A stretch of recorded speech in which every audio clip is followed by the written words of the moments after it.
Hello. Welcome on in. It's the last day, the final day for this game. Not for all the games in the trilogy, but just for this game, Dual Destinies. And then, unless I may take a break next week from streaming to do uh, administrative stuff like taxes and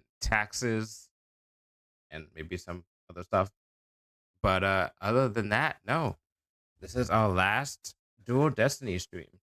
And then next time we play, we're on Spirit of Justice, which I'm excited for once again, because it's the only game of the mainline games, the 6 mainline games that I have not completed. I've only done the first case, and every time I go back, I get to the second case and I fall off because I started playing it during a time where I was playing a lot of games like F14 and oil games and Overwatch and so on and so on. But now I'm dedicated. Now I'm gonna stick with it. Now I'm gonna beat it, and you're gonna see me react to it the first time ever. Come on, I need to do that. It's like yes.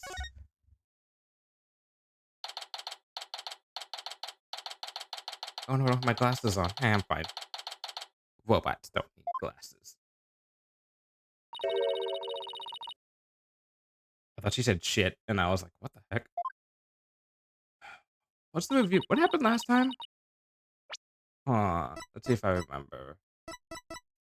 Uh, he was the victim. They expected the orca as being the killer, because killer whale. Supposedly, they thought that orca may have killed someone in the past before. She's not on here yet. That person.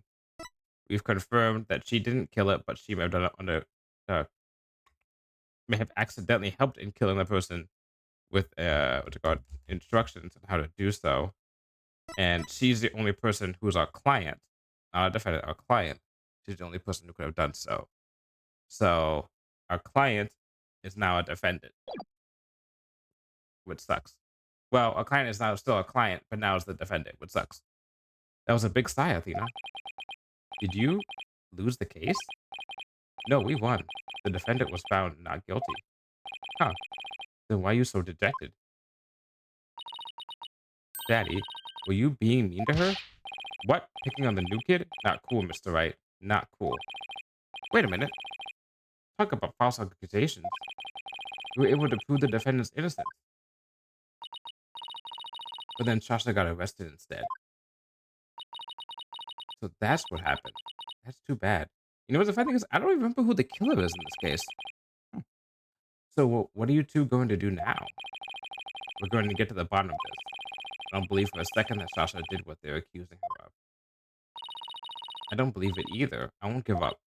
Boss, let's go see Sasha and tell her what we want to represent her. Right now, I imagine she's still being questioned by the police. Let's get started on the investigation first and look for proof of her innocence. Sounds like a plan. Hmm. Just leave the office to me and Polly, Daddy. If there's anything I can do to help, just say the word. Thanks. If you can organize the evidence and clean the office, that'd be great. Be careful what you ask for. I'm at anything I could do as a lawyer.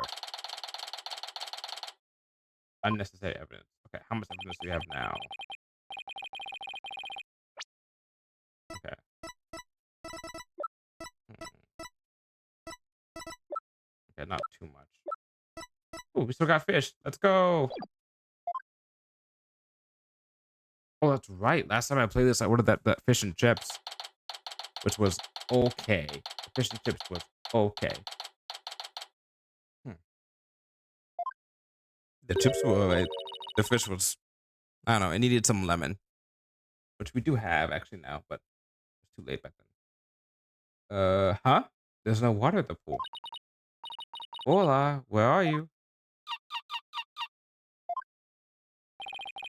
I can hear her at the bottom of the pool. Maybe there's some water down there? Oh, it sounds so sad. Maybe she misses Sasha. Careful there. You shouldn't get right up to the edge like that. You don't want to end up like the victim. Besides, the police are still conducting their investigation here. Don't go poking around. It's a Fulbright. Why are you mad at him? Well, you should be mad at him for reasons that are not part of this case, but yeah, is something wrong, Miss Lawyer? You look angry. I object to you arresting Miss Buckler. Detective, I'd like to ask you some questions about the case if you don't mind. Go right ahead. All right, let's get to the bottom of this. Miss Buckler is 100% innocent, so why did you arrest her? You can't make a claim like that, Athena, legally. I understand your desire to believe in her, but the fact remains that she's suspicious. Right now, there are investigators on the scene, so you can come in as you please. But ordinarily, a security card is required to enter this Orca pool room. The victim and Charles Buckler were the only ones who possessed this card. And yet yesterday, the day of the incident, there's proof the suspect's card was used. There's no yet in that sentence. Objection. We're not in court. Somebody else could have used Miss Buckler's card. Good point. Oh my, I guess that would be one possible explanation. Didn't I sound just like a lawyer right there? Yeah. You are a lawyer. Except the suspect confirmed she entered the room at the time the record states. She said she was there from 3 to 6 a.m. on July 20th. Apparently, she was given the Orca pool room a good cleaning. That's gonna be important because it's in bed. Cleaning in the middle of the night? Yes, she said that a lot of the heavy-duty cleaning is done at night. Honestly, that sounds kind of relaxing. Like just being like cleaning an aquarium at night. I mean, it must be like a kind of a new task, but like just put some music on and stuff, and then just like hang out with like the fishes, close fishes, right? And you know that seems like a very like chill time to have. The suspect also admits that she was fighting with the owner before his murder. What's more, nobody saw the victim again after he met with the suspect.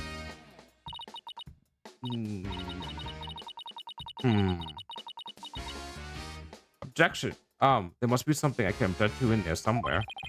Save your objections for tomorrow's trial. By the way, Detective Wright, do you think Miss Buckler's questioning is over? No, not yet. But I told the guy in charge to take it easy on her. Why? Is something wrong? Oops, forgot I said anything. It doesn't concern you two anyway. But it does concern us. We intend to represent Miss Buckler.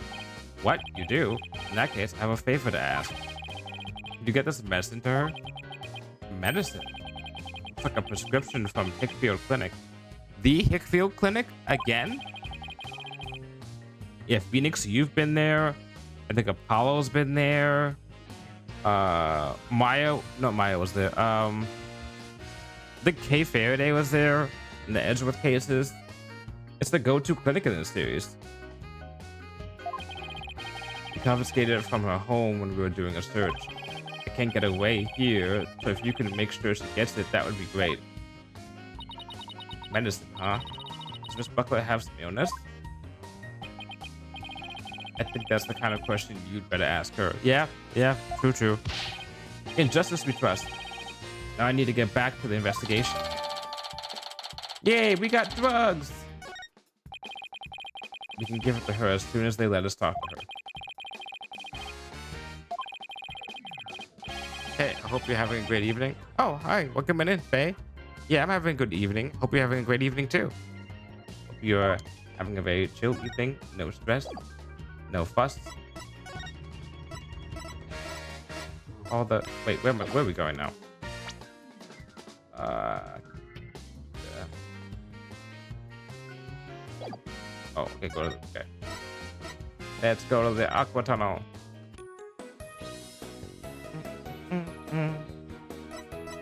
God, her music's so peppy.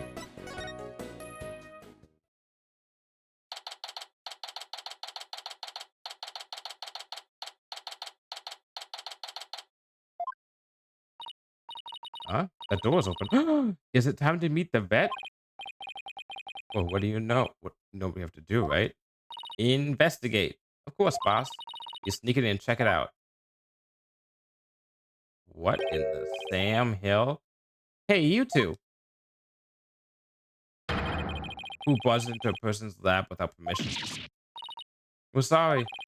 My apologies, sir. She insisted. Don't throw me under the bus, Mr. Wright. Well, got that Spike Spiegel hair. The polite thing to do is knock and ask if you can come in. Now, start over. Yes, sir. Come in. Thank you. Sorry to bother you. Now, what can I do for you? Medical problems? Well, yes. I'm not feeling super good at the moment. We're not making any progress on the murder investigation, and... Hey, miss. Where's the patient? Don't you have your pet with you? Oh, wait a minute. That was my last job. This is the aquarium. I was exhausted from all that questioning. Must have fallen asleep.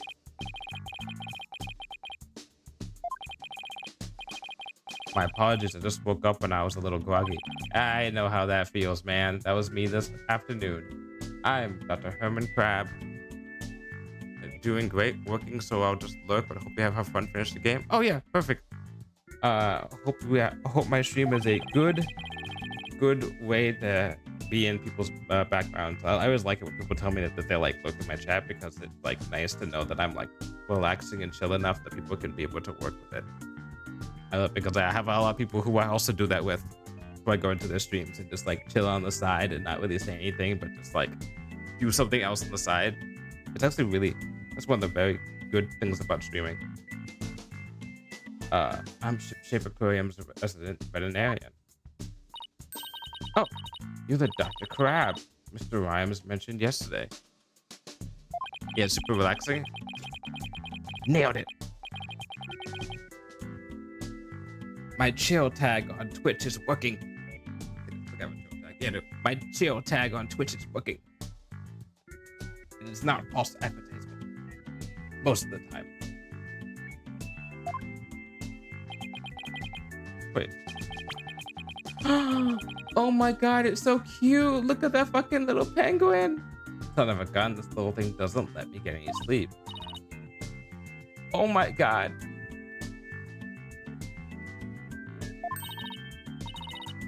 Oh, what a cute little thing. Who is it? A penguin, Chink, a member of the little penguin species. She lives in my hair. Oh, you're so lucky. I wish I had a pet to live in my hair. Athena, no pets allowed in my office. Aw, you're no fun. If you don't have any particular business with me, please leave. I have to get ready to make my rounds. Okay, rounds. Back in you go, little one. Wait, glad to ask you a few questions to save Miss Butler. Also, can we put the penguin on the stand? Please. Hold on. Don't tell me you're the curious pair who defended Orla. That's right. Please, let's ask you a little about the case. Oh my god.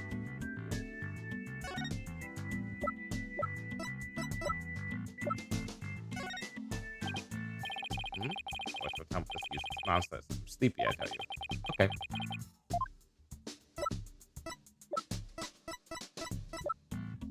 Do you interact with a dead body?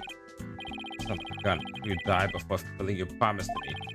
Mr. Shipley promised you something? He promised he would make Ship-Shape Aquarium the greatest aquarium in the world. It's because of that promise that I agreed to become the resident vet here. So you were just a regular veterinarian before this? That's right. Big or small, there is no living creature I cannot treat. I wonder how much training you have to be an aquarium veterinarian. Would you like me to examine you? What? You treat people too? You're amazing, Dr. Crab. I was joking, of course. Oh, you walked right into that one. You're awful, Dr. Crab.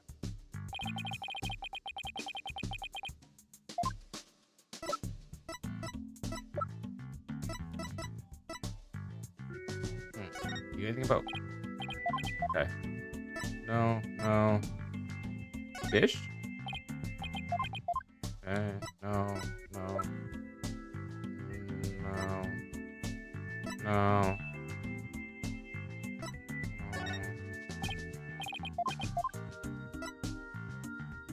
You already got in the prescription. Do that. It's not there. Okay. I don't think there's anything else that would have been possible about it. Dr. Crab, were you gone from the aquarium yesterday? That's right. I had some minor business at the Supermarine Aquarium. Supermarine? That's a funny name for an aquarium. The Supermarine Aquarium is the nation's biggest dolphin therapy treatment center. I go there myself. I'm friends with their dolphins. You and Apollo were talking about animal-assisted therapy yesterday, weren't you? I go to the Supermarine once a month, but I live here, of course. You live here at the aquarium? That sounds like a sweet gig. That's right. I have a sleeping bag here, and sometimes I use the nap room. I'm responsible for the health and well-being of all the marine creatures here. And then again, it sounds also like a stressful job as well. If any of them have a sudden medical emergency, I'll be here to help them. Wow, you're kind of rough around the edges, Dr. Crab, but you care about your work. Hey, buddy. Is this young lady trying to pick a fight with me? I apologize for her, sir. She tends to be too honest. Well, you're no paragon of politeness either, apparently. Alright. Can we see the penguin chick again? Stop. Don't come any closer. Yep. I'm sorry she attacked you. She doesn't like anyone but me, I'm afraid. I was the first one she saw when she had, so she thinks I'm her parent. Aww. She targets people from my hair, so please be careful. Just like a little sniper, isn't she? Exactly. That's why I named her Sniper. Her mother's name is Rifle. Oh, Rifle. We've met Rifle. Where are you? Yeah, it's Rifle. So this is Rifle's daughter, which means both mother and daughter now hate me. Little penguins are generally belligerent little creatures. It's hard to get them to warm up. But they're nocturnal, so you might be able to touch them during the day. You and Sniper get along well, don't you? Just like Sasha and Ola. But unlike Sniper and me, the two of them seem to truly understand one another. This one keeps me awake every night. Looks like I won't sleep until she leaves the nest. Well,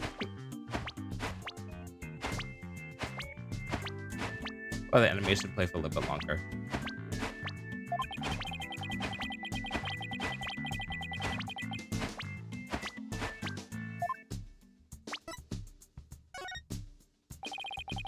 Can you tell me anything about Jack Shipley's murder? Yeah, I still can't believe Jack is gone.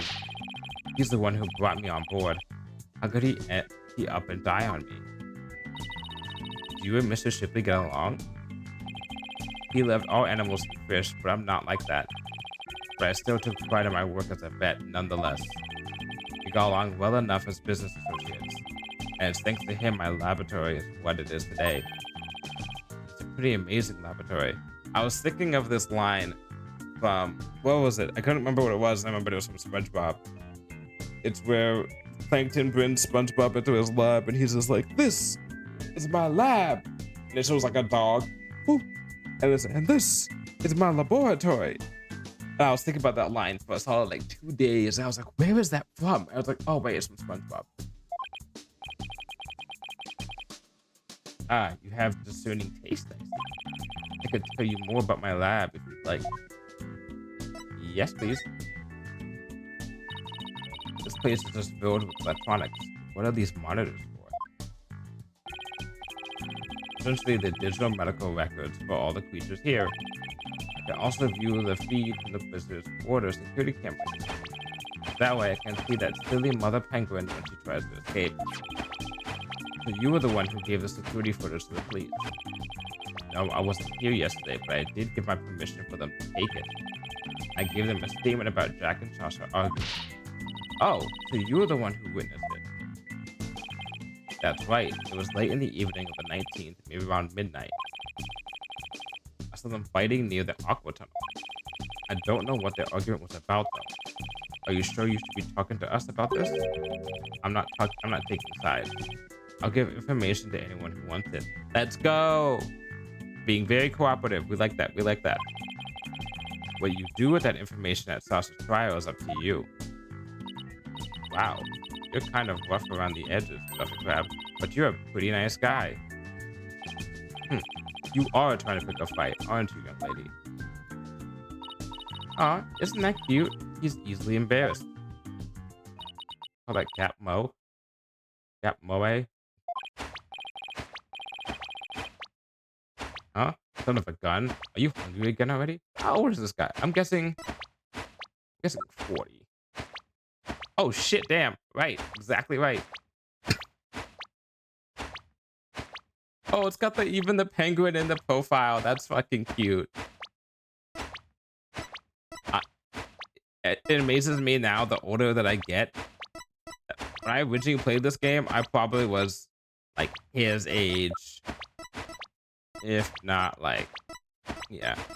When I first started playing these games, I was younger than her. I was like probably like 13 or 14, if I had to make a guess. Whenever the DS came out. No, it was around that time. And then I've been playing these games long enough that now I am almost his age. Don't he is exactly my age? Yeah. I'm older than Simon too. What the fuck? And that silly mother penguin's nowhere to be found again. Yeah, where is Rifle? Would you quit peeping in my ear? According to a walkie-talkie, Rifle was somewhere around the Aqua Tunnel. If you see her, could you bring her to me? I have to go examine some other creatures. No sweat. And this time, I'll get her to like me too.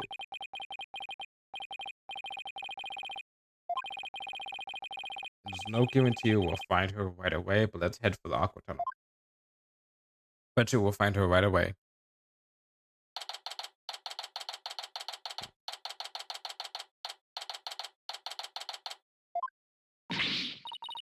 It's you two, the blue and yellow duo.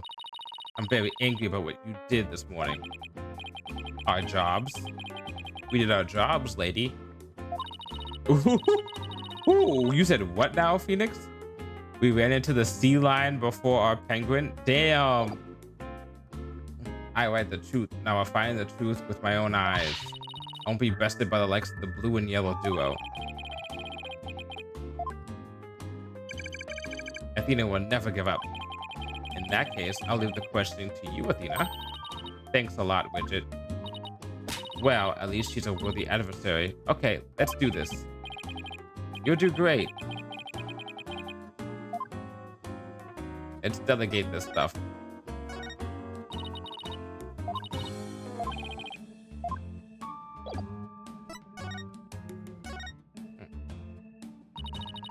Have you been gathering material about last year's incident ever since? That is correct. An acquaintance of the victim asked me to look into it, you see. An acquaintance of the victim? I refuse to divulge any information about my client. The aquarium was saying it was an accident, but I don't believe that's the truth. It seems to me they're all hiding something. Every last one of them. The only thing I can think is that the killer whale murdered that poor girl. But you don't even know if that's true or not. That's enough out of you, yellow girl. As I said, I'm still investigating the matter. Once I learn the truth, I plan to write a sequel to this book. I came to make a report on the anniversary of the previous trainer's death, only to find the aquarium owner murdered. I was deeply shocked. Interesting.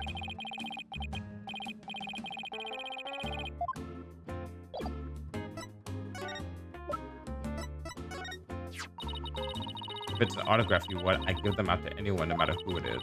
But make sure you've read the entire book before you ask. After all, the worth of a book is not who the writer is or what the cover looks like. Yeah, she's right. That's actually really. You don't just go to someone and get an autograph from them. You know, if you're just like, oh, look at that. You go for an autograph from them because you like them in the whatever you're getting an autograph from. Whether it's like, you know, a show, a game, a book, or anything. It makes no sense to get it unless you're trying to sell it. It makes no sense to get an autograph or something unless you. I say genuinely, it's a better way of putting it, but like unless you like, you know, like their work. I'll be sure to read it. I read it. I hate to admit it, but I thought it was very well written. Well, yellow girl. I just might have to learn your name. Really? It's Athena Sykes. I simply wrote to Banana Girl when I signed your book because of the yellow, you see. Banana Girl? That's the worst one yet. So do you regret being a fan now?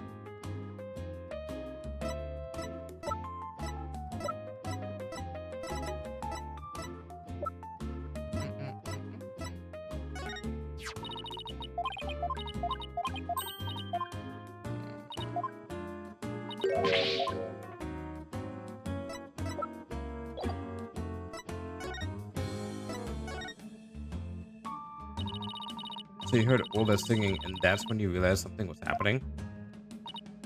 Correct. Oh, it's also galling. I still can't believe the culprit used me, Noma de Plume. In any case, I swear that Killer Whale song brings misfortune. First last year, now again. A fun song like that? How could it bring misfortune to anyone? You think that barbaric song is fun? I'll never understand the tastes of children. Children? She's like... I don't remember that Swashbuckler Spectacular song being all that barbaric. Well, if you don't remember it, I will gladly sing it for you.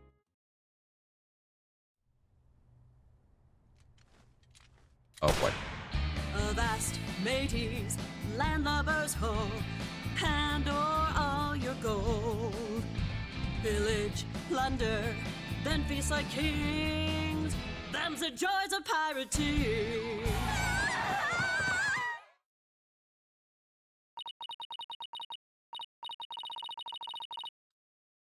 That is a song. That is definitely a song. That's how it goes. Now, what is fun about those lyrics, pray tell?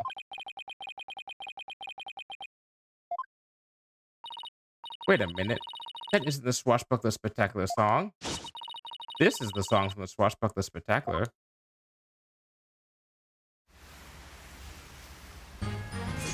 Oh, we be pirates, we love to sail the seven seas. Just a bunch of scallywags who are as free can be. We swim through storms and waves, all because you see grand treasure and adventures waiting just for me.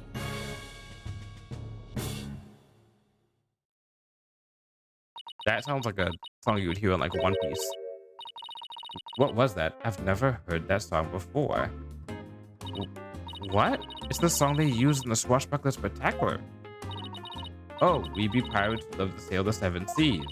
Just a bunch of scallywags who are free as free can be. We swim through storms and waves, all because you see, grand treasure and adventures waiting just for me. But that can't be. It's completely different from the song a year ago. The vast ladies then love us ho, and o'er all your gold. Pillage, plunder, then feast like kings. Them's the joys of pirating. Unless you show me some proof, I won't believe your song is right. She's so stubborn. Well, if the proof she wants, the proof she'll get out of the Swashbuckler Spectacular song. Yeah, that's an easy peasy answer. Hold on. It's almost as if we need a footage of the thing. Oh, look at that. We have footage of the thing. This recording contains a Swashbuckler Spectacular song. In it, you can hear Miss Swashbuckler and Ola singing together. Oh, and what song are they playing right now?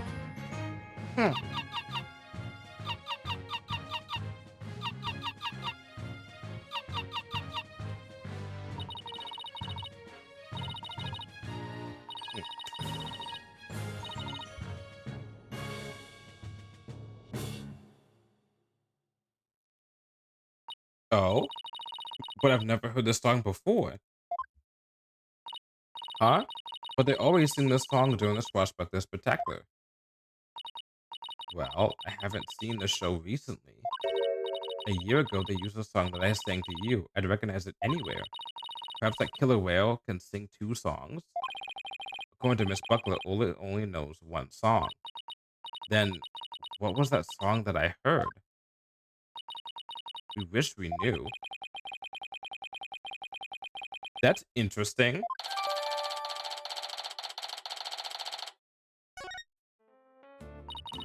It's obvious I have a lot more investigating to do on Shipshape Aquarium. Perhaps I'd better look into the Center for Dangerous Animal Control as well. Hmm. Can you tell us about the Center for Dangerous Animal Control, or CDAC? Just as the name implies, it's an organization that monitors dangerous animals. The center demanded that the aquarium put the killer whale down a year ago. Put her down? Well, the aquarium owner refused the demand, saying it was an accidental death. But I hardly think a persistent organization like that would just give up and go away. I'm quite sure the power of money helped convince them. What makes you think that? Once a month, the owner and the vet disappear from this aquarium. And I came to find out that each time a large amount of money was being paid out. Oh, and you think the money was going to the Center for Dangerous Animal Control? I'm looking into it now. You have to wait until my book comes out. Oh, I remember now. I don't remember who the killer is, but I remember something about this case. In any case, I can't catch that man out on anything. It's similar to a specific case, but I can't remember what it is. Fuck. The third game. Trials and Tribulations. No. Is it that one? With the twins. With Iron Iris. I mean, that is that game, but there are two of them. That's it. But that veterinarians have to be trusted. I think what they did, either they killed the first one, or they killed the first one, or they brought the first one over to, because if you remember, the Herman Crab says once a month, I think he said, Dr. Crab. It says once a month that he goes to another aquarium. And I think the original orca is either there or the original orca is dead, which would explain why you have an orca that can sing two different songs. Yeah, that's what it was. It's that there's two orcas, each for each song, and I think that's supposed to be the like, remember the backdrop of the case. But I still don't think that explains why he died. Barry is not to be trusted. Well, I don't see Rifle here. What do you want to do next? I think we better stop by the office and discuss a plan of action. Who is the killer? I don't remember who the killer is. But I do think there's two orcas. That I think I do remember that. Yeah, I think I do remember that.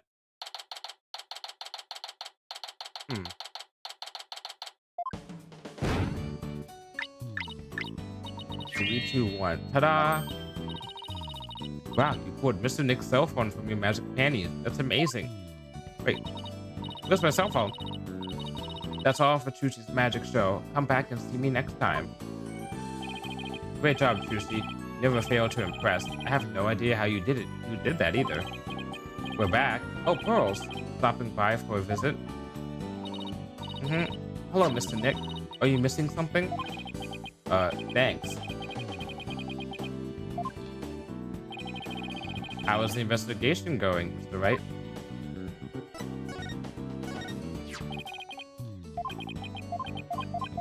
Oh, I've already done that, okay. We don't have much time, but we didn't get a chance to check out the crime scene yet. I see. Oh, speaking of checking out the crime scene, Daddy, you should bring your forensics kit with you. Fingerprint power to check for prints and Lumina testing to check for blood. Yippee!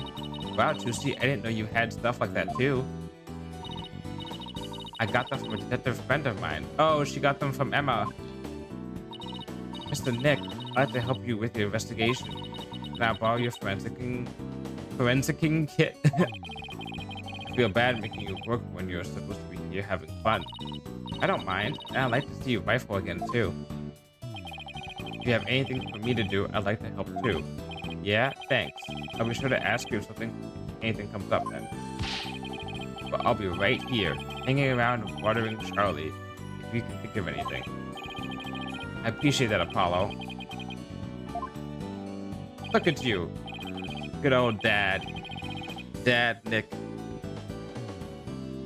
I saw someone post on the Ace Attorney subreddit like last week or this week. I mean last week. It's only Tuesday right now. About they're talking about how about like listing Hobo Nick. Which I still do too. I think Hobo Nick is still better than like all the other Nicks just because you don't hear his train of thought, so you don't know him. He's such a schemy guy. And but like someone pointed out that each of the Nicks has something cool about him. Because you have like the original Nick, which is nice and innocent, like when he was dating Irish/Dahlia. Then you have like OG Nick, who's just like bluffy, but still kind of got that like youth to him and very just like, I'm gonna go and do what I can. And you got Hobo Nick, which is cool and mysterious. And now you have quote unquote Dad Nick, which is like going back to like original Nick, but like kind of with a little bit more of a mature attitude and more of a just like more deadpan now, I would say. But also not deadpan, more like he's more like centered, grounded. Because he's like he's already hit rock bottom. I think he hit rock bottom like twice. But he has hit rock bottom and now he's back up to being like this kind of like I've seen what like I've struggled enough. I've matured and now I'm taking care of technically 1, 2, 3, 4 kids. Like Pearl can handle herself, but like you know he's literally her legal guardian and his protege and his new protege. So yeah, it sure feels nice to be part of a great group like this. I just want to say that I really love working here with all of you fabulous people. Thank you for bringing me aboard, boss. Same here, Athena. Okay, let's all run over to the aquarium. Hope I can be of some use with a forensic kit. Hey, wait up, you two. Back we go.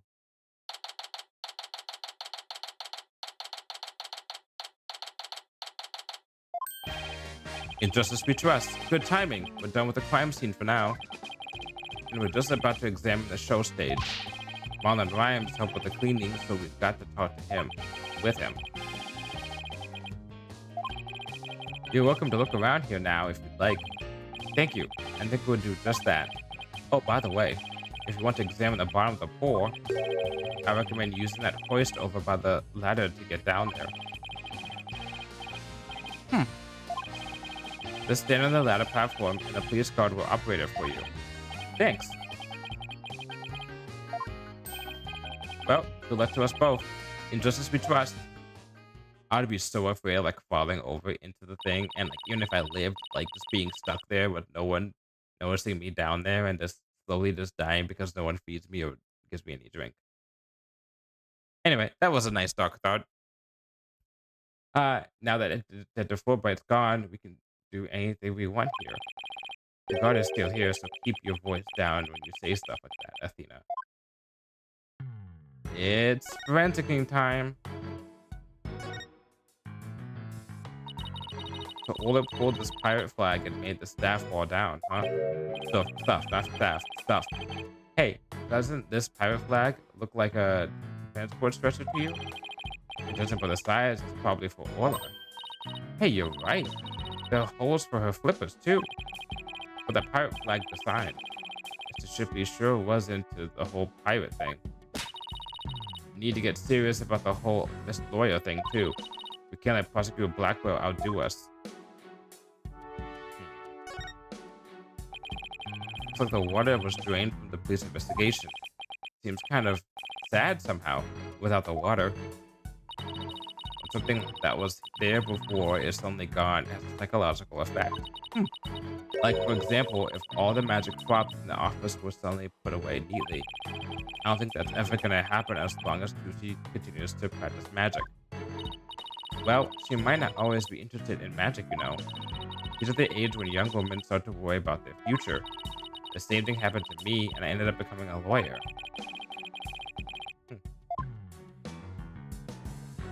I wonder if that psychological effect has a name.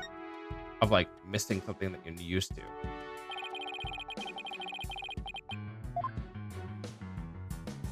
We a map, a compass, and a spooky skull-shaped rock. Well, this room is filled with pirate bazaars, but that skull rock seems out of place. It doesn't go with the other things. Yeah, it seems pretty weird to have a big skull rock next to your desk. Maybe Shasha wasn't finished arranging the set? When it comes to Orla, Shasha doesn't seem like the type to leave something half done. Her state of mind when she put it there, that would be the key to this mystery. But it's a mystery I can solve. Never mind that mystery. Let's get back to the investigation. Hmm. Look, we found the booty. Wow. Look at all that treasure. Those jewels and that crown are huge. They sure are. Look, they're like chaos emeralds. Or like the master emerald a little bit. Except not green, which was the master emerald. They sure are. I guess everything is sized large around here. No, everything is a size Orla. Okay.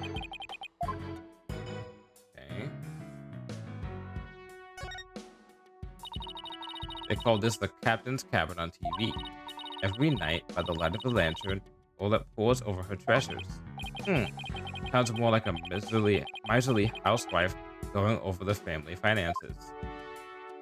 Okay, I feel like I'm done with this side. So, how you doing, Orla? This must be Orla's bedroom. There's even a sofa and everything. Yeah, let the killer whale lie down on the sofa.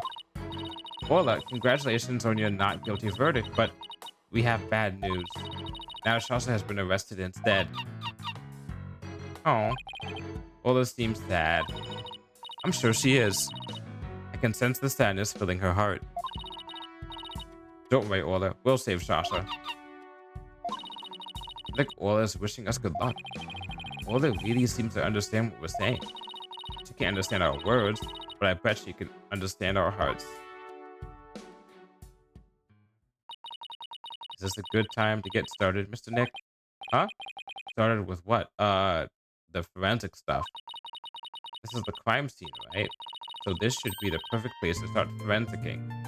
What? Why do you say that like that? Why do you...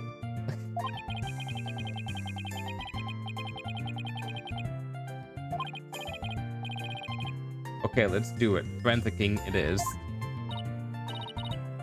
Alright, I get to help. Alright, we'll need these. Oh, those are like Emma's glasses. What's with the glasses, Mr. Wright? It's not like they're a fashion statement. We need to see if there's any blood. Alright, Pearls. You spread the lumina wherever I need it, okay? That's where she wears those glasses. Oh, that's nice. I didn't realize that. Got it, Mr. Nick. I want Mr. Ninch. Got your glasses on, everybody? Good. Now check out the bottom of the pour. Here we go.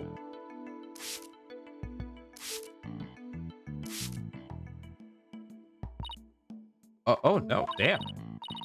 I'm sorry. I got someone Orla by mistake. Calm down, Pearly. It's okay. Look, there are Lumina reactions on Orla, too. The poor thing was bleeding yesterday. The Lumina must be showing her injuries. Oh. But wait a minute. Mr. Bloom said the blood disappeared when Orla put on the hat. Huh? So shouldn't her injuries be under her hat? Yeah, where is it? Wow.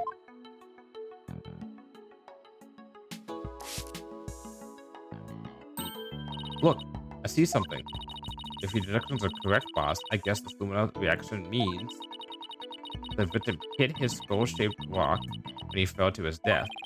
I guess so. So this is technically the murder weapon.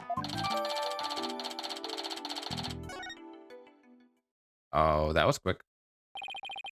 Guess that's about it for the inside of the pool. Then let me just get a quick photo to remember this occasion by. So every day we get to see the bottom of the aquarium pool. Quick, quick. Yeah, that's a good shot. I'll mark where the luminol reactions were. Okay, I was gonna say, how can we mark with luminol? Okay. Yay, my first collaborative work with Pearly.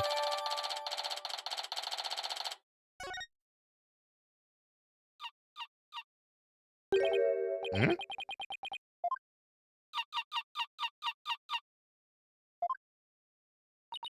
Orla? Boss, something's wrong with Orla. What? You're right. She's listless, and she's sinking. Oh no, maybe it's because of that lumina I got on her. What do we do, Mr. Nick? We can't do anything for her ourselves. Let's go get Dr. Crab. I'll run and get him.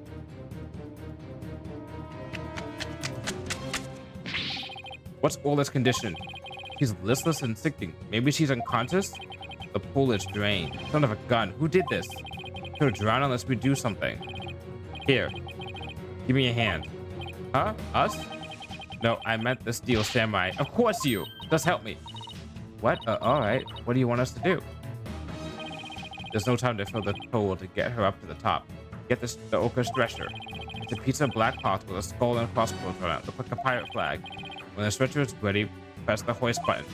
Okay, we're on it. Okay, we know where the stretcher is. We found that earlier. This pirate flag is a stretcher for the orca, huh? We can't use it with all the stuff on it. Let's clear it off.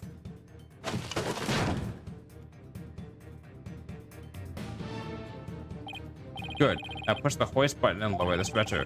The control panel is on the wall to your right. Ha! This must be the button to move the hoist.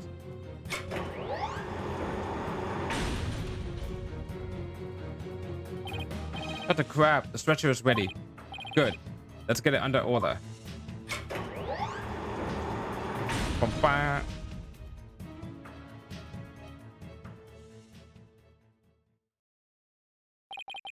I'll take it from here. Stand back. I have to treat her immediately. There's something in her stomach. What?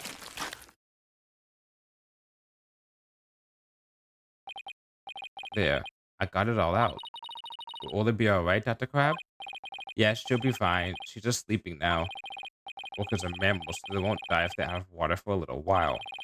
But their own weight puts stress on their organs, and their skin starts to dry out. Is that? I wonder if that's true. I should look that up after this. I'll put some of my special handmade cream on her skin as an emergency measure. Feel better soon, Orla. Oh, if only I hadn't gotten that luminol on her. Luminol? Nah, no problem there. That stuff just washes right off. Orla's condition has nothing to do with you, young lady. Really? Then what is wrong with Orla? I don't need to share that information with you people. It's none of your business. I have to get back to my rounds, so I'll leave the rest to the crew. Please keep an eye on Orla while I rouse up some crew members. Yeah, crew members.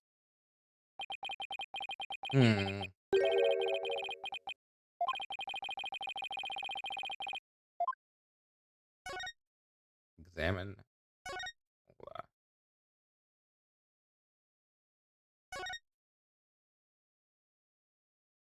Interesting. We should check out the contents of Orla's stomach, I guess. Hey, I see something mixed in with the fish. Looks like a medicine capsule. There's something written on it. I think it says 3 Z's. What would it be doing in Orla's stomach? I wonder what kind of medicine it is. Let's ask Dr. Crab. It might have something to do with Orla's condition. Maybe we'd better not ask. He must have noticed it himself, yet he didn't mention it. I think he's hiding something about Orla's condition. We show him the capsule, he might try to take it away from us. Yeah, I guess he was acting pretty sketchy. Okay, let's look into it ourselves then. Good idea. When we get back to the office, we can ask for Apollo's help.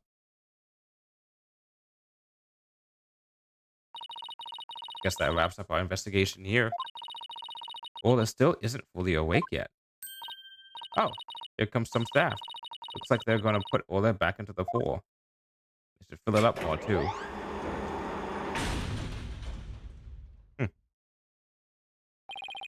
And I guess they're going to, yep, they're going to fill the pool back up. I bet that will take a while. Well, I guess we can leave Orla in the staff's capable hands now. Right. So where to now? All this peppy music after an animal just almost died. Yeah.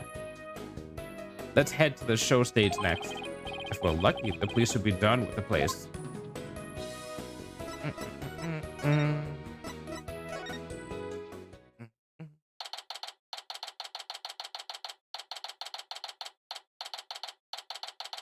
can't see this without thinking of that one Monkey Brilliant Park episode, pirate episode. I knew you watched that show at some point. It's gonna be rough going back though. My favorite Kyoto animation show, and I'm pretty sure like a lot of people who worked on it died in the fires.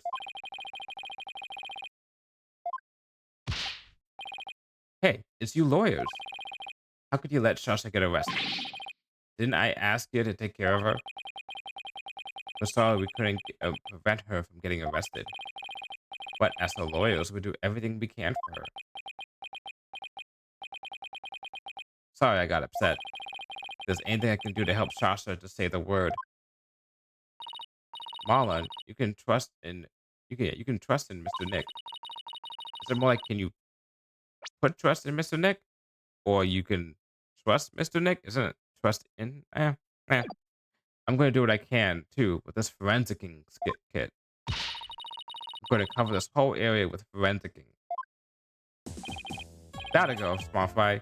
You can have free reign of this place.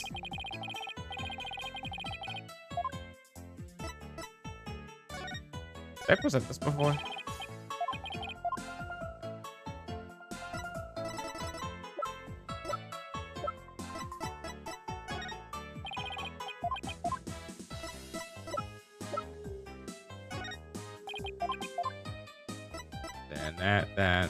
You won't know anything about that. You wouldn't know anything about that either.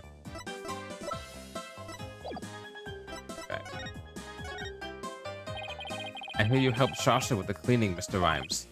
Well, not really helped. I was just taking care of the orca while she was clean. While she cleaned it. Shasha felt bad for making Orla stay up so late, so she asked me to give her a snack. It was a little bit less than her ordinary meals, but she seemed satisfied. Oh yeah, I put Orla on the transport stretcher too. Transport stretcher? See that hoist up there on the right? Oh, I see it. The stretcher can be suspended from it. This stage show is right next to the orca pool room. And we use the hoist to move the orca or cargo between the two areas. The rail we saw in the orca pool room runs all the way here, huh? Why? Did you want to take a ride? Yes. Yeah, I kind of do. Area investigation, huh? Sounds good to me. No, that's crazy. I mean, no, that's okay. I like my sentence better, but still, yeah, it's no, that's okay. Actually, the hoist can only be operated from the orca pool room. So I'm sorry, but I can't give you a ride without somebody on the other end. No need to be sorry. Maybe it was an accident. If it wasn't Miss Buckler or Orla, who else could have killed Mr. Shipley? Well, I know Shasha is innocent, but I'm not so sure about the orca. What? But we proved her innocence in court this morning. But a few days ago, the orca attacked Shasha right here in the show pool. I saw the orca take Shasha's body into her mouth and squeeze her chest. What? They were probably practicing the lifesaver trick. But Shasha was being crushed so bad she couldn't even blow the whistle. Oh boy. I wanted to help her right away, but look, I hate to admit it, but I froze. I'm a weak man. I can't protect anyone. I doubt there are many people who would pit themselves against an orca. Everybody tried to talk her out of it, but she wouldn't give up on practicing. When we said Orla could kill her, she said she trusted Orla. Yeah, while everybody else seemed to think Orla is a killer, how can you trust a creature who can't speak? You can't even know what it's thinking. But with orcas or dolphins, you can have communication of the heart.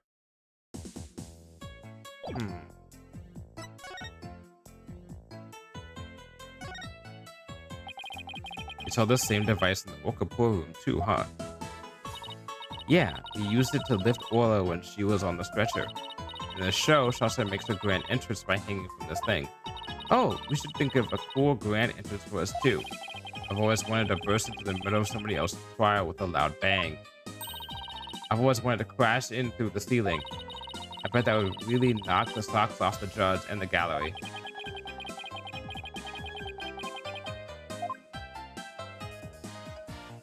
Who's had the best entrance? I'm trying to think of who's had the best entrance in the Ace Attorney series of like bursting into the scene, being like, "Don't worry, guys, I got this." Apollo did it. Francisca did it. Gumshoe's done it. Francisca's is pretty good. Francisca did it in the second game. In the end of the second game. This Galen was in the Swashbuckler Spectacular too, wasn't it? Look at that cute figurehead. It looks just like like Ola. It's cute, but it looks like it's also a cannon. The enemy lets the guard down, and then bam! It's very piratey, don't you think? I thought Ola and Sasha were supposed to be the good guys. We should do the same thing in court. Lure them in and then blam, present evidence. I don't think the judge would appreciate any blamming in his court. Blam, blam, thank you, ma'am.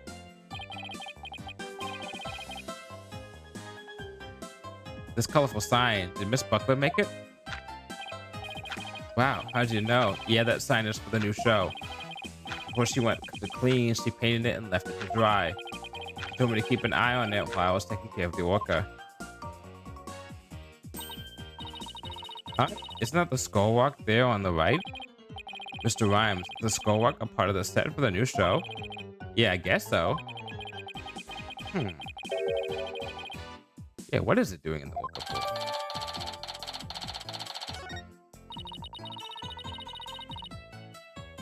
The sign is so eye-catching with all those twinkling stars. I think they're supposed to be starfish. It's for the pirate show after all.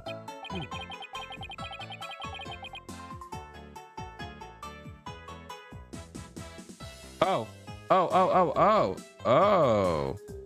The ones on the left. Those were probably made by a rifle.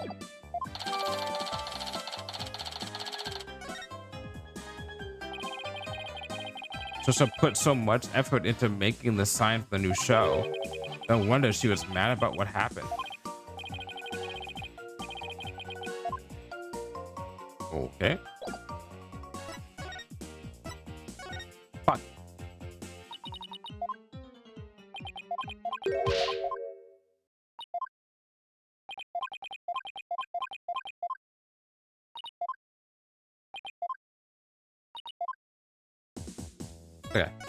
Okay. You say Miss Buckler was mad. Was it because of the new show? Me and my big mouth. Okay, but you never heard it from me. There was a rumor that the captain wasn't gonna let Sasha be in the new show. But why not? For her medical condition? I didn't know. It was just a rumor. I don't know if it was true. That Mr. Shipley was going to do the show all by himself?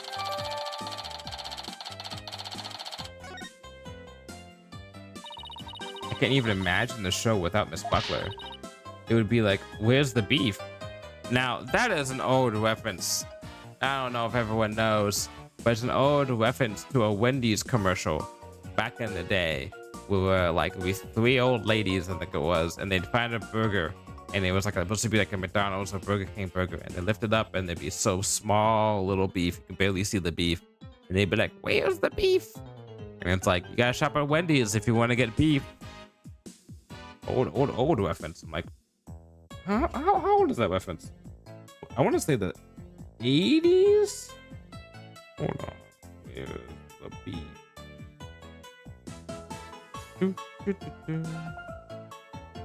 1984.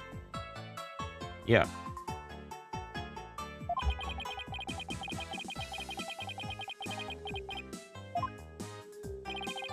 Also wanted to go back to the old Suspect Spectacular, but now that the captain's gone, who knows what's gonna happen with the show. Okay.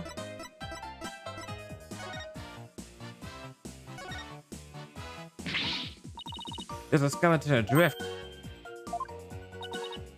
It's just a prop. Were you really scared? A little bit.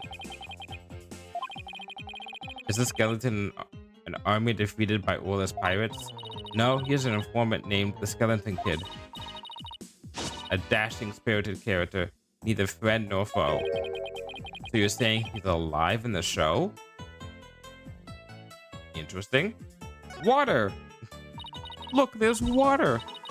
Look at this pool. It's huge. So this is where they do the Swashbuckler Spectacular. The show pool is the same depth as the Orca pool. They practice the tricks in the Orca pool and then do the real show here. Are you interested in the Swashbuckler Spectacular?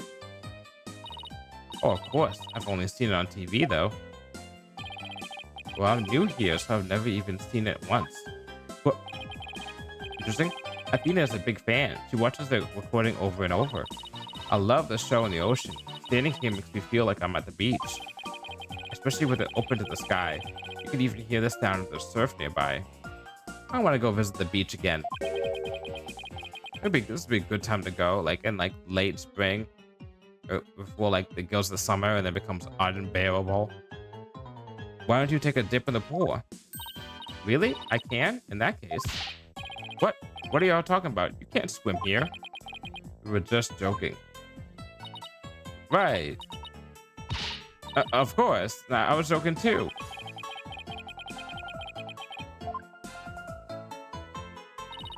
So Nick, I found some peculiar fingerprints.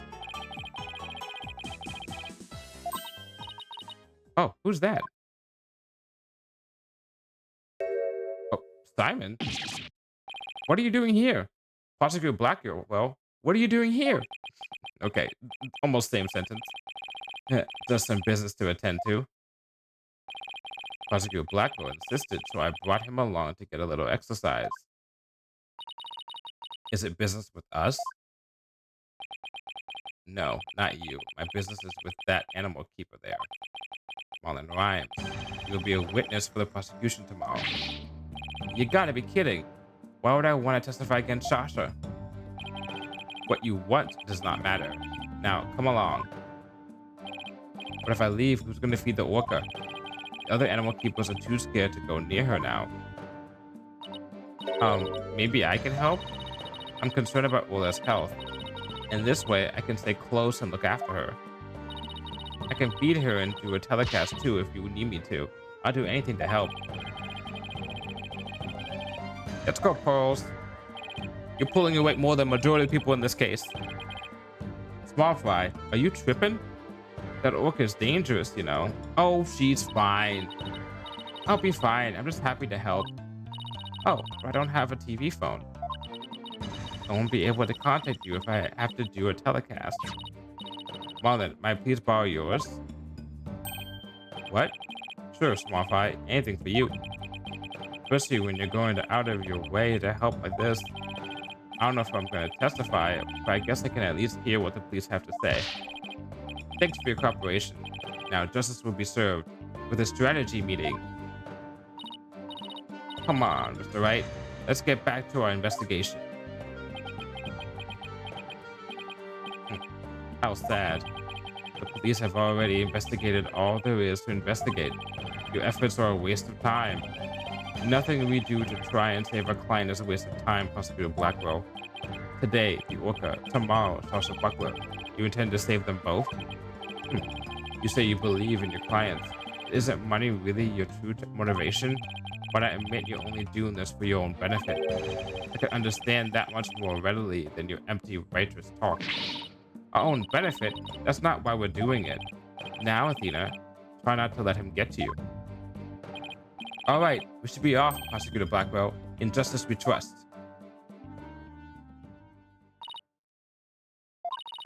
I've never been so insulted. Be right back. I need some water to wash away the anger. Did she just get in the water? Oh boy. She smacked him with water. Oh boy. Oh boy. Indeed. I guess prosecutors these days are more about harsh monochrome than fancy frills. Oh wait. What about those peculiar fingerprints you said you found, Pearls? I'll tell you all about them.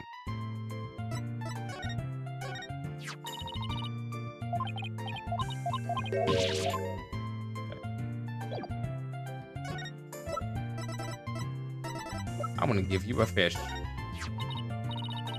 Oh my, did you go fishing, Mr. Nick? No, this is for Rifle. We were asked to feed her. Oh, that sounds like fun. Do you think she would take food from me? Yes.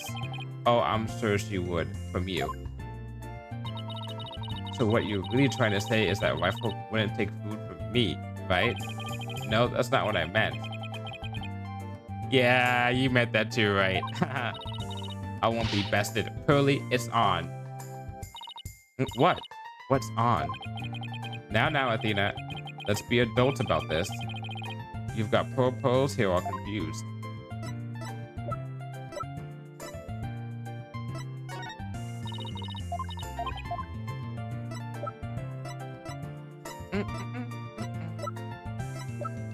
You like reading, kid? Okay, guess not.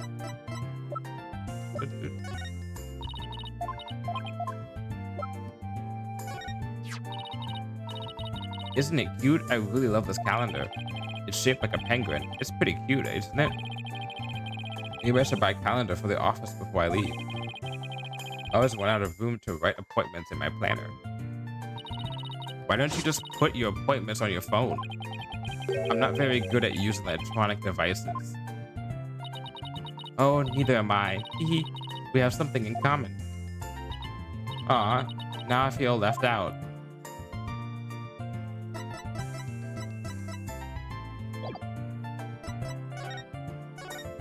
Alright, so tell me about this big discovery you made. Well, I don't know if it's a big discovery, but I found some odd fingerprints on the pool ladder over there. Okay, so what's so peculiar about them? Well, they're on the left side of the ladder, but they're right-handed prints. Wouldn't a person usually hold the left side of a ladder with their left hand? Hold on.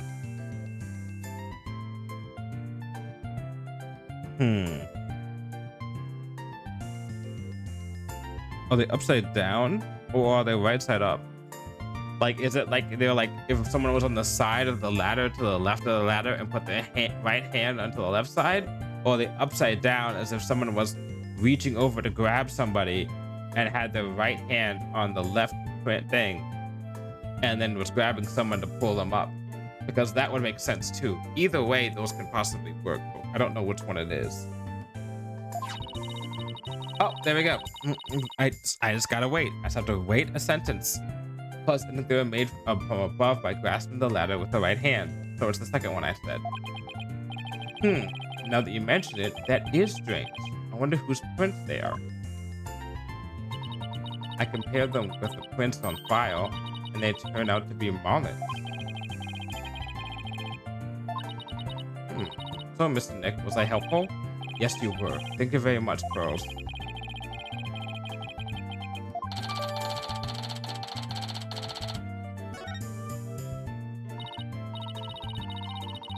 I bet Dr. Fulbright doesn't know about these prints. I imagine their search wasn't as thorough here as it was at the crime scene. You're probably right. I'm sure they checked everything at the actual crime scene. I guess they can't do forensics on every inch of the rest of the aquarium. But we could, thanks to Pearly, and now we have a new piece of information. But what does that information mean, though? Oh, you're embarrassing me, Athena. Alrighty now. Hey, it's Rifle. We gotta catch her. Don't worry, she's being a good girl right here on my lap. Oh, well, I'm glad she's being found. Yeah, I forgot we were looking for it too. Yeah, thanks again to Pearly. Well, I think I'll go talk to the staff about Ola. Alright, good luck, Pearls, and thanks again. Well, I guess we're done with things here. What do you want to do next? How about if we have Apollo check out our mystery evidence? Good idea. Let's stop by the office. He's probably bored as hell right now.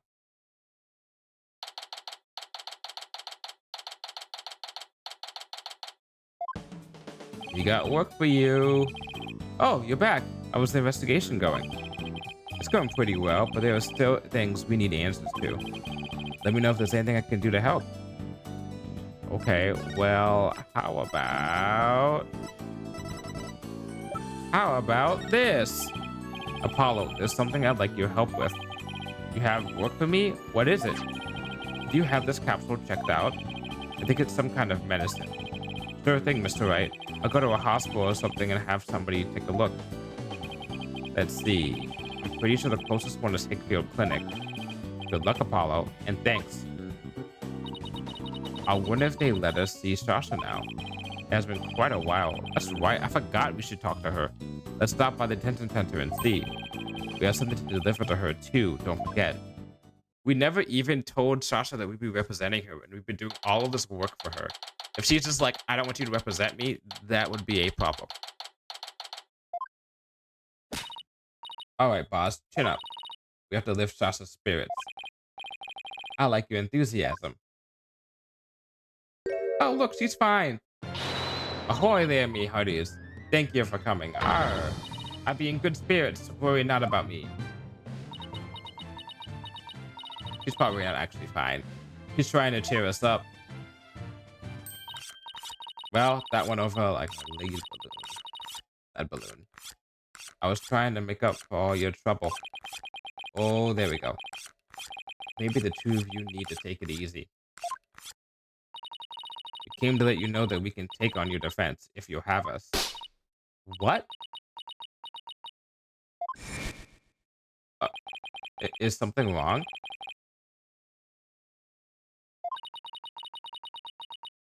Possibly Black Girl said that you two would abandon me. But here you are, to my rescue. That's why I'm so happy. Of course we wouldn't abandon you. Sasha, don't cry. Maybe the two of you need to take it easy.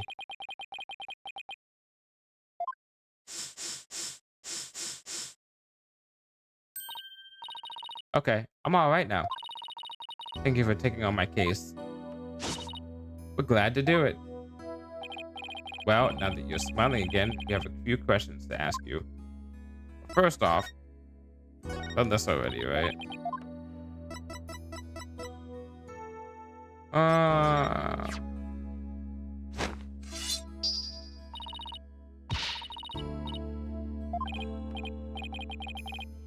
Oh, it's on speed. Okay.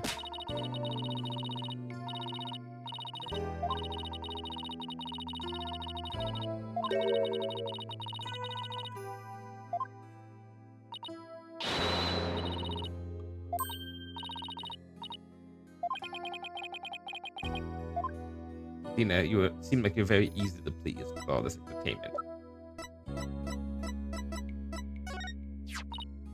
Sure, that lady. You know what kind of terrible things she wrote about Ola? So you knew about this book?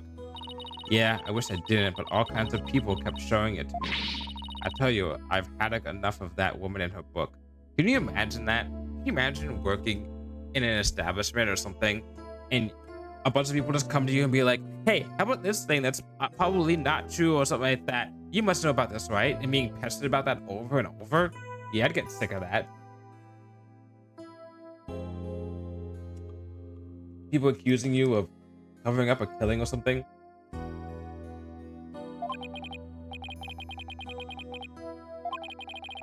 So what do you think about what happened that day? It must have been some kind of accident. I believe in Orla's innocence. I can sense you really do believe in her from the bottom of your heart. Well, we believe in her too. That's right. After all, she was proven not guilty in this case too. We believe in the both of you. Oh, here's your medicine, by the way. The Fulbright asked us to give you this medicine. Arr, that failed fucking blackguard had the spine to send me a gift. You had pirate no stash. Don't stand there gaping like a weak little minnow. How about you? Oh, a real swashbuckling battle. Arr, if it be a fight you want, a fight you should have. Could you two please not drop into show mode out of the blue? Okay, sorry about that. Yeah, I'll take that medicine. What is the medicine for, by the way? Well, I guess I can't keep it a secret from you two. I suffer from a heart condition. And you were gonna perform with a killer whale? and do exciting things that can stress your heart? If the captain was going to take you off, maybe he had a point. A heart condition. Then you'd better get to the hospital right away. Take it easy, Athena. She's in detention, remember?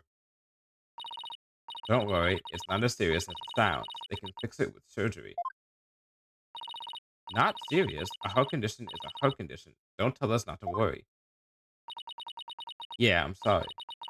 Captain was just as mad at me the day before yesterday. We both got so worked up at one point, it was like a shark eat shark situation. Do you mind if I ask more about that fight? Let's go down the list now. On the night before the murder, did you enter the Orca pool alone? That's right. On July 20th from 3 a.m. to 6 a.m., I was there cleaning and organizing. The captain and I were actually supposed to clean together starting at 4 a.m., but we got into a fight. I couldn't face him, so I went an hour early and started cleaning. What does the Orca pool room cleaning involve? Well, first we have to move all into the stage pool before we get started. After all it was moved, I drained the pool and rearranged the equipment and props. I wonder what time they close, right?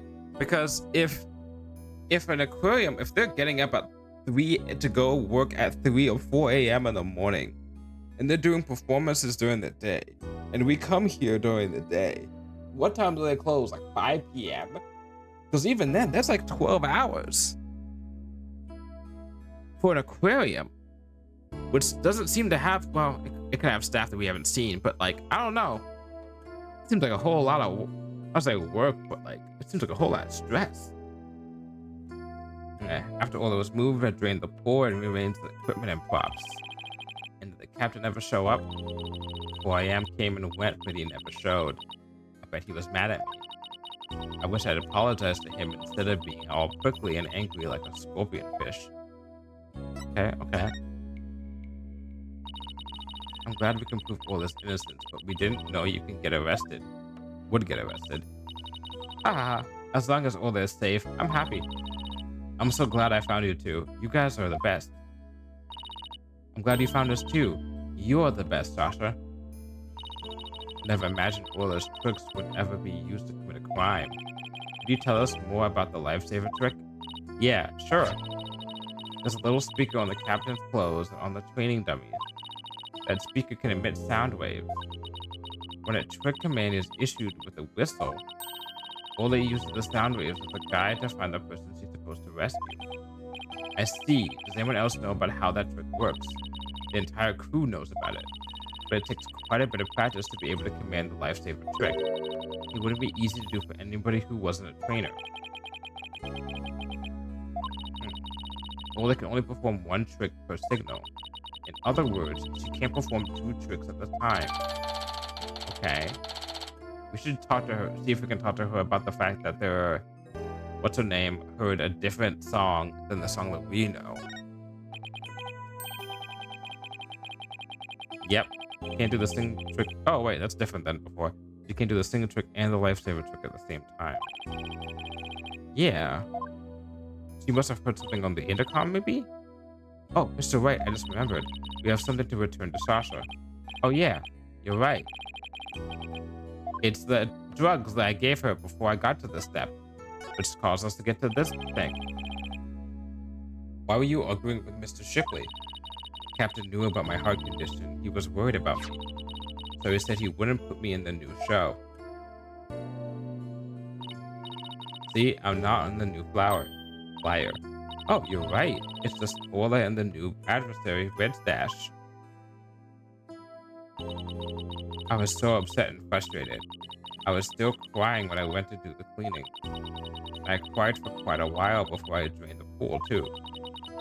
But then you know what? Ola did a trick to try and cheer me up.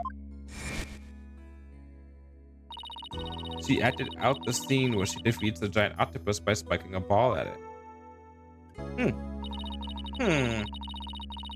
She spiked that ball so hard she even ended up breaking one of the octopus's legs.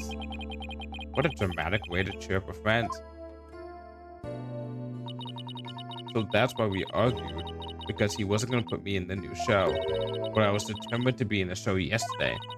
It was July 20th, you see, the anniversary of the death of the trainer before me, Azura Summers, the person Norma DePlume wrote about in her book. I wanted to explain to the audience that it was an accident, not murder. That's why that's why I needed to be in that show so bad. So during the cleaning, I moved the skull rock to the orca pool. What? But why? It was a key prop. I figured the new show couldn't go on without it. I thought they'd be forced to switch back to the old show. Yeah, it can get you fired.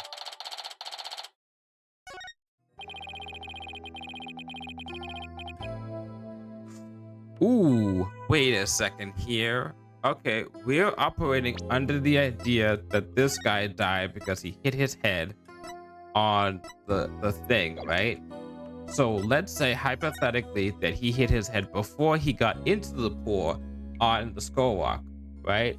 So maybe the skull walk was dropped onto him from the hoist or something like that, or dropped on him.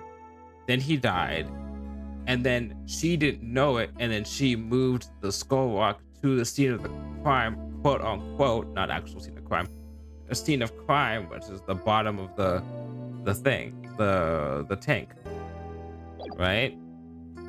To the orca pool. Because we've had cases like before, where it's like we think it's the same trick that we had with the what's it called? The bag of money. The bag of money we thought was like the murder weapon, but it was made to look like the murder weapon. And this may still be the murder weapon, but it's not the same murder weapon as was before. I feel like that's too much of a coincidence, though. That's the only problem, because then the murder would have to determine that she was going to move that to the orca pool, which would make the methodology of the crime point to her more. Which means, honestly, that doesn't make any sense, because then the criminal would have to have prior knowledge and hope that she would do that. If we can prove that someone told her, hey, here's a good idea, maybe you should move the stone rock, what's it called? The skull rock to the bottom of the pool, then we have our killer. But if we can't, then that theory goes out the water. No pun intended.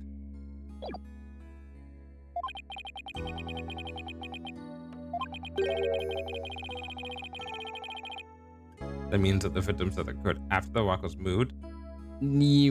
I guess so. I mean, are we still really going with that idea? Then yeah. I wouldn't be surprised if this game did a switcheroo. I wonder, what time did you finish up the cleaning? It was about 6 a.m. Oh, wait, no, hold on. Of course it couldn't have been afterwards, because if it was afterward.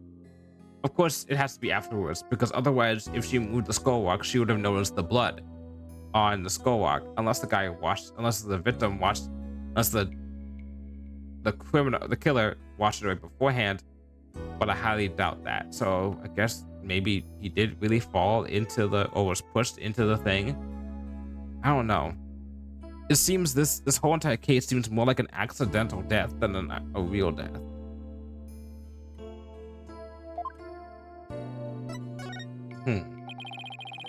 So Azura Summers was the trainer before you? That's right. She was a year older than me. She taught me all about how to command Orla. She was the one who taught me the signals for the singing and the lifesaver tricks too. After she died, I swore on this charm. I vowed to become a great trainer someday, just like Azura. What is that charm? It's a keepsake to remember Azura by. She always wore it. She told me once that she and her boyfriend had matching charms. Okay, alright, boyfriend. Okay, alright, we got this. So, a boyfriend is either you or you. You or you. One of these two is the killer. I never found out who he was, so I couldn't give this one to him. I've had it ever since. You're keeping the memory of Miss Summers alive. The captain always carried around a memento of Azura too, her walkie-talkie.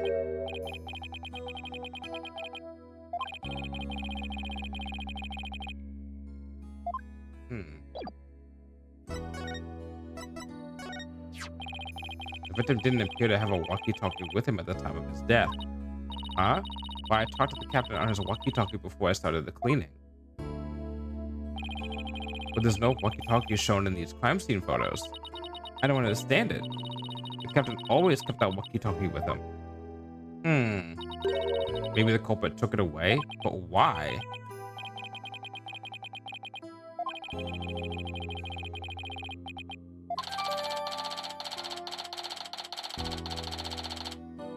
Oh, that's gonna be complicated to remember all that.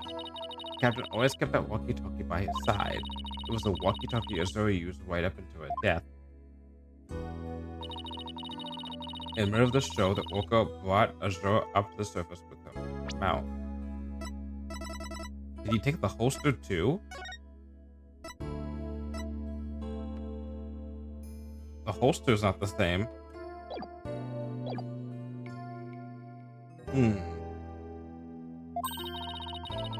She left tooth marks in Azura's walkie-talkie. The captain said he always kept that walkie-talkie with him so he'd never forget.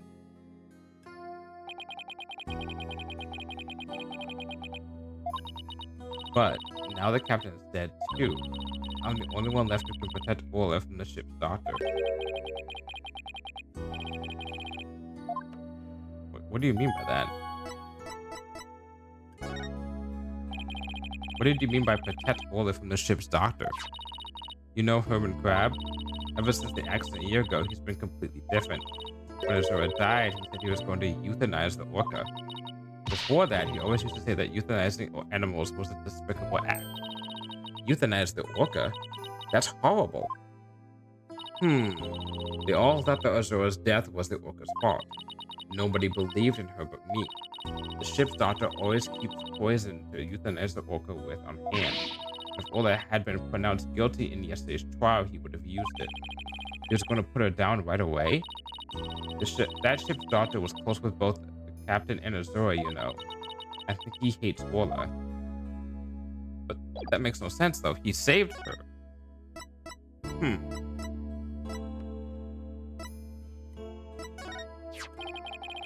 This is your calendar, isn't it, Shasha? Huh? No, mine's at the aquarium. Yeah? Mr. Rhyme said he found this one in the nap room. Huh.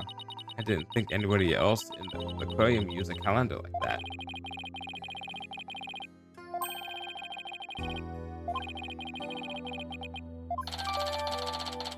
Oh, interesting. Okay, so, Boss, let's go see Dr. Crab. I was just thinking the same thing. We have a lot of questions to ask him.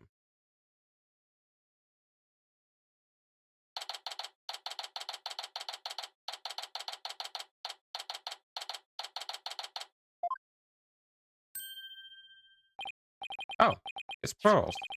And Rifle. What are you doing here? Rifle came in here, so I followed her.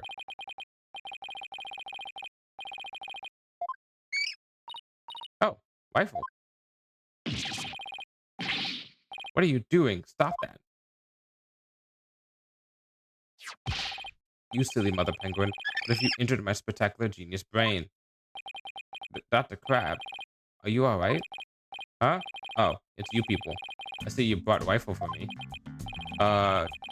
Rifle was really laying into you. Well, she hates me because she thinks I took her baby away from her.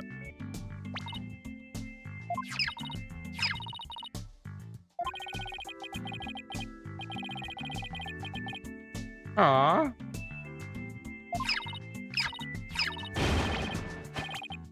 Stop all this cacophony.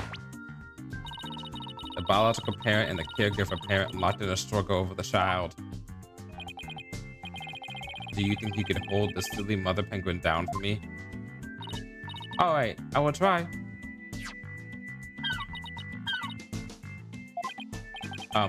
What are you doing? Oh, I'm getting food for Sniper out of Rifle. Mother penguins stock up food for the babies in their stomachs. They break it down in there so that it's easier for the baby to eat. Aw. Wow, you sure know a lot about animals. He's a vet. He has to know about animals. You're trying to pick a fight with me again, aren't you, young lady? Yes, I know a lot about animals. I'm a licensed veterinarian. Thank you, Dr. Crab. Hmm. Rifle certainly is in a bad mood, even for her.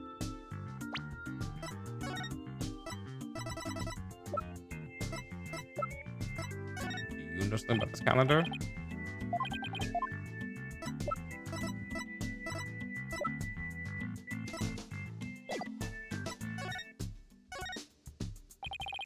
Is Rifle okay?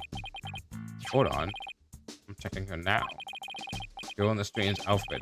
Could you turn the rifle over on her back, please? Alright. Rifle, I'm just gonna turn you over, okay? Hmm? What's this? The bottom of her feet are pink. Oh no. What kind of sickness is that? You have to get her to a doctor. Athena, get a hold of yourself. Dr. Crab is a veterinarian, remember? It's just something she stepped in by the looks of it. It's her stomach that's the problem. There's still something in her. Here we go. Is it another pill? Looks like she swallowed something odd. It's another thingy. I know this pen can eat anything, but where did she pick up something like this? Son of a gun. I have to talk to Marlon about her care. Dr. Crab, may we see what it was in Rifle's stomach? Hmm? Please be quiet. I'm busy right now. Busy? But you're just staring at that weird machine. I'm checking to see when Rifle ingested the foreign object. He just keeps looking at that machine. Won't even glance our way. Let him work. Let him work.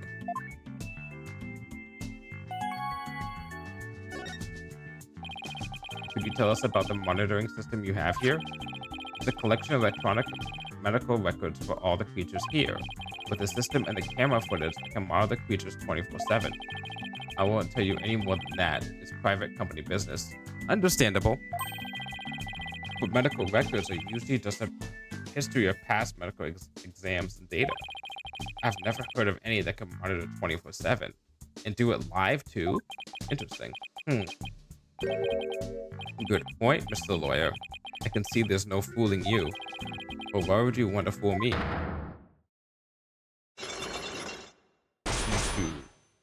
Okay.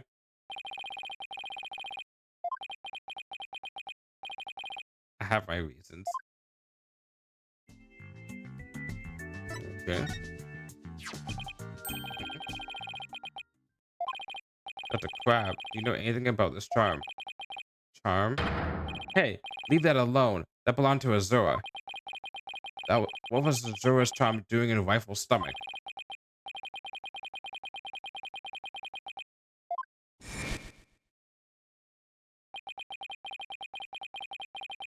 Yeah, wait. What the fuck? There are two charms?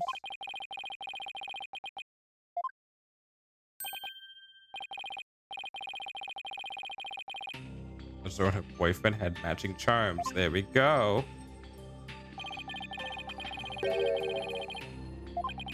But the crab, is it possible this charm belonged to Azura's boyfriend?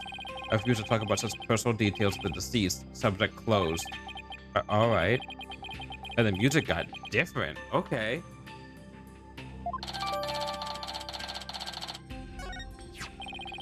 Azura Summers. Yesterday was the anniversary of her death, wasn't it? That's right. She was killed by the orca. Do you really think Orca killed her? I don't believe it.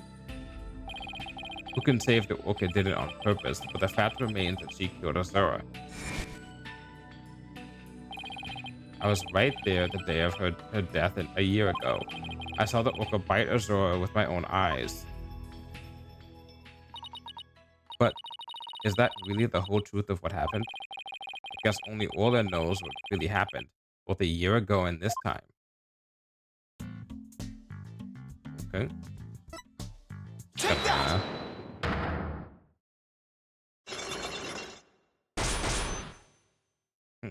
You have all the evidence to take these locks down? Maybe? I want you to tell me about the monitoring system here. You don't let up either, do you, Mr. Lawyer? They're just electronic medical records and feeds from security cameras. With these, I can monitor all the animals 24/7. And I say that's not true. Proof that you can't monitor the animals 24/7 with this system. We have proof.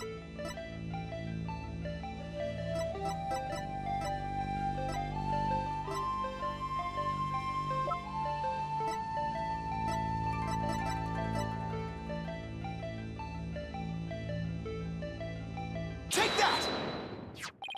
The security camera doesn't begin recording until 10 a.m. If that's the case, how could you possibly monitor the animals 24/7? Okay, you got me. I guess that was a pretty weak explanation. Whew. I was gonna present the pill instead, and I was like, wait, that makes no sense. You're right, I guess I can't monitor the animals 24/7. But if I see anything unusual on the camera feeds, I could spring to action right away. If I examine an animal, I can usually tell exactly what's going on with them. But I still say you can't do that 24/7. But I'm here at the aquarium most of the time. I can go anywhere at any time to examine an animal. Anywhere? I said that's not true either.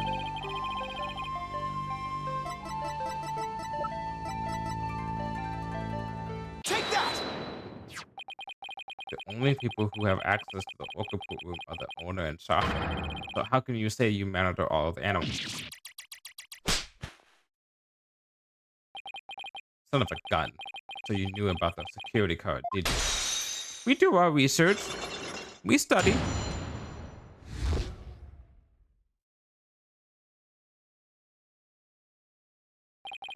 Yes, tighter security was imposed on the orca a year ago as a precaution.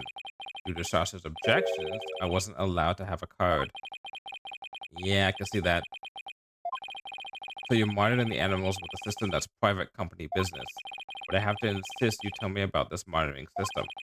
Now you're telling me, trying to pick a fight with me? Very well, I suppose it's only fitting that the spoils go to the victor. I'll tell you about the Ship-Shape Aquarium's ecological data organization system. Yippee! So what does that machine you were using do? It's a system of ecological data organization developed in Europe. I call it the Torpedo. What do you think? Pretty impressive name, isn't it? What does it stand for something, or torpedo as in man the battle stations and all that? No. It's the name I gave this data organization system. Torpedo. It stands for Tele-Observation Real-Time Pertinent Data Organizer. Ew. Why did you use the P and the E for pertinent? You just wanted to use the word torpedo and you just made up jack shit to have it work. Come on now, dude. A better name would be the hold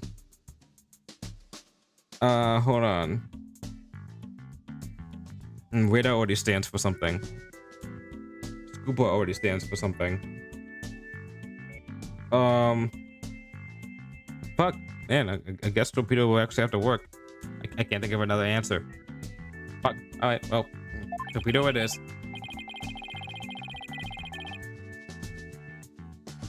But is it super? SPARDA? Is it Sparta? Password protected? Is that what it's supposed to be?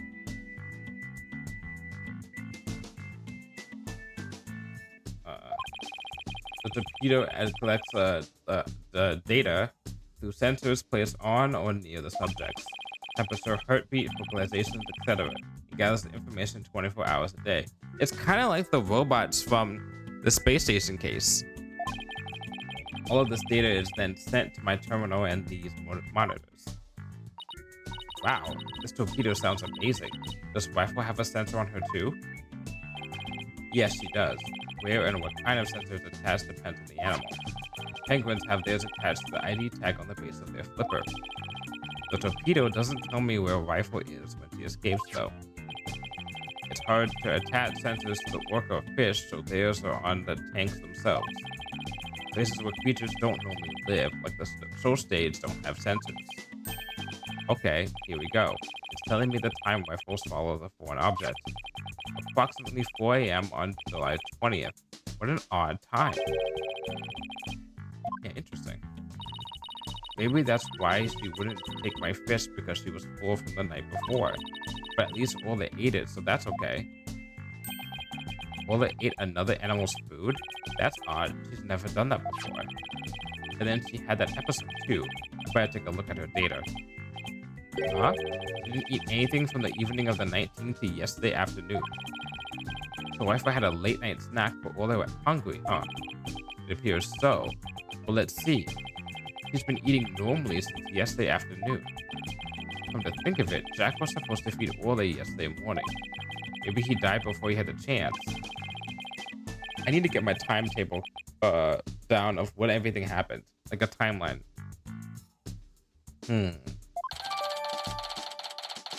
Okay, so...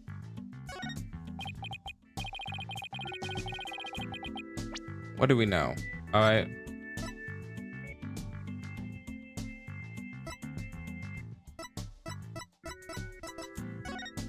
Let's work forward. Let's work backwards. Let's go all the way to the back. Let's work forward from the back, right?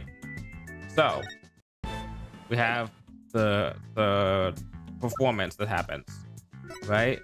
Then we have, what's her name?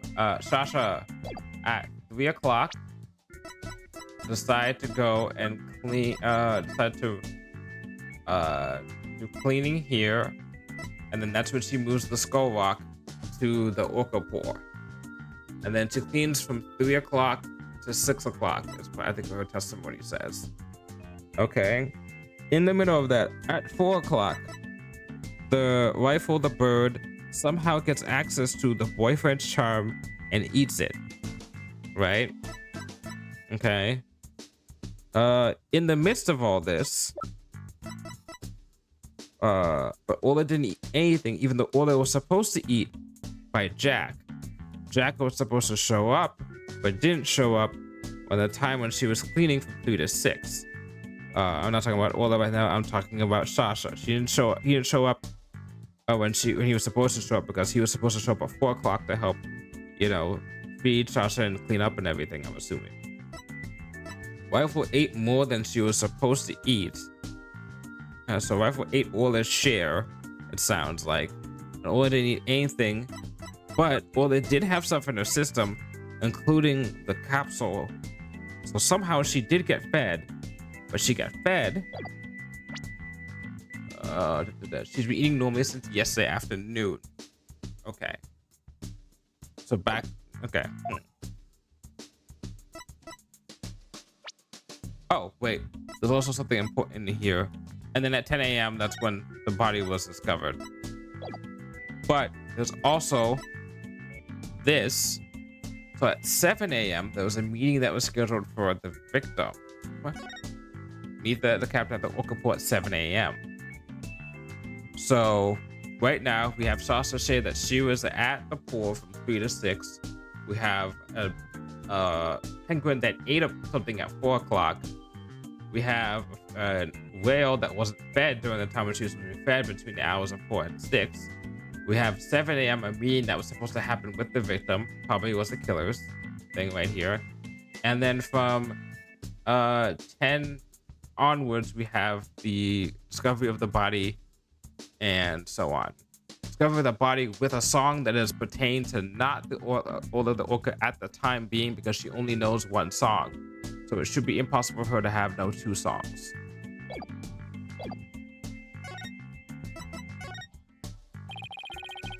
Crab, why did you want to hide the existence of the torpedo system?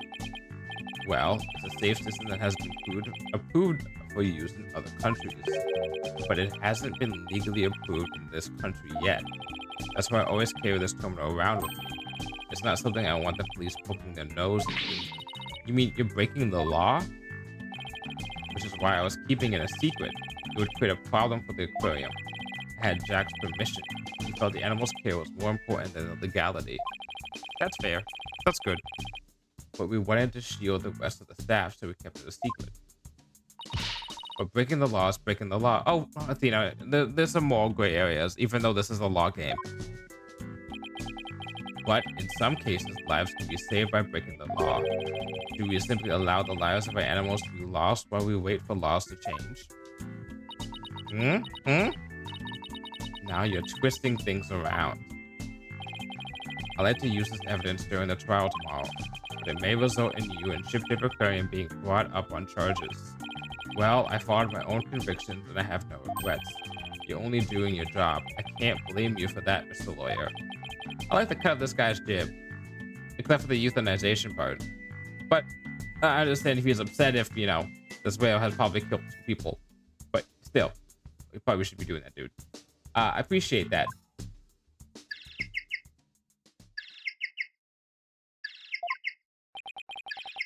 What's that sound? Another penguin? That's phone. Ah, yeah. That's my ringtone. Gee, Dr. Crab sure likes cute things. Maybe he wanted it to sound like Sniper? Hello? Crab speaking. Son of a gun. You people again? Stop harassing this aquarium.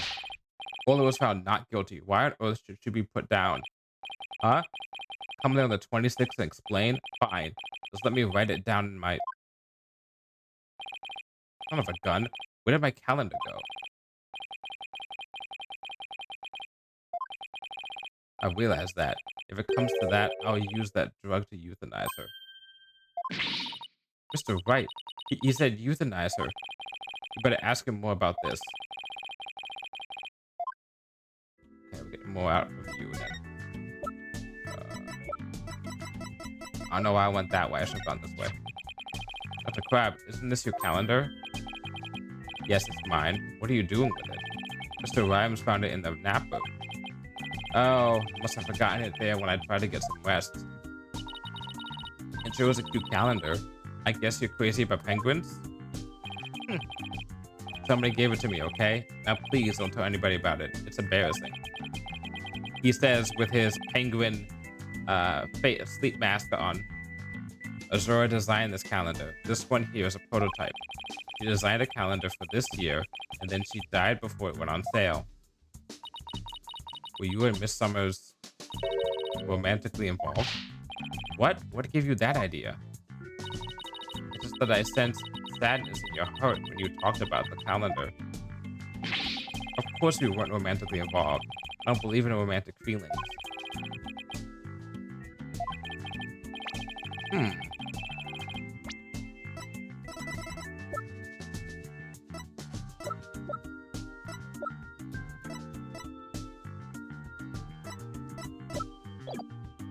By the way, did you meet Mr. Shipley at 7 a.m. on July 20th as scheduled? No. You were supposed to meet, but Jack didn't show up.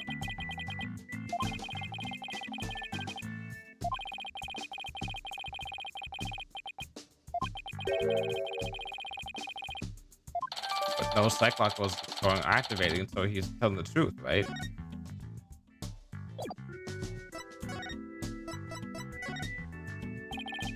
Who was that phone call from? Is it CDAC? Son of a gun. You heard that? It was CDAC calling with a demand. They said that the orca may have been found not guilty this time, but if she ever attacked a human again, we would have to put her down. Put her down? But that's horrible. Did you agree to the demand?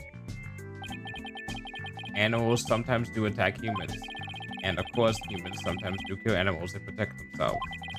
If it comes to that, yes, as a veterinarian, I am prepared to carry out euthanization using this poison.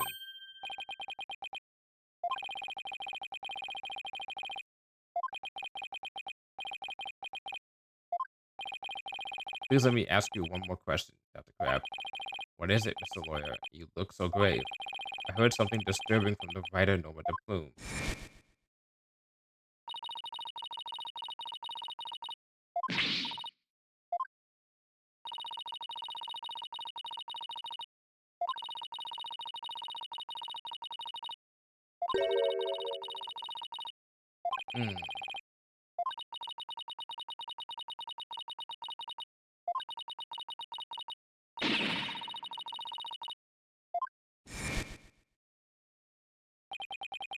I think Ship-Tip Aquarium might be keeping some kind of secret, and that has something to do with the recent murder.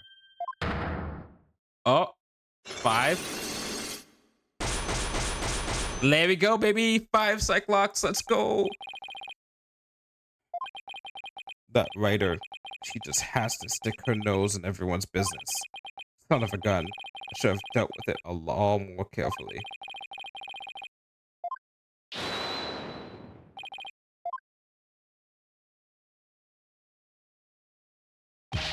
Sorry to interrupt, but Prosecutor Blackwell wants Dr. Crab. Detective Fulbright. You again? You couldn't possibly have any more questions for me. Well, you see, we're having a little problem. We were going to call the animal keeper as a witness for the prosecution, but he's being very stubborn and refusing to testify. And so we thought we'd ask you to be a witness in tomorrow's trial. Yeah, okay. Did you really now? Well, I'm not taking sides. I'll tell you what I know. No more, no less. That would be fine. Now, if you would please come along with me. But my Cyclops! Well, it looks like we'll have to continue our talk at the trial tomorrow. I don't know what secret you and this aquarium are hiding, but I'll uncover it if it helps save Miss Buckler. Give it your best shot, then. I'll see you tomorrow. Well, it looks like we'll be going up against Dr. Crab in tomorrow's trial. I bet he'll be one tough customer. Okay, we better get our evidence organized for tomorrow.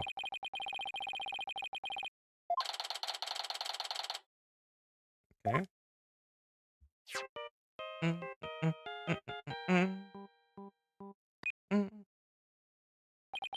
Hello? Mr. Wright, I went to Hickfield Tenant Clinic. Apollo, use your indoor voice. Sorry about that. Anyway, I found a lot, so I wanted to tell you right away. It turns out that mysterious capsule is a powerful sleeping drug.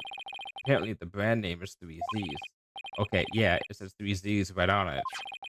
And they said the Shifter Aquarium vet recently bought a large quantity from them. The vet.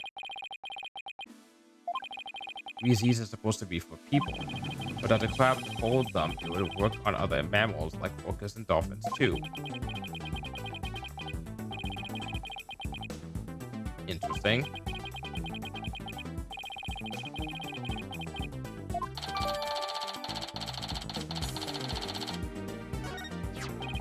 And I found out more than just that about the capsule.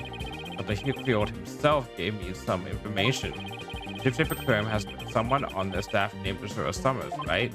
Yeah, the one who died a year ago. Well, Azura Summers was getting a certain medication from Hickfield Clinic last year. The same heart medication as Sasha Buckler. That's what it was. Really? I knew it. So now we know what happened. What happened was that our good old friend Azura Summers, the previous trainer that died, as seen pictured here in this book. Remember when she brought up a point of the fact that the orca, all of the orca, knows about the lifesaver technique, right? Is that she probably went into cardiac arrest. They didn't check to see if she went under cardiac arrest, but she went into cardiac arrest and died. And then Orla saw that she was probably like dying or something like that. And she was like, oh, I gotta save her life. So she did the lifesaver technique, but everyone thought that Orla had actually, what's it called? Crunched into and killed the thing. And my guess is, here's my quite favorite guess, if I remember now, is that this guy right here, Marlon Rhymes, he is Azura Summers' ex, and then he's the killer, because he probably thought that they were covering up the death of Azura Summers, because he didn't know that she went into cardiac arrest. Nice work, Apollo. Thank you. We'll be coming back to the office soon. Okay, Tuesday and I will be here. I think the vet is supposed to be a false lead. Well, we better get back to the office and get ready for tomorrow. What are you going to do, Pearls? I thought I'd stay overnight here and be with Orla and wife. Be ready for a telecast during the trial tomorrow. Good luck to the both of you. Thanks, Pearly. That way, when we prove Sasha innocent, he can see Orla right away.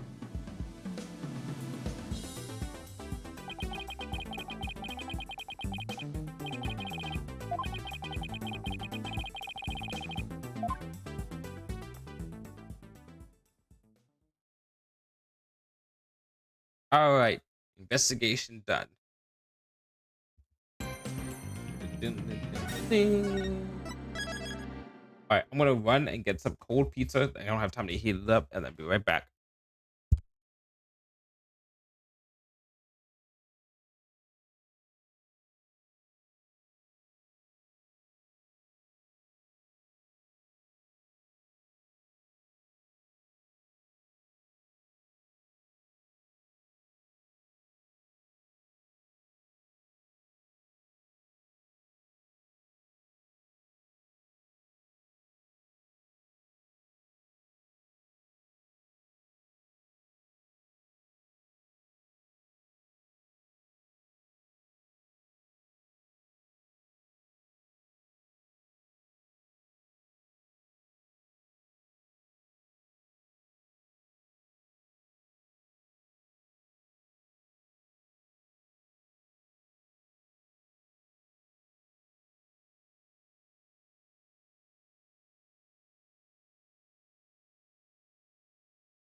Okay, I'm back with food. I wasn't gonna only get 2 slices of this pizza, but I got hungry, so I'm gonna get three. I got three. Yes.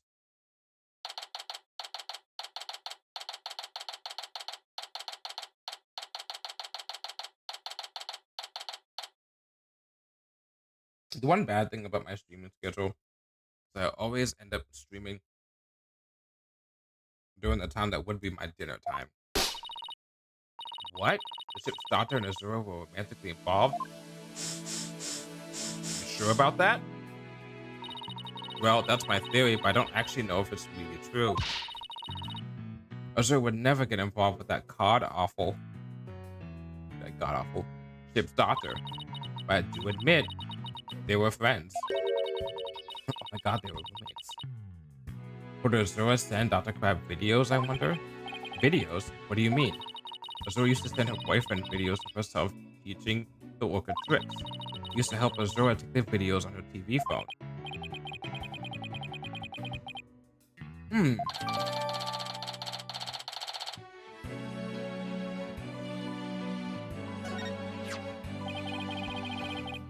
So TV phones can shoot videos too, huh?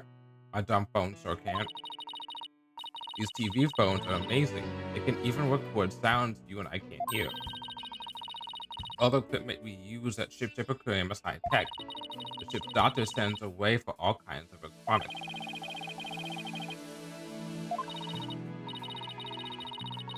Anyway, I still highly doubt.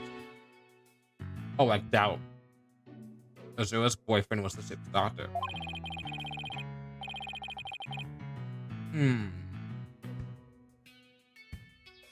But Dr. Crab found a charm yesterday and was really shaken by it.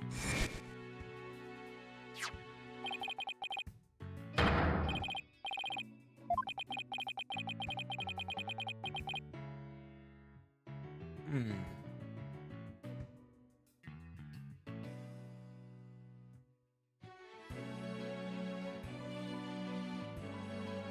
He says Azura's charm, not his charm.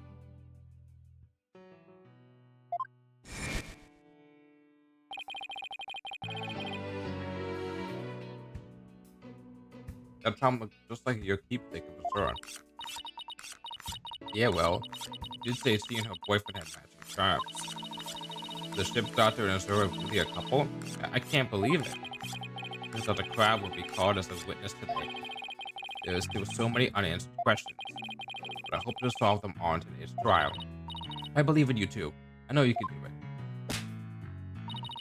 And we will, Shasha. We promise. Well, don't make promises for me.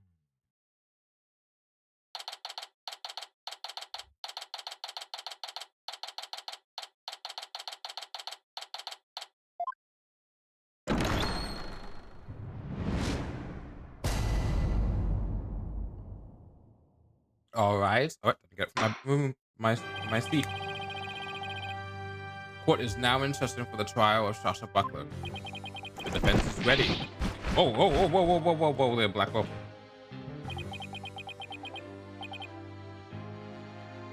What the hell? Back, man.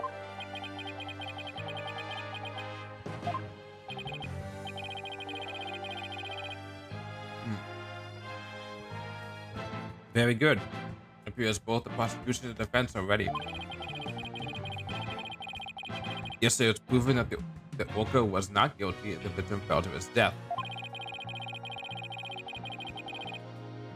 Prosecutor Blackwood, did the investigation in the Orca pool area turn up anything?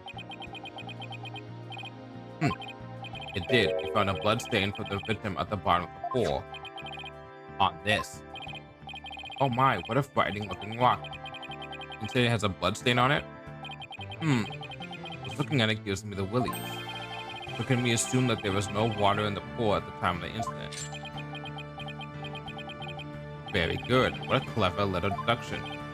Oh, what if it's nice to get a compliment from the prosecution for a change? Prosecutor Blackwell has completely tamed the judge with his carrot and stick approach.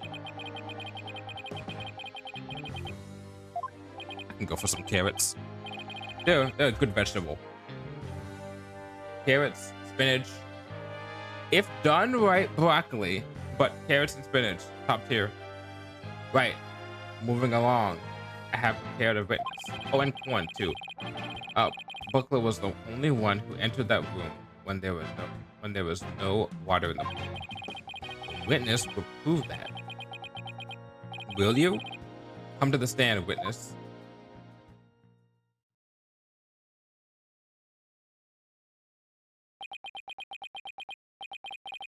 Name and occupation. Dr. Herman. Sniper, stay in there. And who is that cute little creature? Such a restless bird, quite unlike Taka. Aw, you scared her.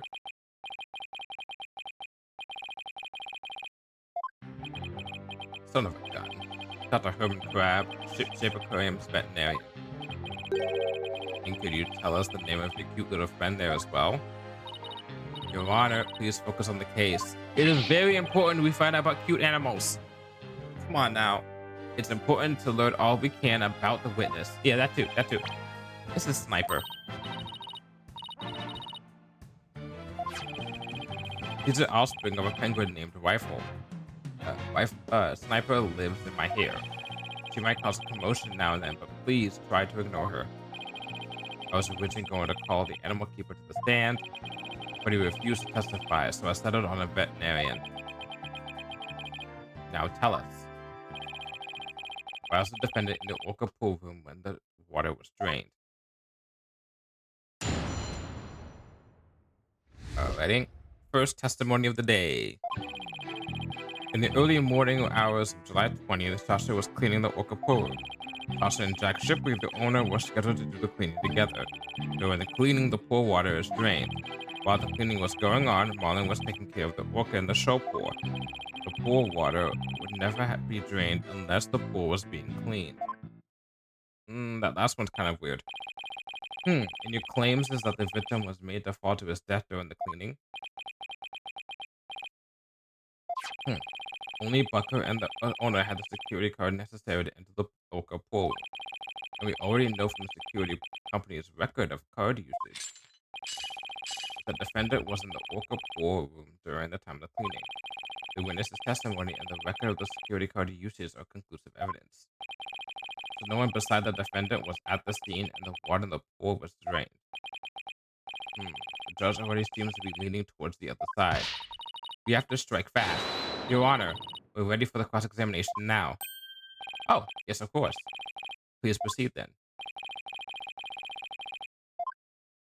How have you? You're not that old, Phoenix.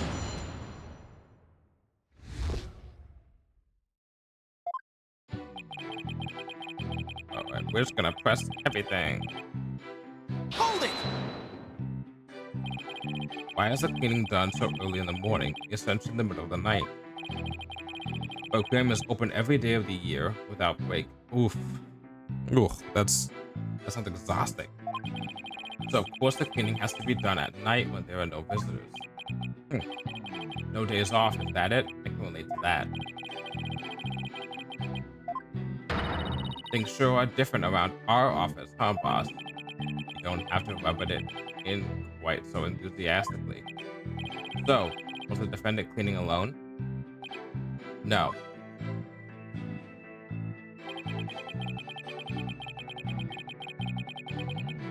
Hold it! But Miss Buckler said that Mr. Shipley never showed up to help with the cleaning. I don't know anything about that. All I know is what was on the schedule. Maybe they changed plans. They probably felt awkward with each other after the fight. In any case, there's no proof the victim entered the orca food room during the cleaning. Objection!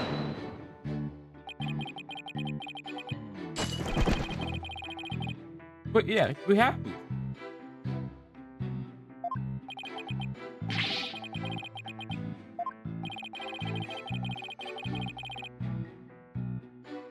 Wait, wait, yeah. We have no proof the victim entered it. Yeah, yeah.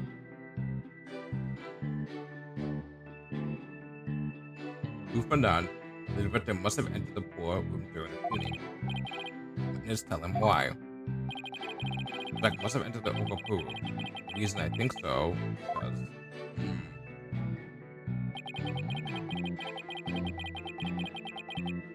Hold it! what do you mean to say that the record shows that both of their cards being used? No, only Sasha's, but they must have gone in together. Zach's body was found in that room, so that's the only logical explanation. We talked about this just yesterday. What purpose does that brain of yours serve? Even more bird brain than rifle. Objection! Witness, I will not allow birds to be belittled in my presence. Limit your disparaging comments to the defense alone. Yep. Bird lover, huh? I guess we're not destined to become best friends. That is fine. All I need is for you to talk about the state of the scene during the cleaning. Alright, fine.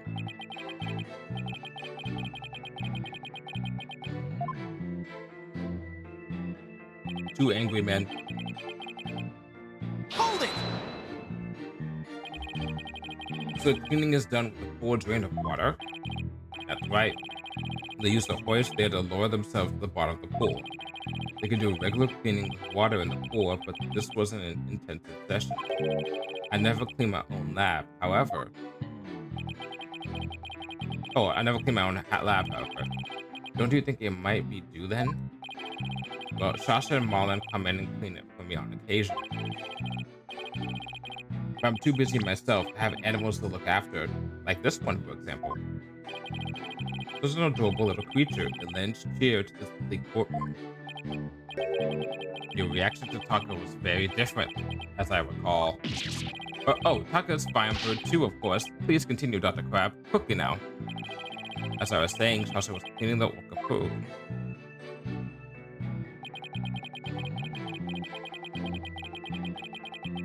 Hold it! Okay. The Ole was moved all the way over to the straw pool. Why is that? Well, it wouldn't do to get her covered in cleanser, would it? Of course she was moved.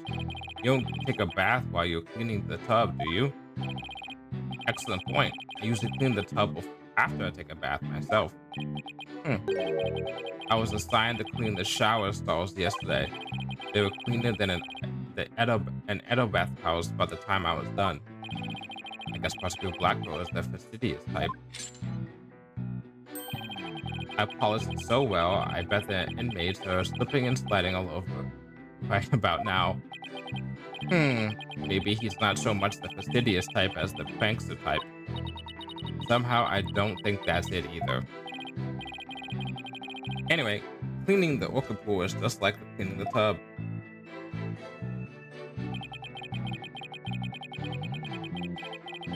Hold it! There's no possibility it would be drained at any time other than during the cleaning? None. Why are you so certain? Think about it.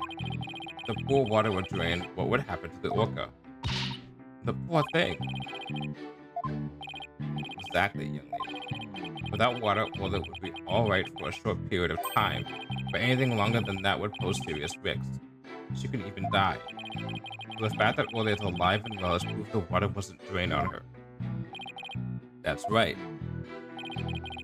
The Orca pool and the shoal stage pool are next door to each other. A hoist runs between the two to move the Orca and equipment back and forth. When attentive training is done, the Orca is moved to the show stage pool first. The water is only drained while the pool is being cleaned. Please add that information to your testimony.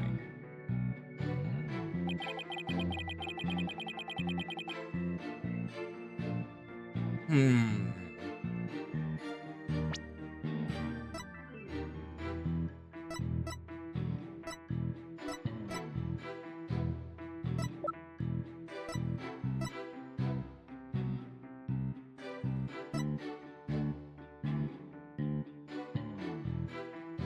Hmm.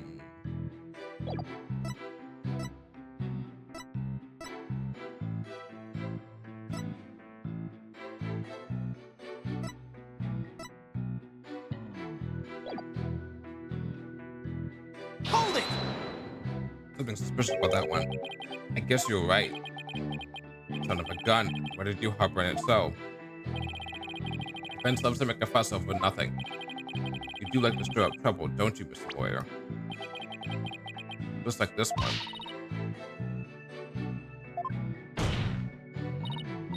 Haru, don't call Mr. Wright the sniper. Granted, his suit may make him look like a little like a penguin. Athena, I wish Sniper and Miss Baby Chick would stop all the peeping and cheeping. Miss Miss Baby Chick? How dare you? No, wait. That actually sounds pretty cute. Okay. Yeah, here I go with calling a young woman in chicken. What? Damn. Some have to show that the water could have been drained at some other time. If we don't, Sasha will be the only one under suspicion. There must be a hint somewhere. I better look through the evidence again.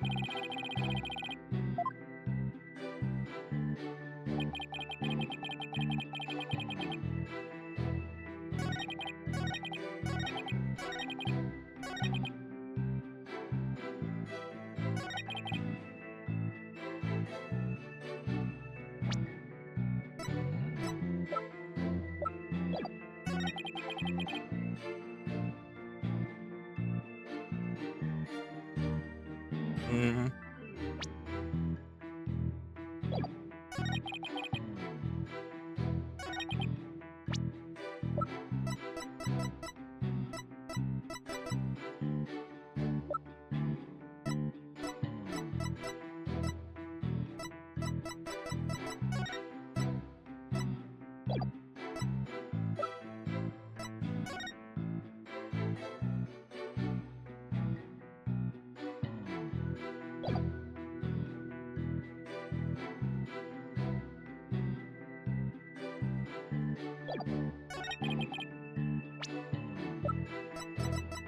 Objection! whew, whew. Okay, so I'll explain this my reasoning here, right? So my problem was that you gave me they gave us a new statement, right? And it could either be that one or the statement before, but either one had to do with the fact that yeah, obviously you can drain it, but the wording, the wording behind what he said, and there were no water in the pool that Wookie could die, threw me for a loop. That's why I was like, woof, wait now, because I was like, this could actually be wrong because the question that I have, I mean the evidence about the show still has water in the pool. So it does not deny the fact that if the water is in the pool, the orca, when it was not in the pool, the orca could die. So it's not really necessarily going against that information, but I see what they're going with here. This is one of those times where semantics is like thrown out the window. Is that necessarily true? What are you talking about? There is a way to let the water out without harming the orca, is there? There's still water in the pool, though. Your Honor, please allow me to submit this photograph. Look at this photograph. Oh, this is, as you can see, there is no water around the Skull Rock area. With a pool in the state, the victim could have been made to fall to his death. However, there is water on the other side of the petition. Ola looks just fine. Son of a gun. In other words, if the petition is set up at the bottom of the pool, the water can be drained without doing Ola any harm. Are you implying the water could have been drained at the time other than during the cleaning? Yes, there is that possibility. Dr. Crab is shaking. Looks like he has something to hide. Could it have been something to do with the calendar note about the meeting with the victim? It might. I'll submit it to the judge. Your Honor, please take a look at this calendar. Ah, you waved that around in court yesterday. No need to drag out your souvenir today. Actually, I would like you to make a note of the entry for the day of the incident. Let me see here. Meet the captain of the Orca pool at 7 a.m. This note is about the meeting planned with the victim. What? The defense would like to argue that at the time of the meeting, the pool may have been drained of its water. Whose calendar is that? It belongs to Dr. Herman Crab. Isn't that right, Dr. Crab? Son of a gun. So you suspect me, do you? What's the meaning of this calendar entry, Dr. Crab? Explain yourself. Fine. I was supposed to meet Jack at the Orca pool at that time, but ended up not going. So you're saying you simply broke your promise? You can't get out of it that easily. I believe you have some explaining to do. Objection! Your blade is sharper than I thought, Wright Dono, but your cut was shallow, a mere surface scratch. There's a saying amongst prisoners: do not see, hear, nor speak to smooth-talking lawyers. If you think the witness is suspicious, show your proof. True.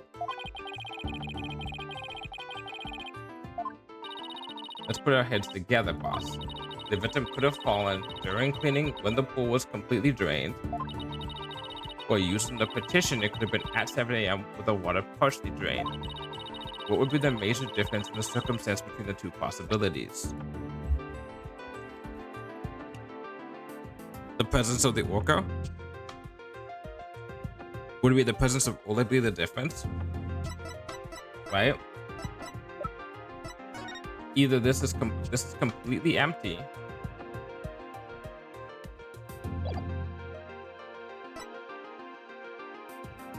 it was moved to the show pool during cleaning time. The victim took it when it fell.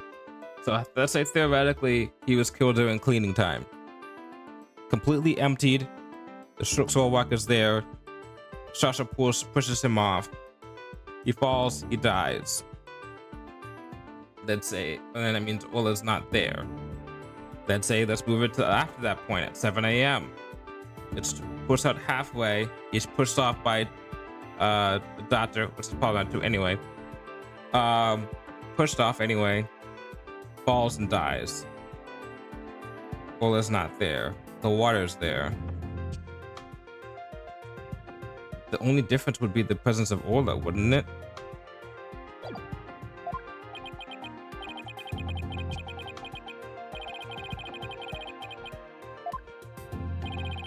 Because there's a difference between the two possibilities of cleaning at 7 a.m.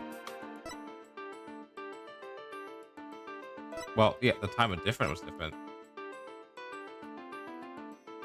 Well, we don't know if the orca was there. We think we know the orca is there.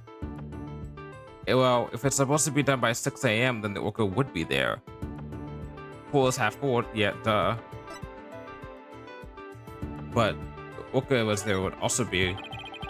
If the murder occurred at the time other than during cleaning, the orca must have been there.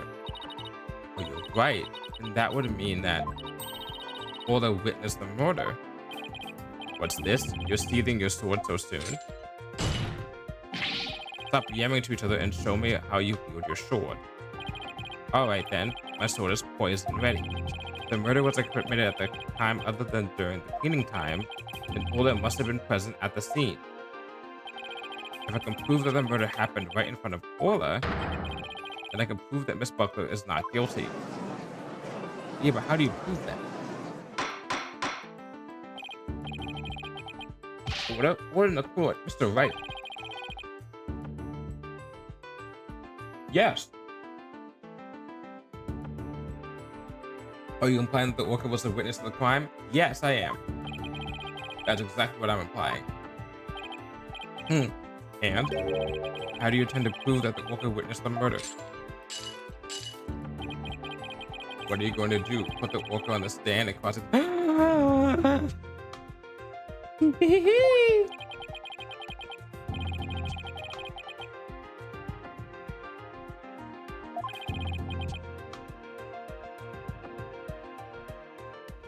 We have to cross-examine the whale. It's like we put the parrot on the stand in the first game. We get to put the whale on the stand and cross-examine it. Let's go, baby. If I asked Ola if she witnessed the murder, I'm sure she would tell me everything. Come on. Really? How interesting. How do you propose to communicate with the orca? Well, right. Think about that. Come on.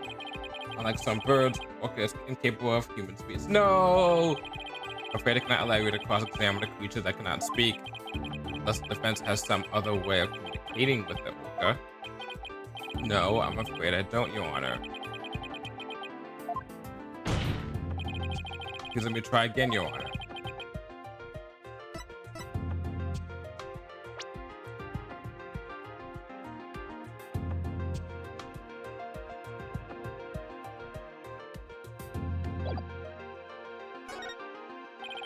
Defense will present evidence that will prove Ola witnessed the murder. You're going to present evidence? No, the defense. I thought surely you would try to cross-examine the orca. Yeah, it's not like I tried doing that. Huh. I must say I'm a little disappointed. Very well, let's see this evidence then. What evidence shows that the murder took place right in front of the orca? That is a good question. I was kind of bullshitting it.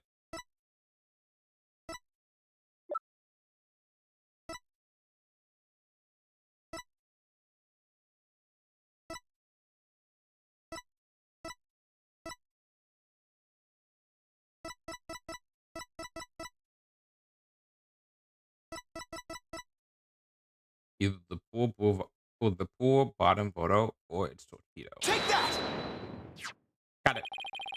This photo indicates where we discovered luminol reactions yesterday. By accident, we got some on the luminol testing fluid on Ola. We were then very surprised to see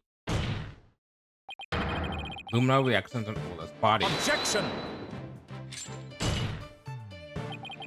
So what of it? There's nothing odd about that. As was discussed yesterday's trial, the orca was bleeding. Pieces of the orca's body blood were also found on the skull rock. The orca must have injured herself when she rammed the rock.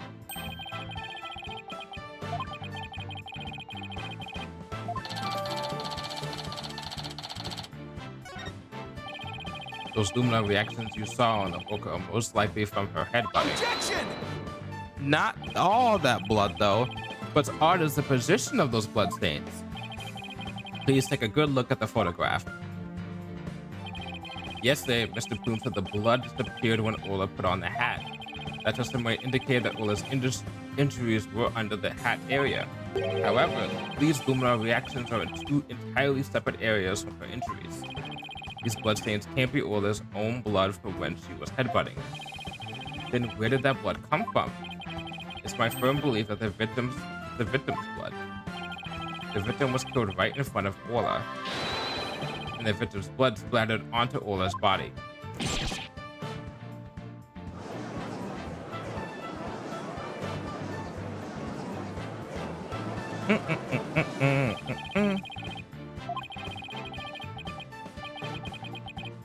That's why she was going to be poisoned.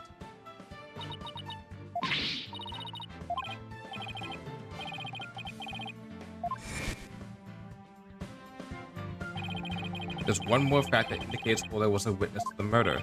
There's more?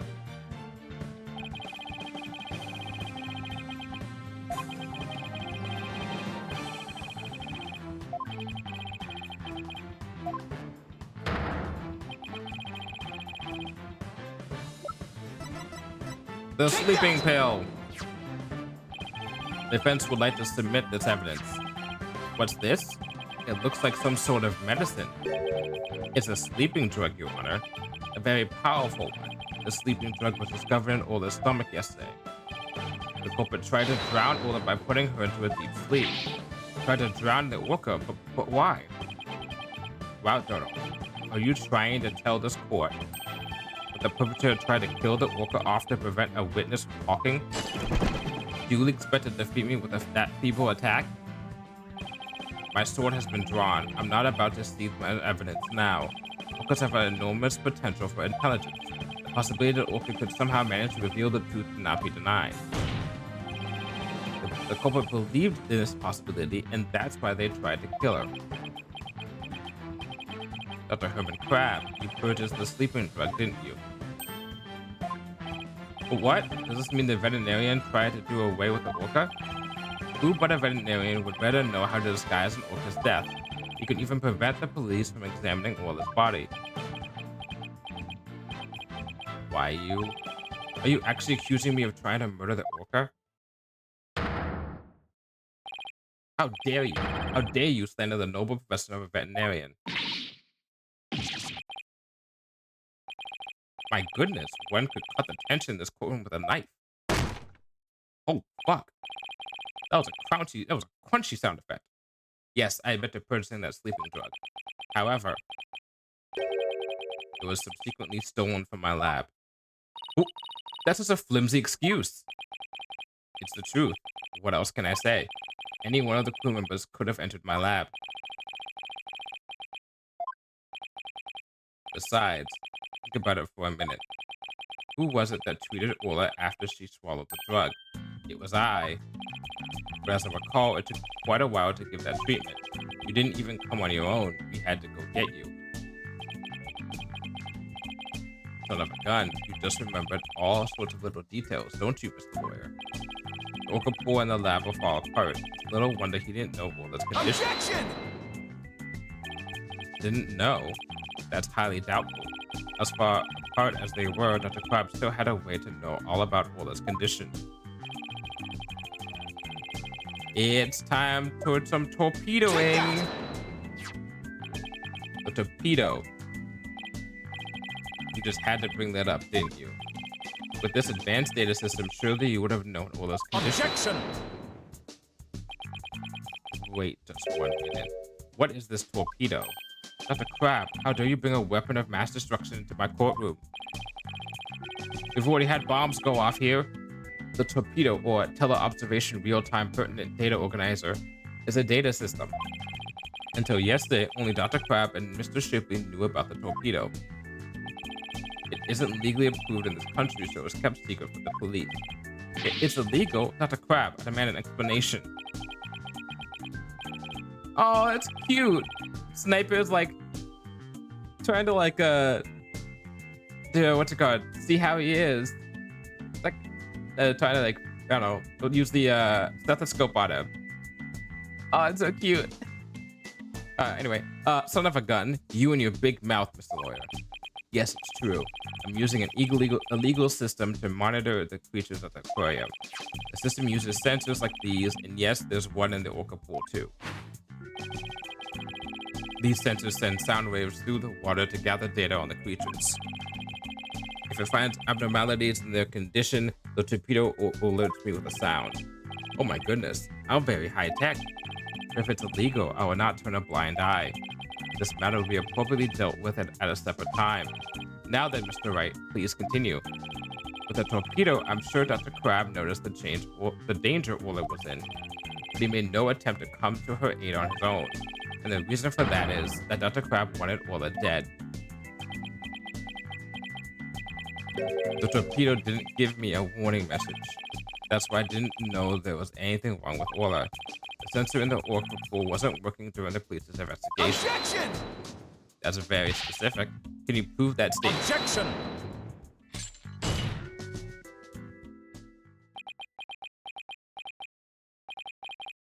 Heh.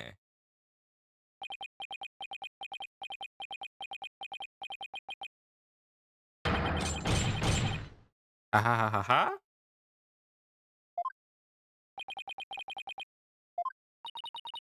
I guess this is also high tech for Prosecutor Blackwell that it's making him a little funny. Funny? Yes. I find this all very funny. Witness, those sensors send sound waves through the water, correct? But what if there isn't any water? Then they wouldn't work. They would automatically switch off. I see. And where is the sensor in the orca pool located? I don't know. Jack is the one who attached it for me. You don't know? Then I will tell you. The police found a sensor just like the one you just showed us. They found it attached to the table at the bottom of the pool. Table? The one on the right? Do you mean the tables in this photograph? Why? That is the dumbest thing. If you're gonna have the orca possibly be on the... Is it the one on the left or the one on the right? If it's the one on the left, then that's okay. But if it's the one on the right, that's the dumbest shit ever, because then you have a possibility that the orca cannot be monitored. Okay.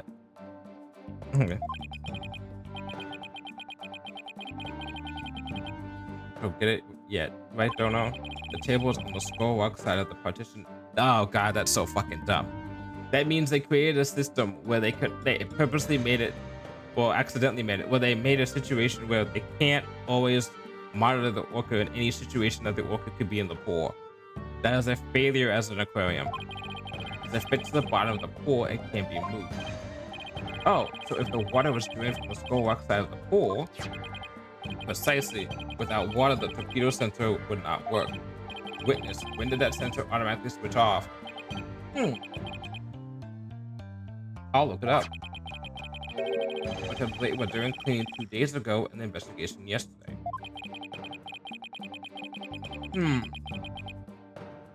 Of course, I knew the pool would be drained while they cleaned it. I had no idea they drained it for the investigation. No one let me know. That's why I didn't know about the pool's condition yesterday.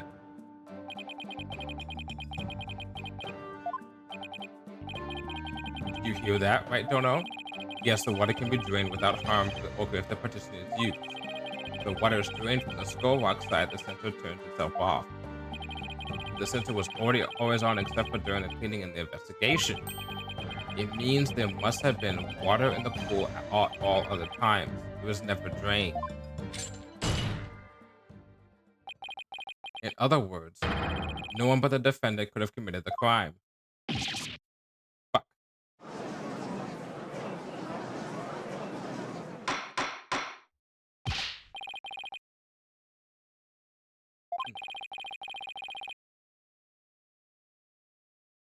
This completely shatters the defense's argument. Fuck. But the fact still remains that Ole was nearly killed with Dr. Crab's sleeping drug. Objection! But aren't you forgetting one important question? When was the sleeping drug given to the orca? You're right. It hasn't been discussed yet, has it? The orca pool is the scene of the murder. The police were there all day yesterday. The only way to get the drug to the orca undetected is to put it in for food. Yesterday, someone gave the orca food during the trial. Someone did? I'm afraid I don't remember that. Oh, fuck, it was Sasha. You don't remember? You're not that old yet, are you? It was the defendant, Sasha Butler.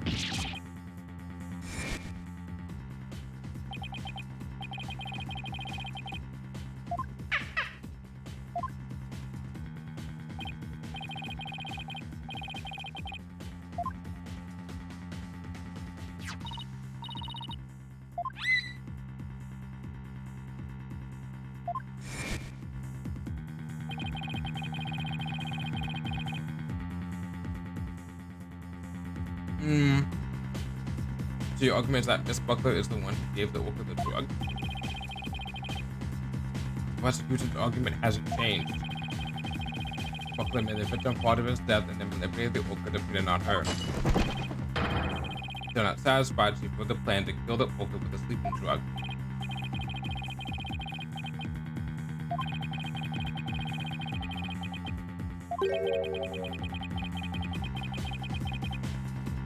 Yes. Hmm.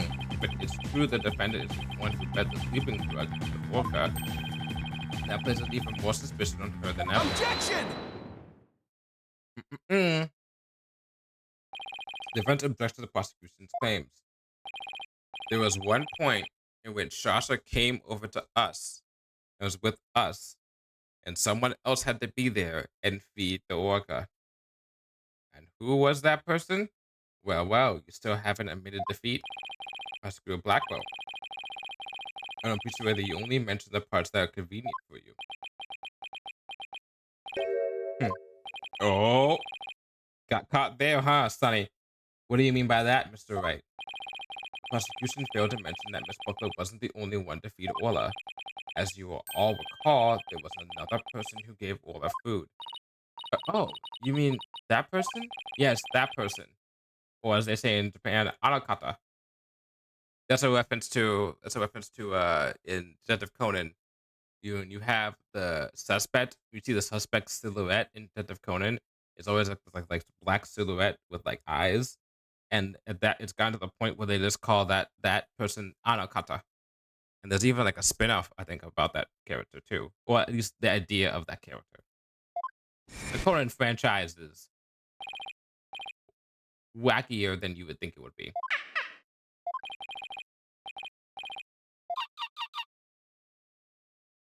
Look at all that fish. Mm. Oh, Mr. Wright, no.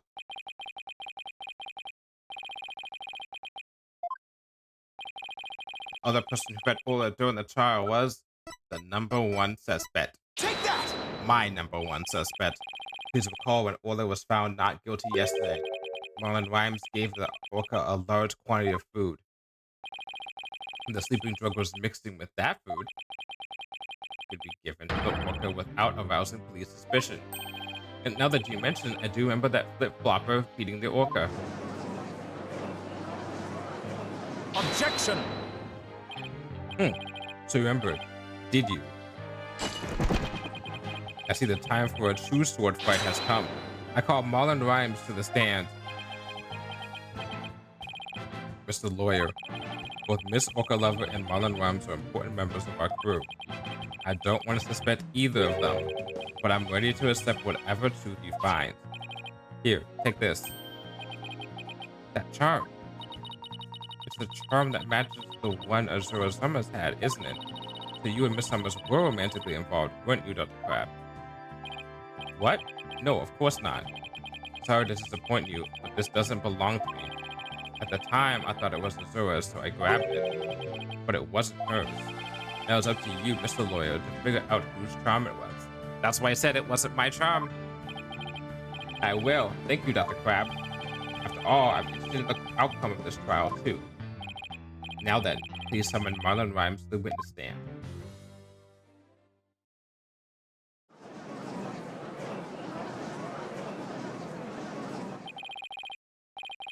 But what's going on? What's everybody making that face for? And the funny thing is, at first I was like, oh, this guy can't be the killer. It looks like no one like it. Doesn't even look like a killer at all. He's got like innocent face. And then I remember the people who have been killers in previous games, even people who have been not mean to be killers or kill like with like kind of slightly like not noble, but like just like repentant killers. And someone from the Edgeworth game, the second Edgeworth game, the guy who was just like, oh shit, the guy's a killer.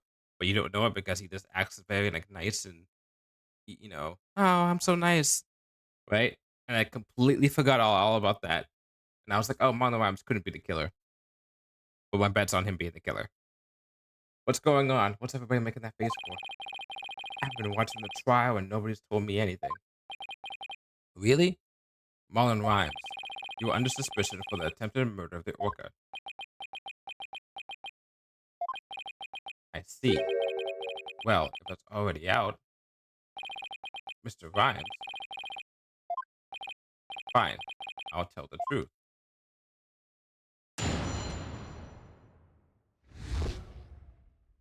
Bet you he's not. Tasha's lying to protect that orca. At 3:30 a.m. at the 20th, there was still water in the orca pool. The incident happened before the orca was moved to the show pool. Well, they killed the captain by bashing him 30 feet high and making him slam into the water.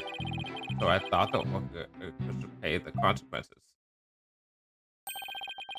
Now we're back to the orca again.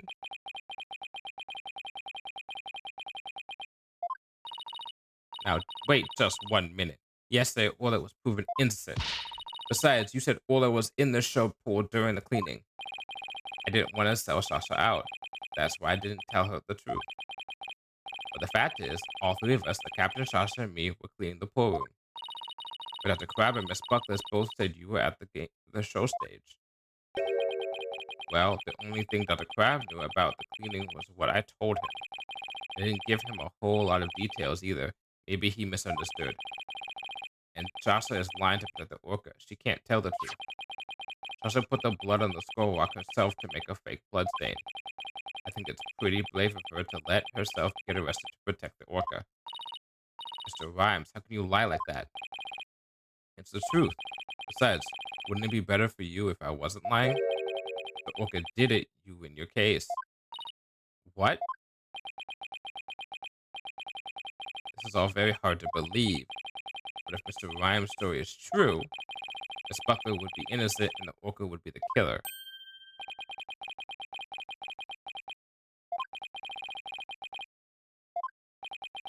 Having a witness lie to save your own client?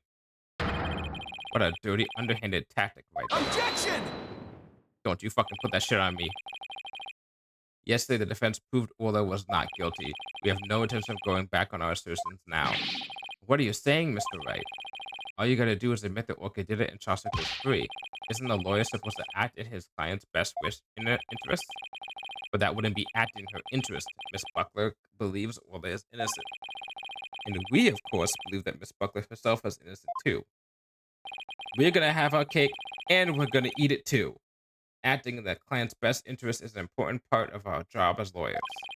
Using dirty means to win a verdict would destroy our client's faith in us. That's right. We believe in both Miss Buckler's and Orla's innocence. Huh? I just don't understand how you can treat a human and an orca equally. Sasha or the orca, you can only save one of them. I don't know about that. I can save them both. All I have to do is disprove your testimony. Oh yeah? Then go ahead and try. I will do just that. Let's go.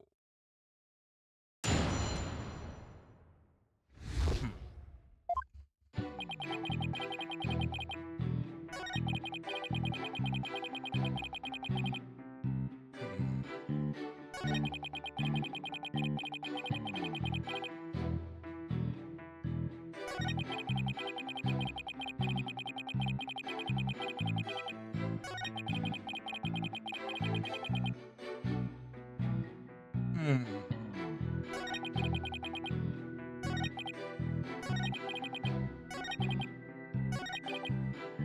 Hold it!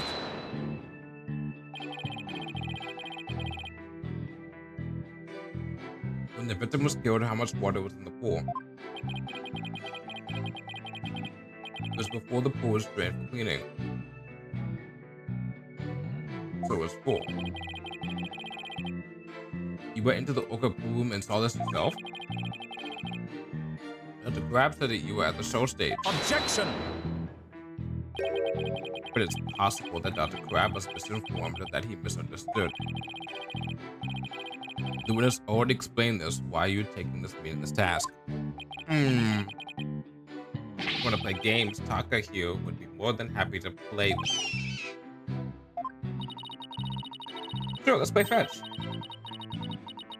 We better be careful how we present the witness. Oppress the witness. Taka is watching us like a hawk.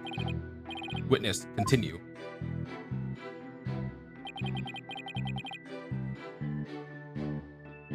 Hold it! So you're saying the incident took place before the cleaning began? Yeah, I guess so. Captain Shasha and I were going to do the cleaning together. It's much more efficient than trying to have just one person do it alone. In the defense's case, however, more lawyers simply more lawyers, nothing more.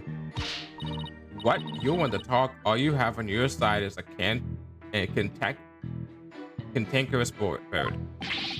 What about me? I'm up here all alone. Yeah, you need a mascot, Judge. Are you people done? Hmm. You need the witness to keep you focused? For shame, I don't know.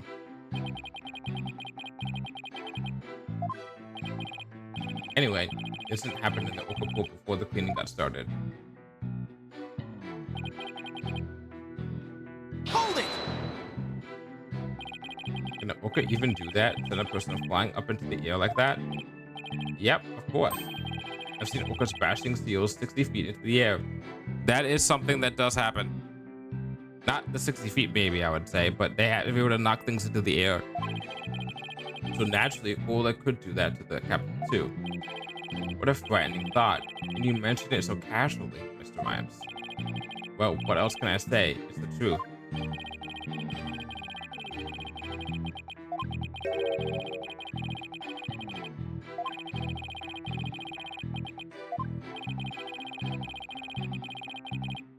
And you witnessed the moment the victim was killed by the orca, is that right?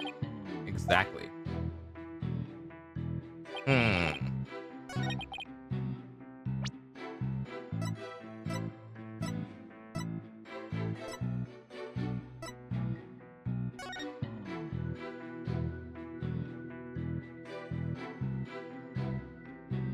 Had to be from 65 foot tall in the building, stealing the pool bombers to 100 feet.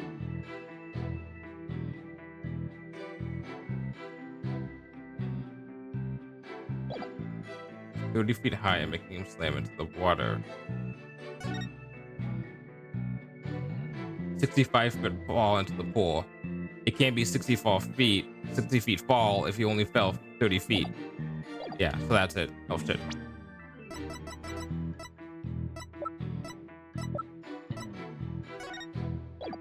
Objection! Yeah. Okay. When lies are piled on top of each other, contradictions start to emerge. One day, I'll get back to that mystery game contradiction and start over for the third time and I'll stream it. One day I'll do that. But every time, the second time I tried getting into that game, I got less progress than the first time I tried playing through that game. I've tried playing it twice. I've tried streaming it once. That game is probably easily the hardest mystery game I've played. I've gotten stuck so many times, but it has a cool system in it that I like. But one day we'll get back to that. This time is no different. Are you saying there's some kind of inconsistency in my testimony? Yep, that's exactly what I'm saying. You claim that the victim was sent flying about 30 feet into the air. But the autopsy report showed that parent caused death to be from a 65-foot fall. What? Additionally, in your testimony a moment ago, you said at 3:30 a.m. on the 20th, there was still water in the orca pool. However,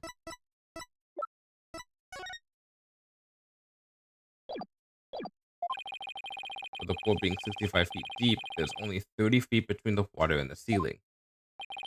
If the pool was full of water, as you claimed, it would be impossible for the victim to fall about 65 feet, as the autopsy states.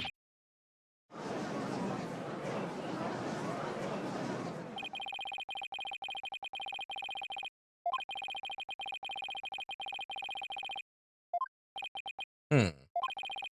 I believe that brings us back around to the orca didn't do it.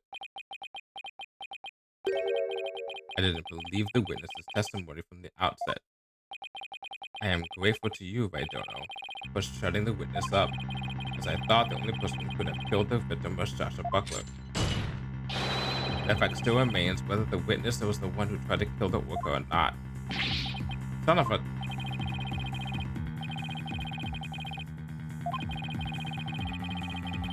If you really care about Shasha, just give yourself up and let Shasha and the orca go free, but you don't care about the orca. That's your problem because you think it killed your girlfriend. As Prosecutor Blackwell said, suspicion against Miss Buckler is now that deepened. Mr. Wright, isn't there anything we can do? There has to be a way to prove Shasha is innocent. At a time like this, It's when Mia Fey needs to show up. Where are you, Mia?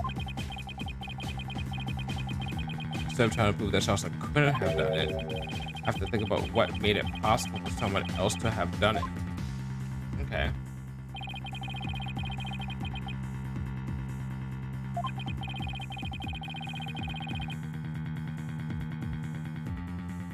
Wait a second. Do we have any proof that that's the crime scene? Wait, yeah. We have no proof it's the crime scene. Oh my god. No need for pity, your boldness. Just finish him off with a swift verdict. It appears the defense has no objections. Very well, I will give my verdict update. Your Honor, please hold off on that verdict. But you were so quiet, Mr. Wright. Do you have something to say now? The defense has a counter argument. You do? Pitiful. Just desperation. You look pale. Are you sure you're prepared to make this counter argument?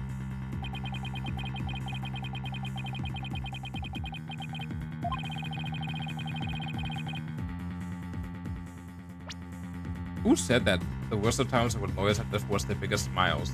Was it Mia?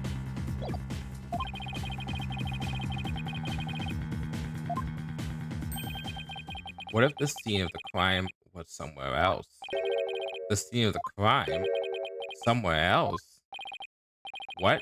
You're finding fault with the police investigation now? As I understand it, the prosecution's argument is as follows.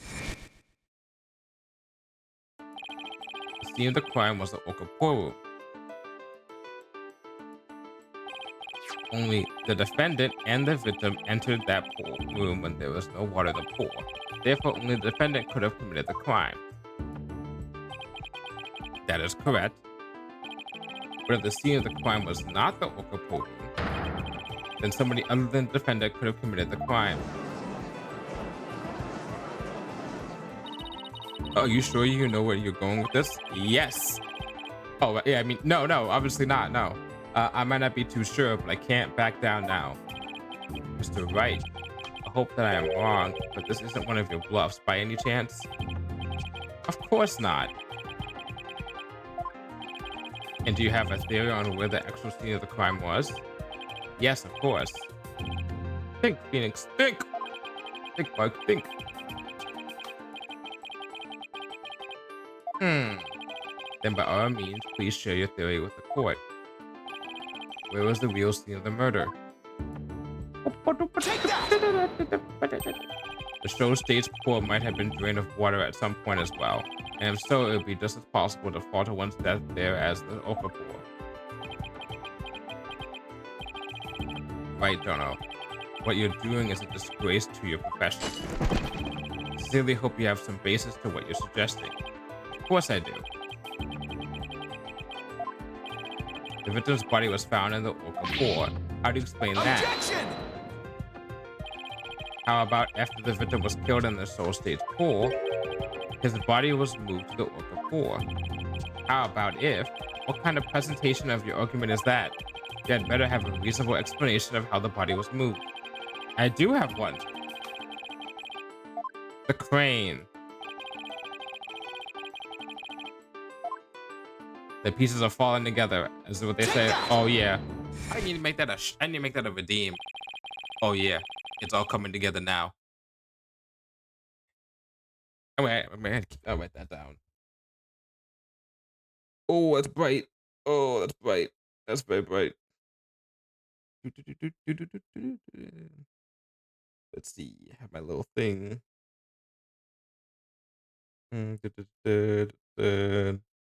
Let's do that. Make that be.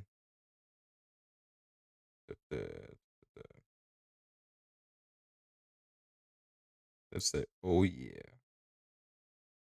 We'll call it Kronk.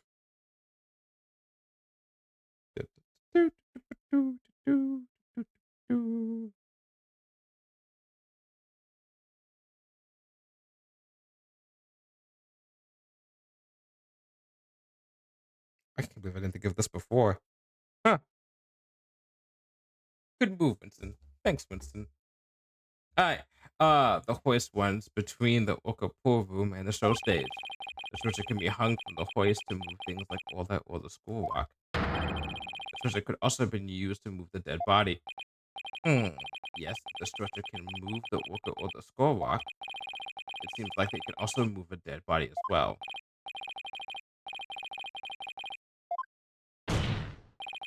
The show pool was the scene of the crime. Somebody else could have done it. Objection! Of course. You desperately spew conjecture, and now you even make up a crime scene. He's a little upsetty. A little upsetty spaghetti. Not again. You don't have the soul of a warrior. You don't deserve to be on the battlefield. And even your fabrication is half-baked. It's a disgrace. But what do you mean half-baked? The hoist can be operated from the orca pool room only.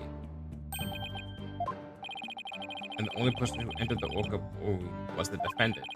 Even if the body was moved, the only one who could have moved it was the defendant herself.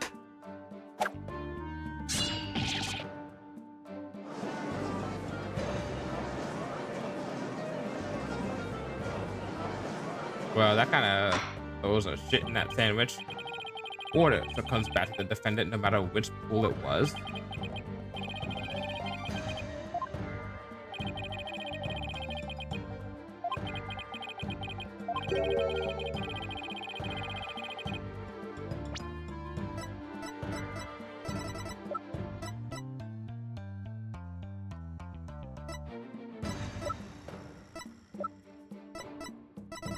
I don't know. Mr. Wright, do you have any objection to the prosecutor Blackwell's claim?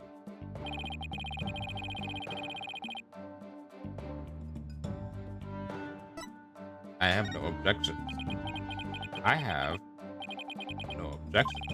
Miss Booker must have been the one who moved the body. What? Mr. Wright, are you admitting the defendant committed the murder? No. I'm simply conceding that she was the one who could have moved the body. However, I contend Miss Buckler was not aware that it was what she was doing. The culprit made her move it unbeknownst to her. The defendant moved a dead body without recognizing that it was a dead body? How could that be possible?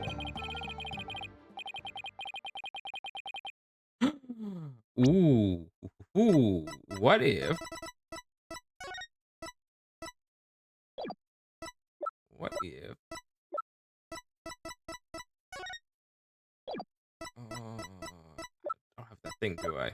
The lifesaver thing, the dummy. The culprit made Miss Buckler move the body along with this piece of evidence.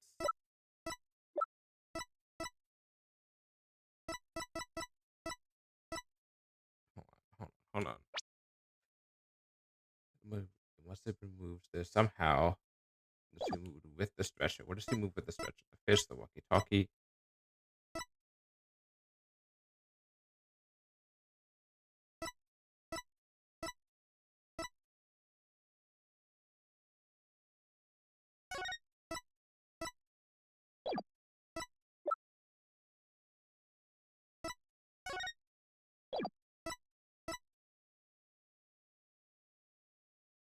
So she made for the new show. It would have to be the skull walk. It would have to be the skull walk. Because she specifically was like, I moved the skull walk to hide it because I didn't want them to do the show. Take that! The skull walk. Miss Buckler told me yesterday that she moved the skull walk when she was cleaning. The only two things Miss Buckler moved the Okapu Ola and the skull walk. I would like to suggest the victim's body may have been inside the skull walk. What? Hidden inside the rock, the body could have been moved to the Okapu with the hoist. At the show stage, Marlon Rhymes loaded up the skull walk with the body inside, and then used the walkie-talkie to let Miss Buckler know the walk was loaded. Miss Buckler operated the hoist from the Okapu room and moved the stretcher. She moved the rock without knowing the body was inside. Do you really think there's enough space inside the skull rock to place a body? Swashbuckler Fly indicates it could be possible.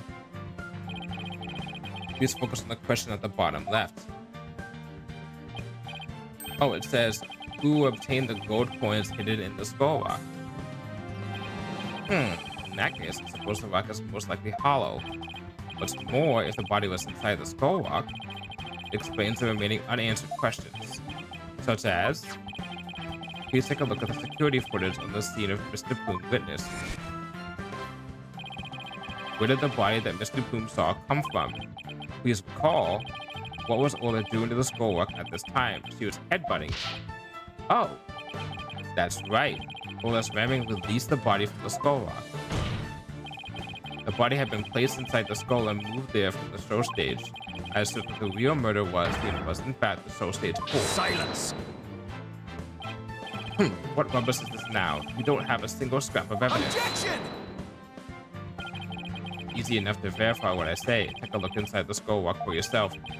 You should find some kind of proof that the body was there. Blood, fibers, hair. Right, Dono.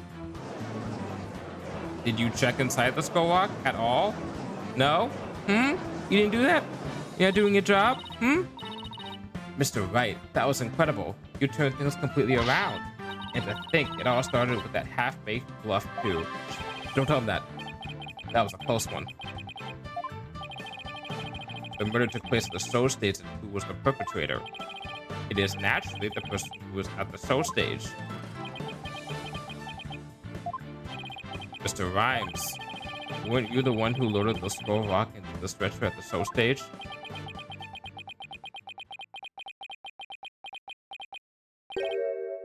Are we going reveal? Are we going mask off? Wow, Mr. Wright, that was some pretty smart brain work you did there. To be honest, I never thought you could figure it out. I tried to protect myself, but I guess it came back to bite me. Are you confessing you gave false testimony before, Mr. Rhymes? That's perjury. Oh, please. No one gives a shit about perjury in this court. Yeah, what Mr. Wright says is true. The body was inside the skull rock. And it's true the captain was killed in the show pool, too. But this time, I'm going to tell you the whole truth about what happened that day. Oh, no mask off. Okay.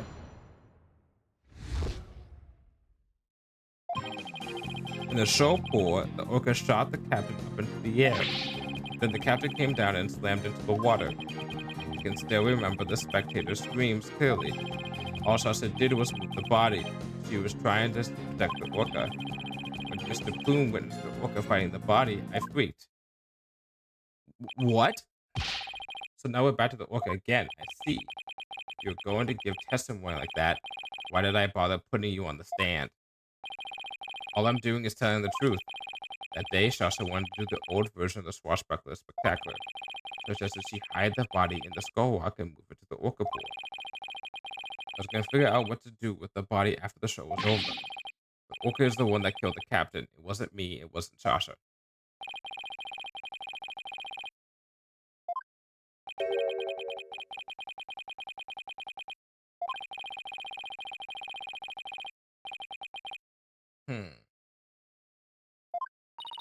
Mr. Wright, how about if you leave this to me? Athena, do you mean you heard something? Yep, noise. Discord in Mr. Rhymes' heart. Probably about the fact about the crowd thing. That means somewhere in his testimony, there's an inconsistency in his emotions. Alright, Athena, give him a good counseling session. You got it, boss.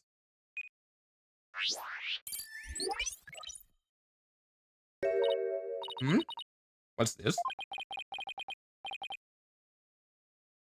What are you getting, Athena? This testimony is pretty complex. Feelings of deep sadness and intense anger are being called up.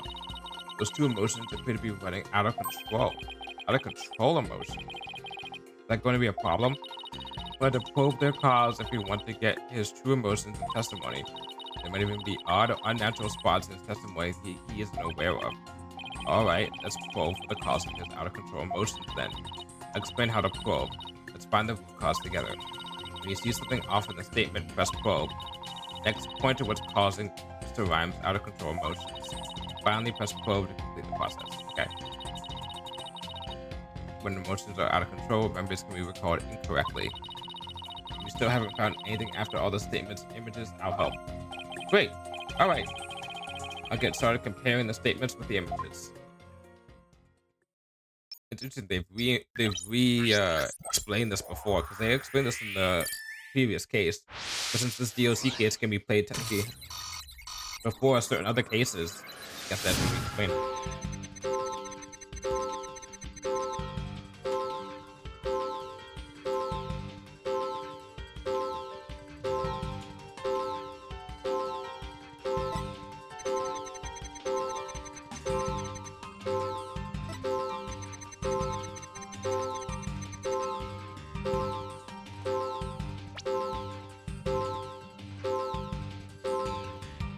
Got it! Oh, well, that was easy. I thought there were any spectators there at the show stage when the owner died. If there had been, those witnesses would have told us the true crime scene right away. What? Oh, right, of course. I just made a mistake.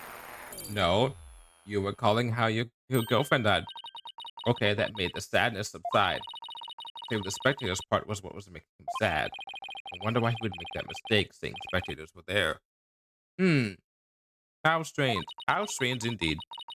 The only thing I can think of is that he was mixing up one memory with another. Like, he was in a similar situation before, and it was deeply imprinted on his heart. Hmm.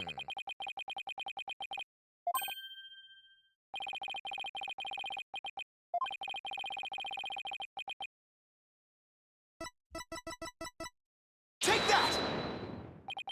Mr. Rhymes, I think I know what happened.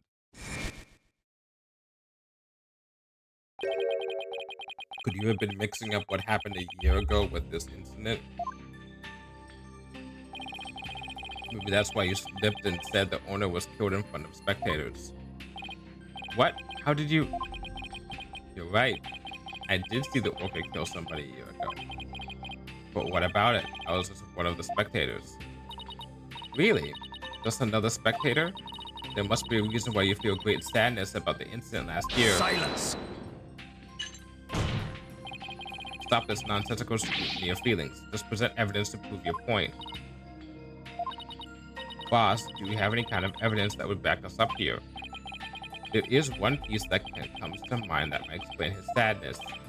Well, I'm waiting. See, Take that! Azura Summers died in accidental death 1 year ago. This is her boyfriend's charm. Hey, what are you doing with that charm? It was found in a rifle's stomach yesterday. Judging by your reaction, I believe this charm belongs to you. I guess I need to push him just a little harder to make him admit it. When Mr. Rhymes said the word charm, he was very rattled. You better examine this charm a little more. Good idea. Let's look inside it. Is there a photo? What is this? A photograph?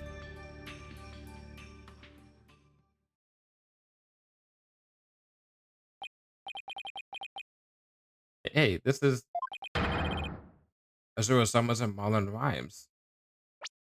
Wait a second. What's that red stuff coming on the left? Oh, that's a fin. That's just a fin underwater. Wait a sec.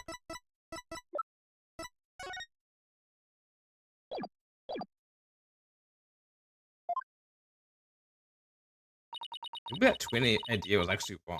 Maybe I just remembered that wrong. Mr. Rhymes, you and Azura Summers were a couple, weren't you? So what if we were a couple? Doesn't have anything to do with this case. You believe you saw the orca kill your girlfriend. That's the cause of your sadness. Isn't that emotion of yours connected to the current case? Silence!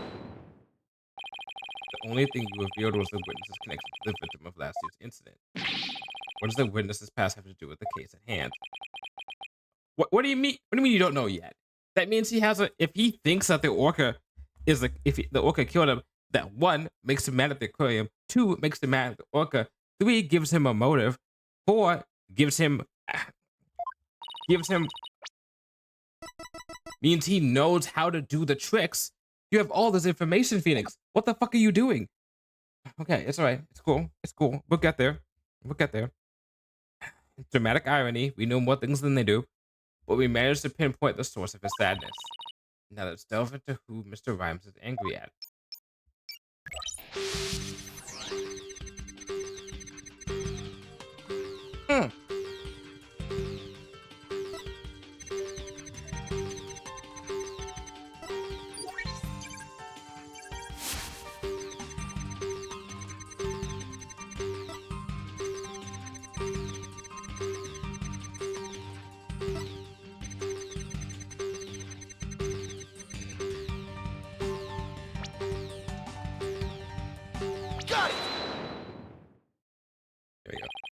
Mr. Rhymes, you're angry with Orla, aren't you? Angry at an orca? Why would I be? If you think I have some reason to be mad, then show me some proof. Yeah, I got your proof.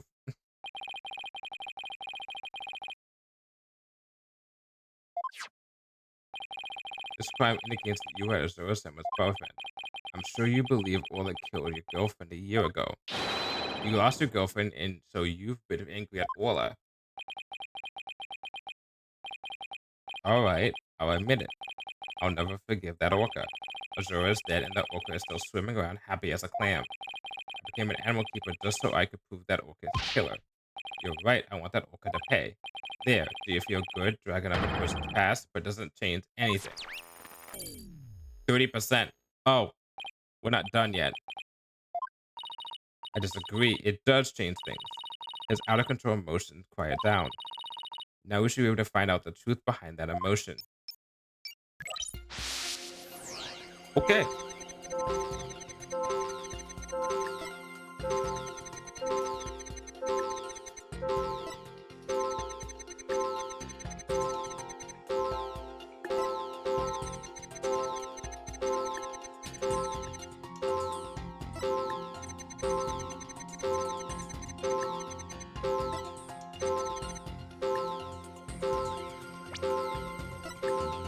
Got it!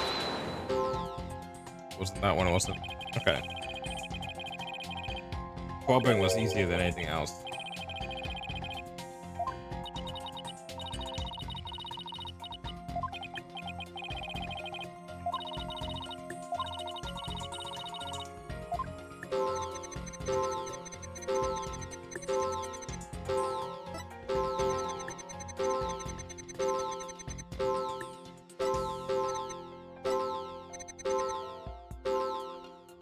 Wait a second. Got it! There's no freaking. You say you freaked, but there's no freaking. You weren't matching your freak. When Mr. Plume witnessed the orca finding the body, you freaked? Really? What are you getting at? With Mr. Plume as a witness, Orla was guaranteed to be accused of murder.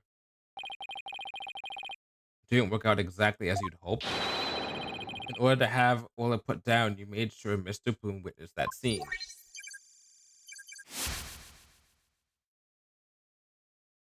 Fucking floating head. That's just such a dumbass.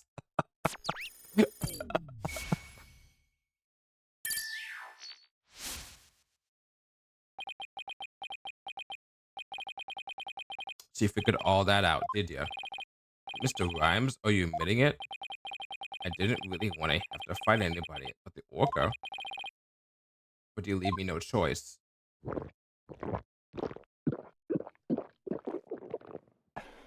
Mask off time?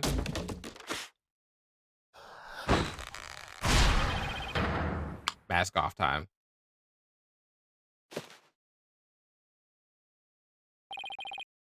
Now it's time to get serious. Fucking love mask off time. Ahoy. What? Yo, ho. Ahoy, me meat brothers represent. Avast grass eaters that stay free. Quick words pop in your mouth. Script the grass eaters, you know what I mean? Bad. Yo, ho. Boy, I'm ready to get ready for the showdown. Yeah, okay, I think that guy's the killer. What's going on? Where did this pirate fellow come from? He looks like a completely different person. It's the mask off situation. If we don't have order, Prosecutor Blackwell will yell at us. Prosecutor Blackwell? So I plan to have that wench be a witness? Oh, you caught me out. If it's true that I thought Orca's murderous ways should be found out. That's why I schemed to have the Plume see the body. So you admit it? You deliberately framed Orla? Oh, it'd be true, but what skin be that off anybody's nose? That orca be a murdering scurvy dog. I may have a grudge against that orca, but I always felt grateful toward the captain. The orca murdered Azura and the captain, so of course she could walk the plank.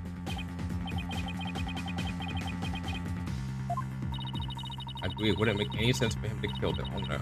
Why would he? But his hatred for Ola, on the other hand, comes through loud and clear.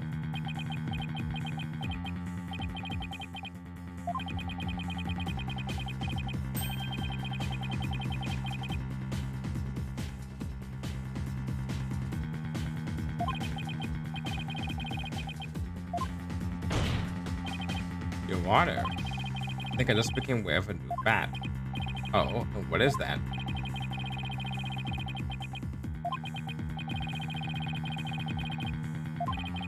I will now reveal the identity of the individual Mr. Rhymes meant to kill from the start. Take that! What? The witness' intent was to kill the orca? Exactly. The witness's intended victim was not Jack Shipley. From the start, it was all a scheme to kill Orla. The orca was his true target, but Jack Shipley was the one who died. The orca is alive, like, quite well.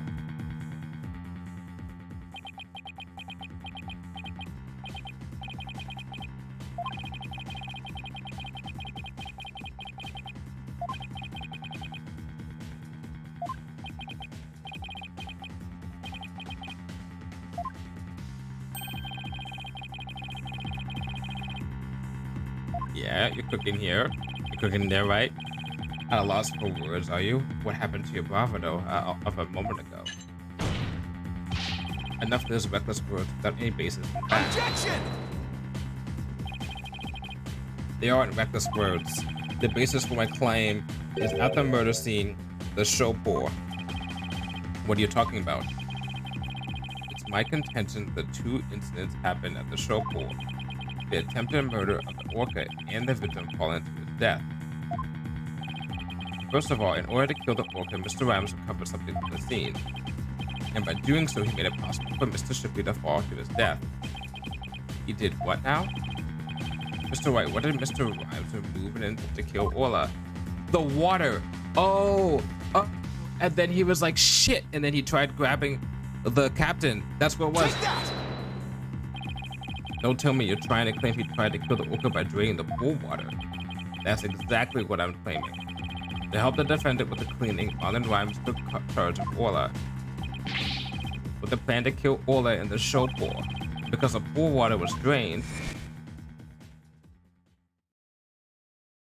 it made it possible for Jack Shipley to fall to his death in the show pool, making it an accident that was caused by an attempted murder. He was collateral damage.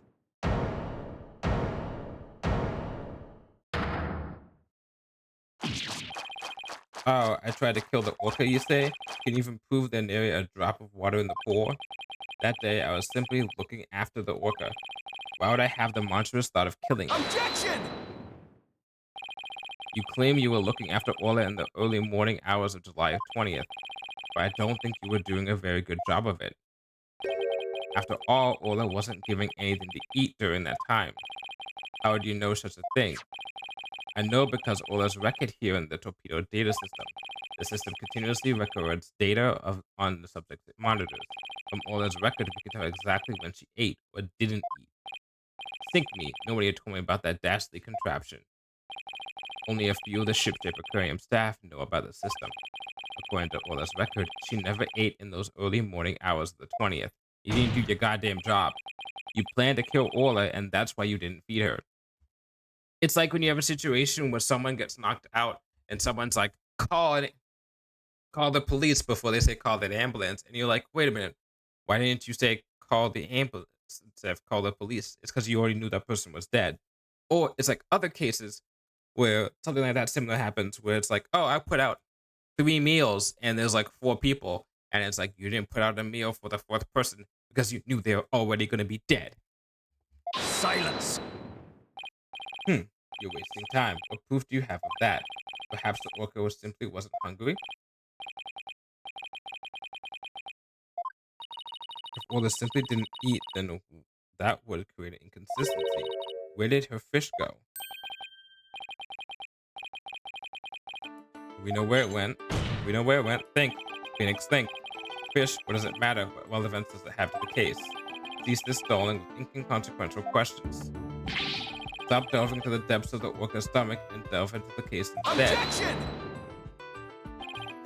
Wait, it may seem like a small inconsistency, but it's an issue of great importance. What are you driving at, Mr. Wright?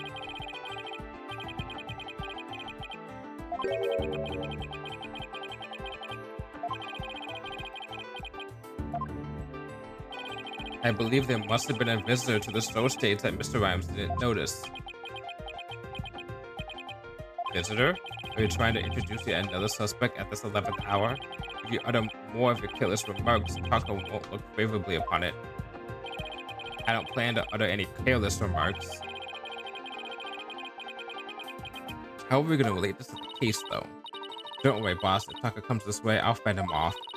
But do try to keep your remarks careful.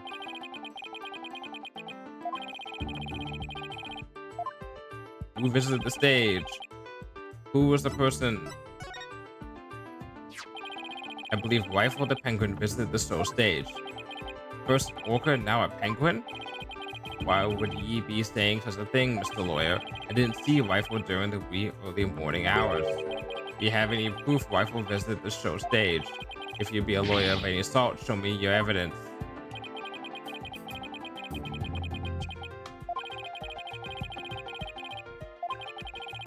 Hmm.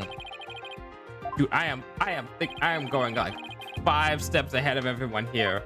Now proof of where I'm worth my salt. This is a proof the wife will visit the show stage. Take that! Oh my, what a cute little sign. Look at all those adorable stars. These stars were actually starfish. Miss Buckler painted the sign. In the early morning hours of the 20th, she left this sign at the show stage to dry. Mr. Rhymes kept an eye on the sign for Miss Buckler while the paint was drying. Aye, that be true, but what be your point? On this sign is proof that Rifle visited the show stage. Proof of the penguin's visit? I'm afraid I don't see it. Where could the proof be? Hmm. Take that! Thank you for pointing out that they look like leaves. I also wouldn't have gotten that, Phoenix. A couple of the pink starfish are shaped a little differently from the others. Ah, you're right. They look almost like little leaves. Rifle had pink paint on the bottom of her feet. These little leaf-like shapes on the sign are actually Rifle's footprints. Rifle made these footprints by walking on the sign before it was dry. What a cute little pink penguin prints. So there are footprints. What of them? Marlon Rhymes was watching over the sign at the show stage while the paint dried, and during that time the penguin paid a visit. According to the torpedo data system, the Rifle ate something that morning of the 20th. Most likely, Rifle ate the fish meant for Orla that was at the show stage. Or the snack was a small quantity of fish. Even a penguin could have eaten it all. Begad, Rifle ate Orla's fish. Who be ye to say Rifle ate Orla's fish? She could have picked up food anywhere. That doesn't change the fact that I really was at the show stage. After all, I had to help move the skull walk. It couldn't have been moved without me. The witness claims he never saw the penguin. How do you explain this contradiction?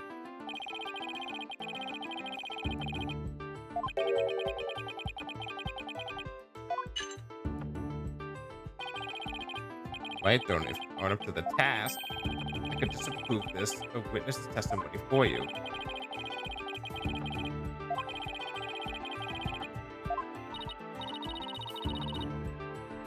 That's why I figure out how things looked when Rifle came to the show stage. Mr. Rhymes at the show stage, keeping an eye on Orla and the sign. You know it must be true because he helped move the skull rock. And then Rifle came in and walked over the sign. But wouldn't Mr. Rhymes notice Rifle if he was right there? Let's think about what Mr. Rhymes could have been.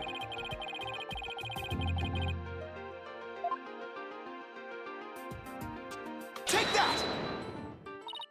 What? Inside the pool? But you're right. If he was inside the pool, he wouldn't have noticed Rifle. I was pairing the latter actually specifically, but yeah, let's go with that. Yeah. So you're saying Mr. Rhymes was underwater the whole time Rifle was eating? No, not underwater.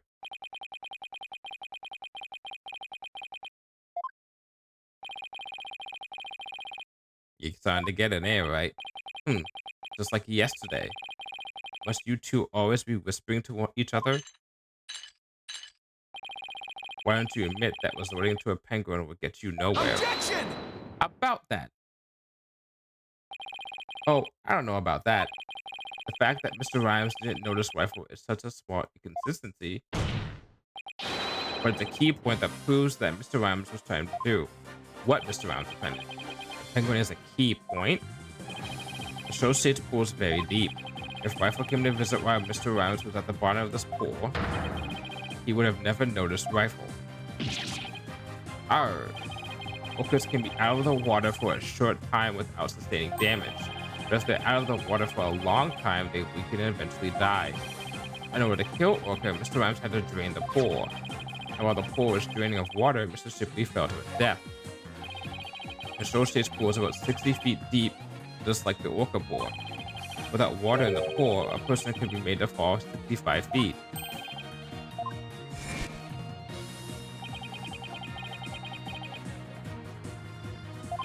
Mr. Rhymes probably wondered what to do. If he continued with his plan to kill Orla, how could he dispose of Mr. Shipley's body? So he devised a plan to kill two birds with one stone. Literally with one stone. A skull rock stone, if you might say so. What? How? Mr. Rhymes went down to the bottom of the pool and put the victim's body in the rock. He then had Miss Buckler move the rock and the body together. Silence! And the witness made the defendant do this somehow without arousing her suspicion? That's right. Mr. Shipley told Miss Buckler that she couldn't perform in the new show. Miss Buckler became upset and wanted to switch back to the old version of the show. So Mr. Rhymes conveniently suggested that she take and hide a prop from the new show. Mr. Rhymes then manipulated Orla using her singing and life-saving tricks.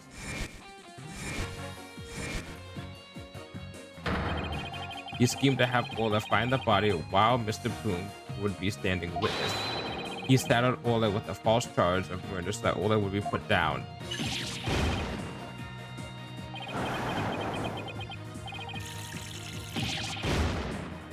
Oof, man, you were bloodletting. So the fact that the witness didn't see the penguin shows that when Rifle visited the show stage, Rhymes was putting the body in the rock. At the bottom of the pool, that is. Who would have thought the presence of a penguin could prove the witness's actions? Silence! Alright.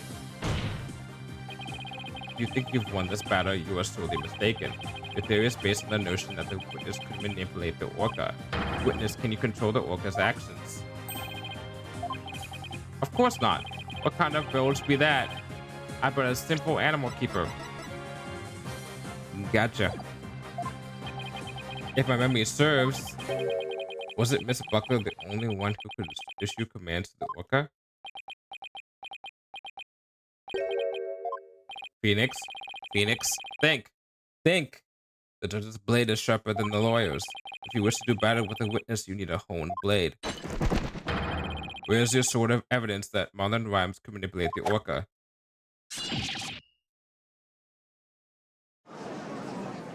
Come on, man. Come on.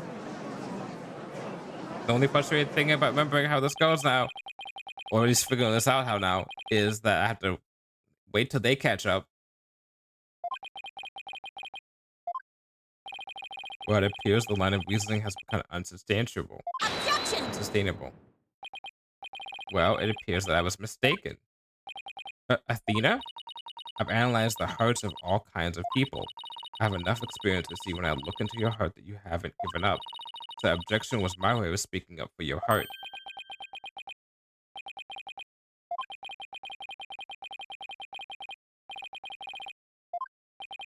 Athena, thank you.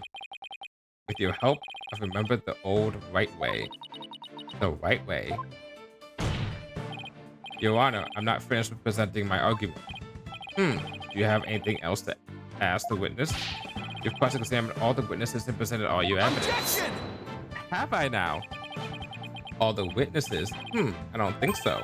I haven't cross-examined the most important one, the central figure in both cases. The central figure?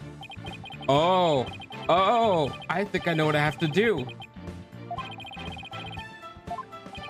Who are you talking about? I demand you tell the court immediately. It's time! It's time! Take that! The convince calls the central figure in both cases, Orla the Orca. You intend to cross-examine an orca? Cross-examining an orca? You must be adult. It is impossible, says I. Silence! This is absurdity is beyond the pale.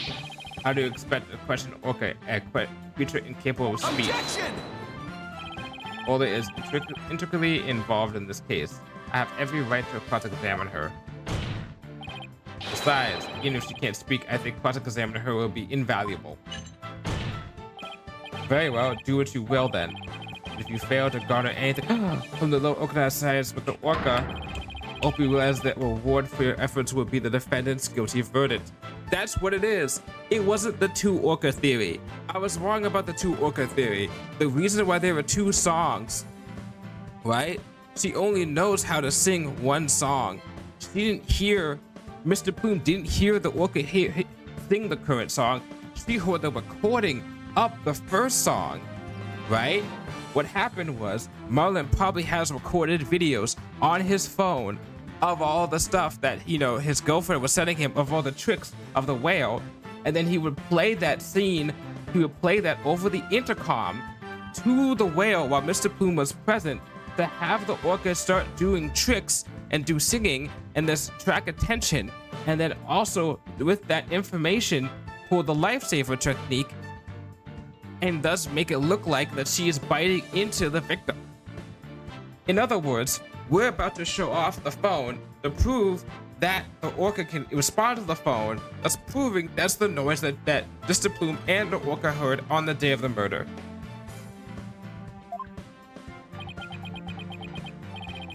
I'm ready and confident. So, cross-examining Orla, huh? That was a bold move, boss. Let's see how it plays off. Now all we have to do is figure out how Mr. Rhymes manipulated Orla. That's right, now it's Orla's turn to help us save Sasha. Orca defended yesterday, Orca witnessed today. This is truly unprecedented. But even though this is highly unusual, I'm prepared to allow it. Bailiff, ready to witness the telecast. We'll have a 10-minute recess while the telecast is being set up.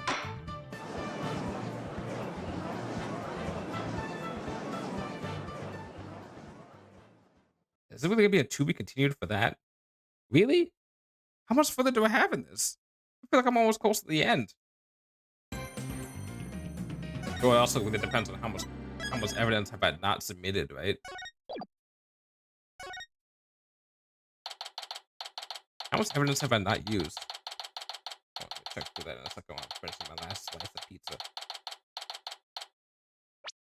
Hmm. Hmm.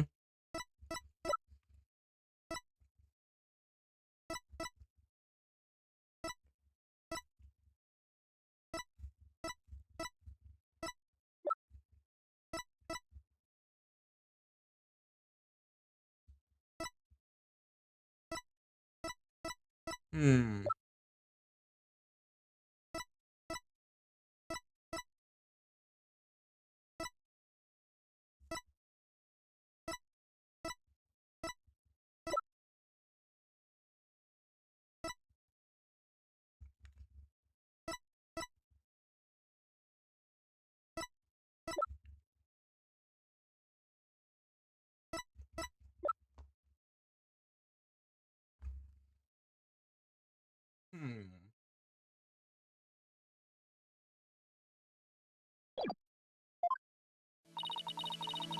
Leave it to you to think of something like common or that could have been. Well, she's the only one who knows all the answers after all.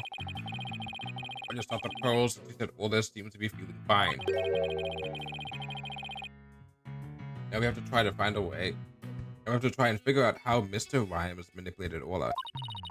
If we put Mr. Rhymes and Orla together, maybe we can find some kind of clue. Yeah, that's the thing I was worried. That's the thing evidence I was looking at. That one and the TV phone are gonna be the ones I have to probably present. I really appreciate your trying to save both Orla and me.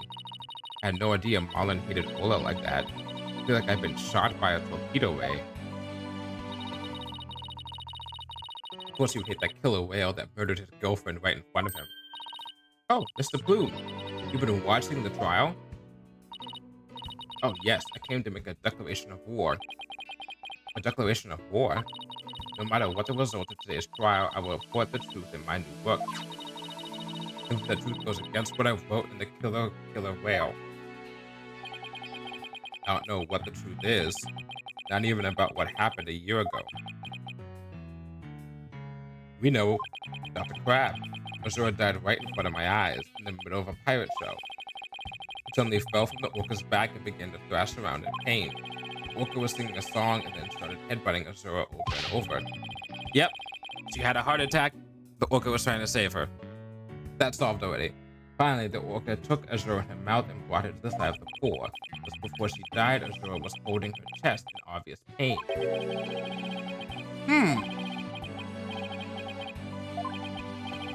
I don't think Orla was to blame for the incident a year ago either.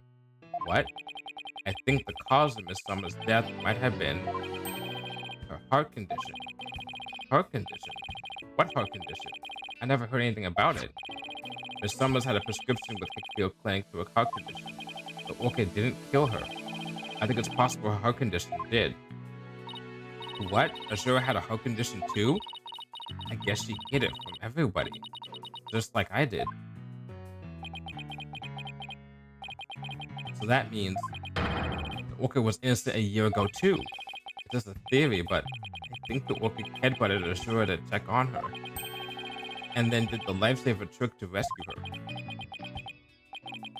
So there was no need to put the orca down after all? So, you really did intend to put Orla down? No, Jack and I were against such a thing from the start. But you said you were going to euthanize the orca.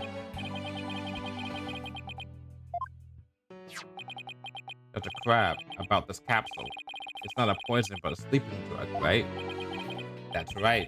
Even if Orla attacks someone, or even if the center of CDAC, the man she put down, I never had any intention of killing her.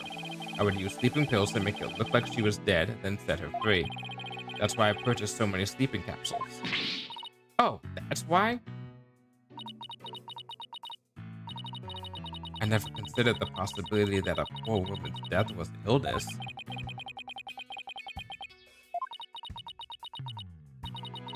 I simply want to know the truth. That is why I will tell you who my client is. The day I witnessed the owner's death, I was there at the request of the animal keeper, Marlon Rhymes. That is correct. That day, my client called me to ask me to investigate the orca pool.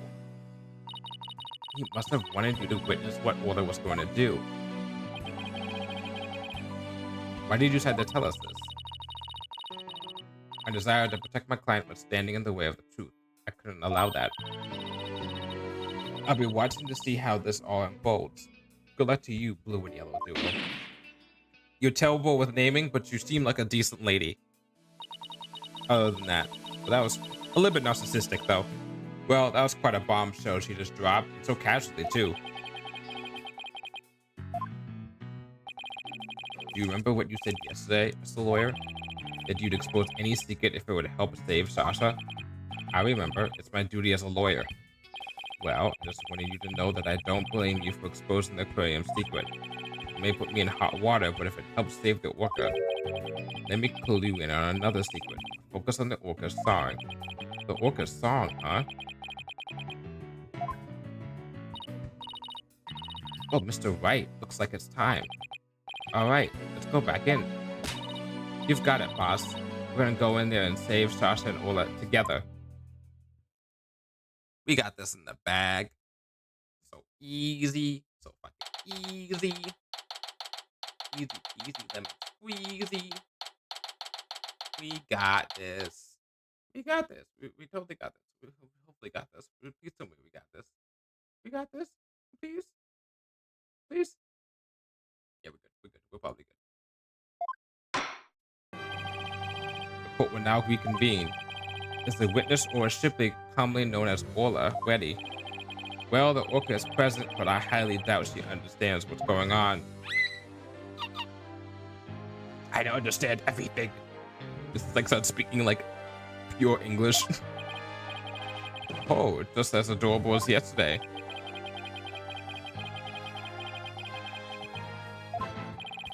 Now then, Mr. Wright, how do you propose to cross-examine the witness? I tend to have the young lady there with will to help me. Hello, everyone. That young lady. Didn't I meet her once before a long time ago? You have met her on at least 1, 2, 3. You have met her at least twice before. You met her in the second game, in the second case. You've met her in, she was involved in the last case of the second game. So that's 2. You've met her at least twice, I think, in the third game. You've met her a couple times. Yes, that's poor Faye, my old friend. Well, well, didn't she grow up to be a lovely young lady? I have no interest in this chit-chat. On with the cross-examination. Mr. Wright, this is all your fault. Why are you dawdling? Court will now hear the testimony of Horace Shipley. That Walker's gonna have such a way with words. Mm-hmm.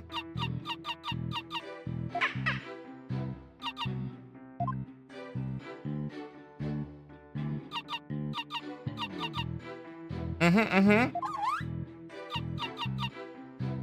That's very interesting, actually.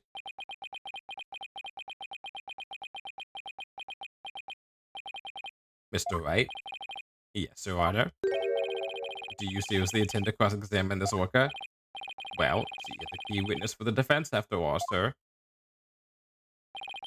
Every time you come to my courtroom, you open my eyes to a new way of thinking. I am going to take that as a compliment. It appears this will be another one of those times. I'd like now to put the witness and Mr. Rhymes together to see how he manipulated the orca. Fine by me, but not what happened, I tell you.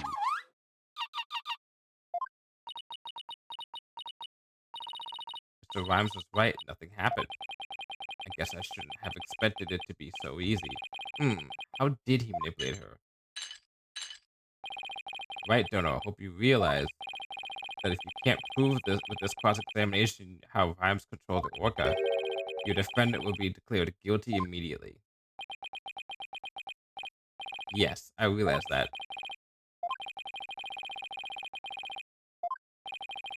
Please begin your cross-examination, Mr. Wright.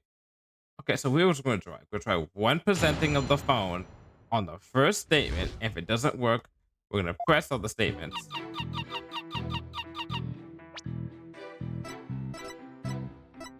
Objection! You know what? Okay, well, easier said than done.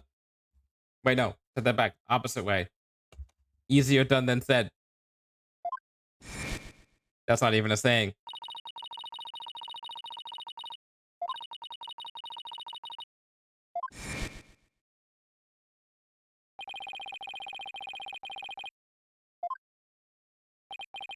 Miss Faye, could I ask for your help? Of course, Mr. Nick. What is it? You're using Mr. Rhymes' TV phone. Oh, that's right, she is. I was trying to figure out how we get the TV phone, but we have it.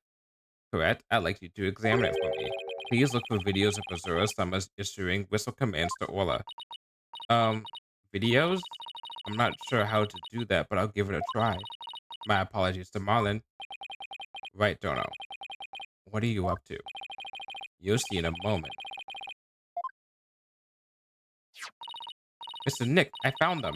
I found some photos like you described. You did? Thank you, Miss Faye.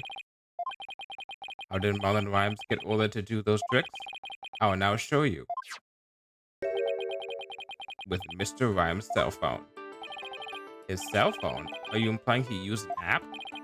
Miss Faye, see if you can issue Orla a command. Me? Can I do such a thing? You might be able to if you play a video with a whistle signal in it. If there's a video of the lifesaver trick, please play that.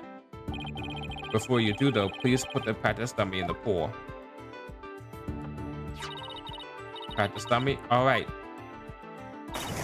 In it goes. There, it sank to the bottom. Now I'll play a video.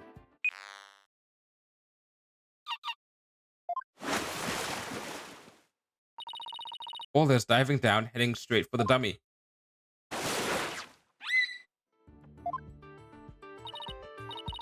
What a smart girl you are, Ola.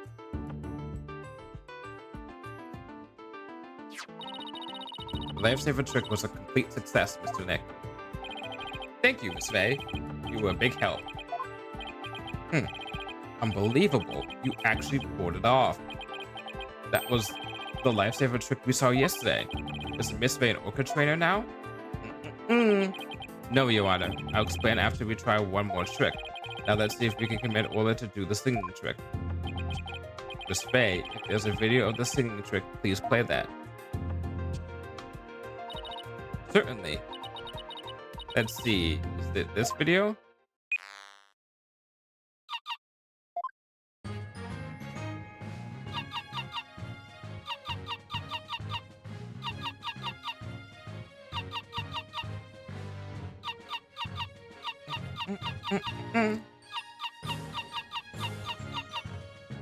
Yay! Isn't she wonderful? That was a swashbuckler spectacular song.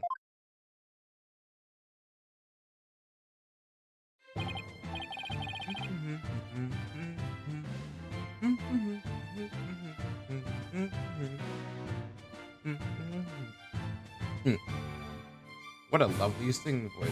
I took a bite of my pizza with that. It wasn't bad. By the way, how did Miss May give the orca those commands? Marlon Rhymes has something on his phone that his girlfriend, Miss Summers, sent him. The videos of Miss Summers issuing commands to Ola with a whistle. If they have Ola listen to the sounds of the signals, anyone at all can command Ola. Oh my, anyone at all? Yes, I believe so, Your Honor. All they would have to do is play those videos. Mr. Wright, please submit those videos as evidence. Yeah, the judge wants to do it himself. Miss Faye, could you send those videos to the TV phone here? Alright, certainly. Got them. Alright, I'll try playing one.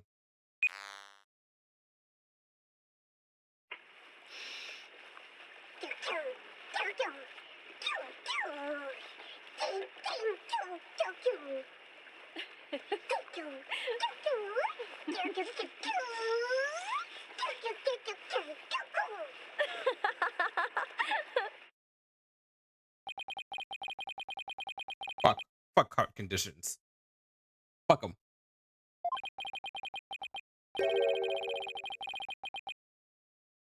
That's a different song.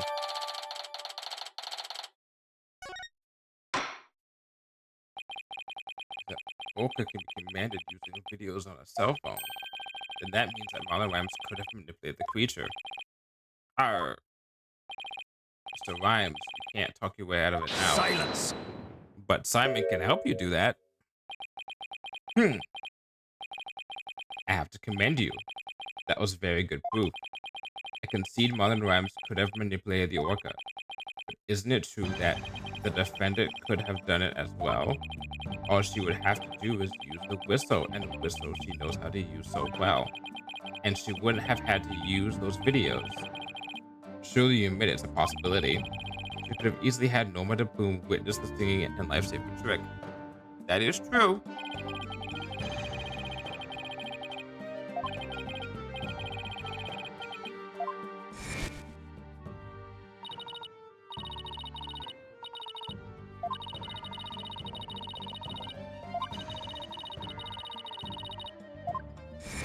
And then something about the one in the past.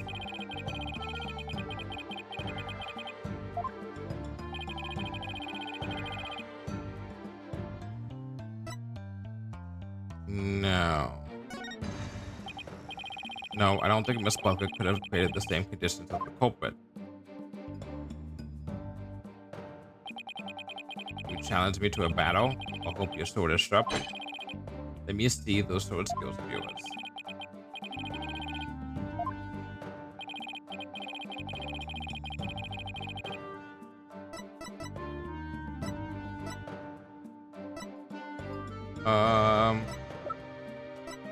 What do we have that proves that she can't be taught two things at once?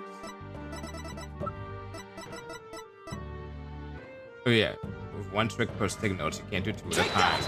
Yeah. Mr. Plume said in her testimony that she witnessed the two tricks at the same time. However, that fact is inconsistent with how Ola performs tricks. How Ola performs tricks? What are you talking about? Ola can't perform two tricks at once. She performs one trick per whistle signal. That's how she's been trained. In other words, it would be just like with a dog. If you tell him to both sit and shake, he won't do them at the same time. Am I understanding it correctly? Yes, that's the idea, Your Honor. I bet you the judge has a dog. I thought he mentioned it before.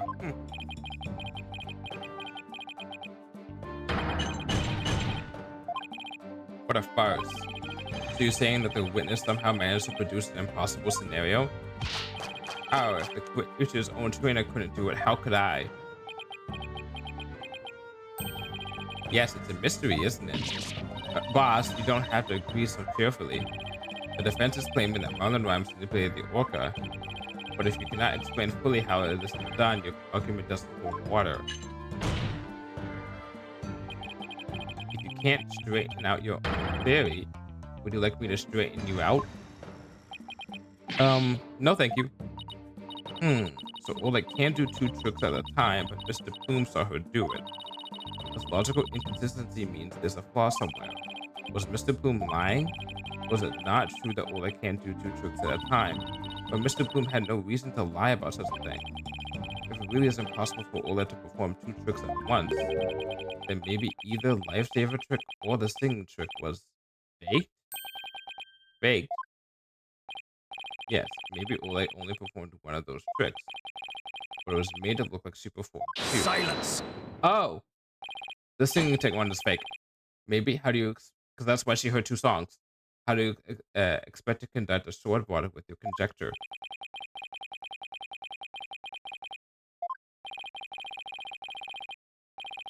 Although I'm concerned about your profuse sweating, Mr. Wright, allow me to ask you, which of the two was faked, lifesaver trick or the singing trick? The defense wishes to argue that the singing trick was fake. And on what grounds do you base your assertion that the singing trick was fake?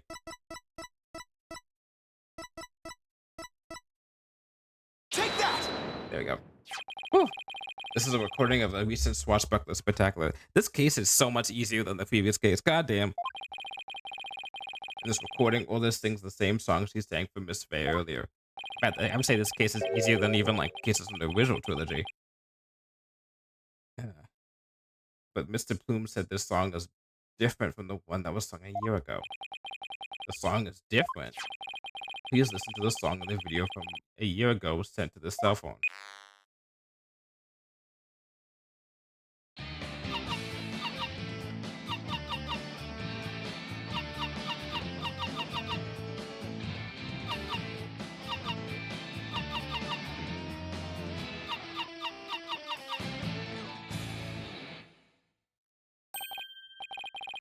Yes, it sounds quite different from the song Ola sang for Miss Faye earlier. And yet, this is the same video that Miss Faye used to issue the command to Ola to sing. By having Mr. Bloom listen to the song recorded in the cell phone video, the true culprit made Mr. Bloom think Ola was singing the song from a year ago. Only Marlon Rhymes, the owner of the cell phone videos, could have done this. Silence! But Mr. Plume says she heard the orca singing right in front of her. How do you claim he made her think that? How was the song recording played? I intend to explain that too, of course. What? The answer lies somewhere in the orca pool visitor's quarter. Wow, yeah, it's almost as if there were some loudspeakers right there. Mr. Plume heard the song while she was in the orca pool visitor's quarter. There's a speaker in that quarter so that visitors can hear the orca's sound. You claim the song was played from that speaker? How?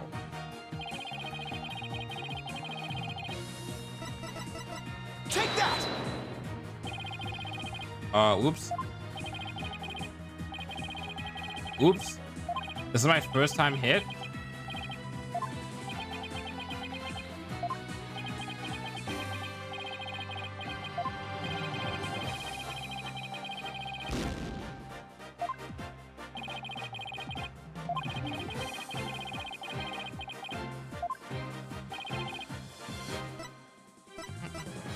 Oh, Take that! the walkie-talkie.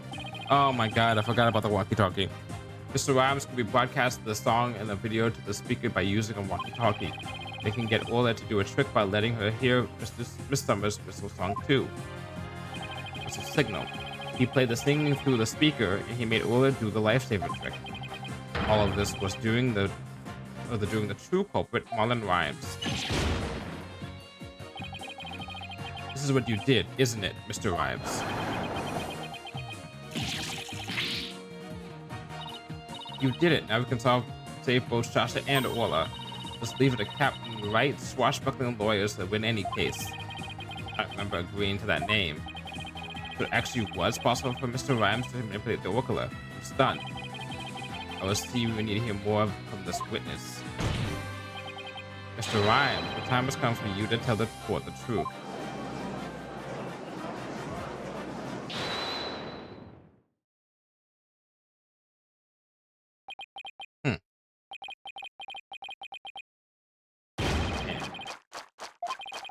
So I use a walkie-talkie, you say?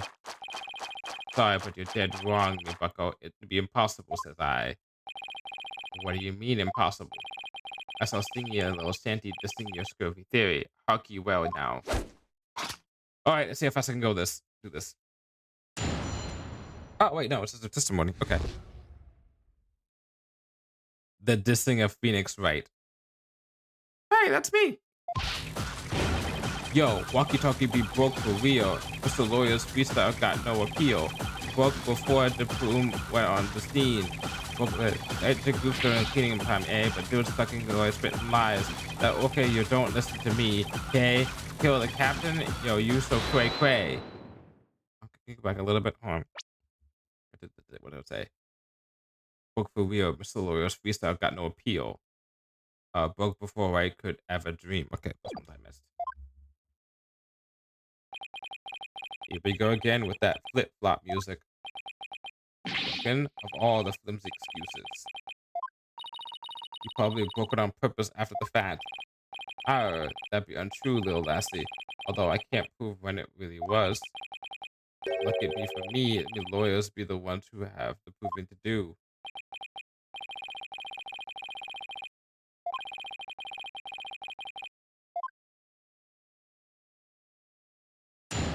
Oh, this is gonna be hard because it's in like bat form.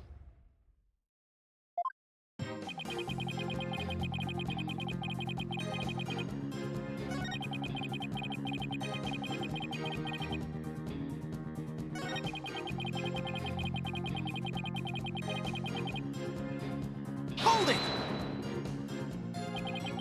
You made a big blunder? What happened? After I helped Sasha with cleaning, I dropped it by accident and broke it. You wish to see it? I still have it with me. It doesn't appear to be broken. With the walkie-talkie broken, there'd be no way I could have done it with the said.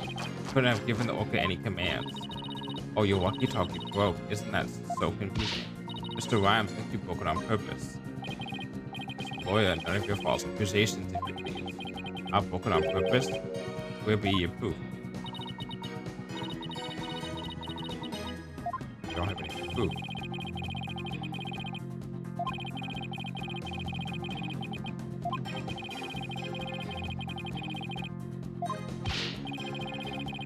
Aha, you can never agree that Pox could be innocent.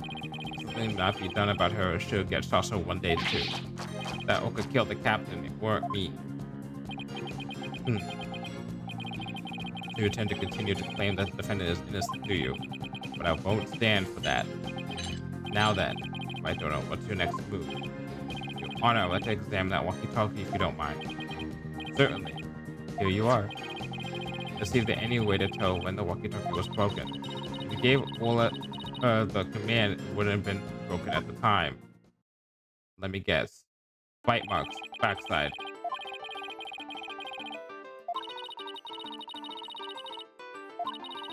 Now let's check every inch of this, everything off. Let me guess. Bite marks, backside. Wow, look at that shit. Called it. Huh, look at these, look like tooth marks. Hey, you're right. A bite this big.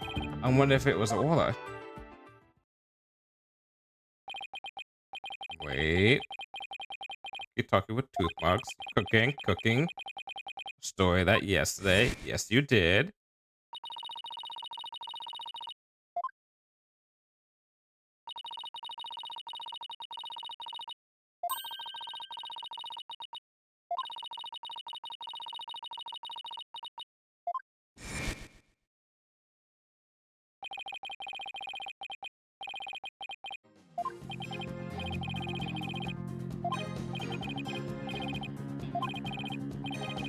Okay, the safe Shasta says I can't do that. Now that I'm finally a lawyer again. How could I hold my head up if I made my client so miserable? Ah, stop on one you be.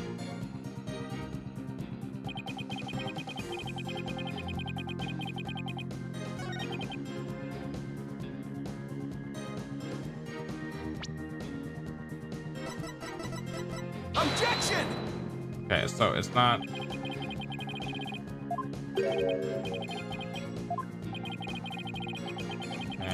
okay, I put that up.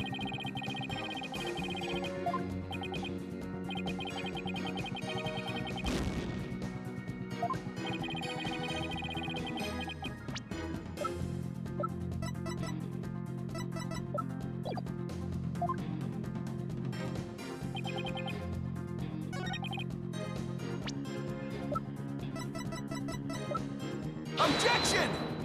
What?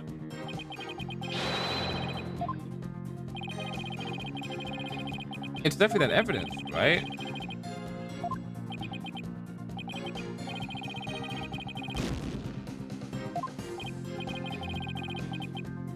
Wait.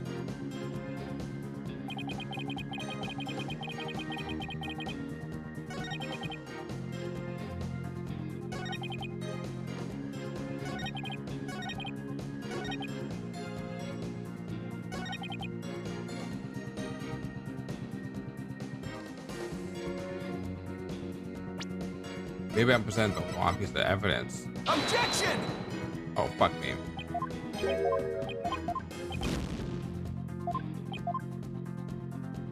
Do I take the hit or do I consult? I have the evidence I need.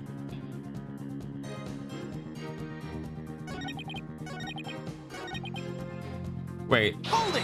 maybe I had to keep on pressing. Are you sure it was your walkie-talkie? You could have stolen a broken walkie-talkie from somebody else. Alright, if you'd be accusing me of thievery, let me see your proof. Oh my god. Alright. This evidence tells us who you stole the walkie-talkie from. Ooh, okay. Okay. So, it's technically her walkie-talkie, but he had it last. Take that! Okay. Alright. It was either gonna be Azura proper, or was it gonna be the captain? Because it's technically he stole it from the captain, but it was Azura's to begin with. According to the defendant's statement, Mr. Shipley talked to her on his walkie-talkie before his death. However, no walkie-talkie was found near the victim's body. He thinks the police just didn't look hard enough. Besides, the captain's walkie-talkie wasn't broken. Be that not right? So his walkie-talkie has not to do with mine. I'm not sure that's true. If the victim fell to his death, it's quite possible his walkie-talkie broke in the fall. You stole the walkie-talkie after the victim's death, didn't you, Mr. Silence! I'll not allow such leading questions if I don't know.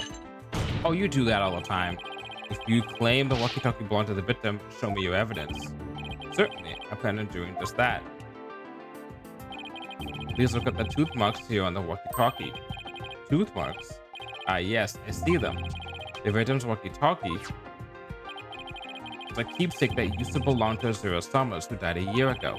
The tooth marks were left by Orla when she carried Miss Summers in her mouth.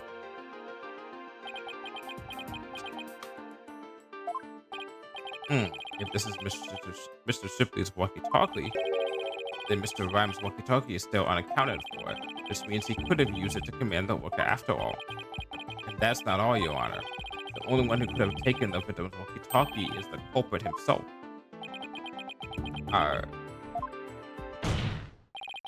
The fact that Marlon Rhymes had the victim's walkie-talkie is proof that he murdered Jack Shipley.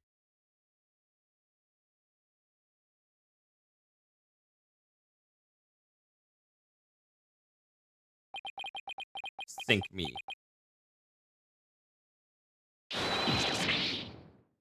I'm just gonna say I'm not doing all that.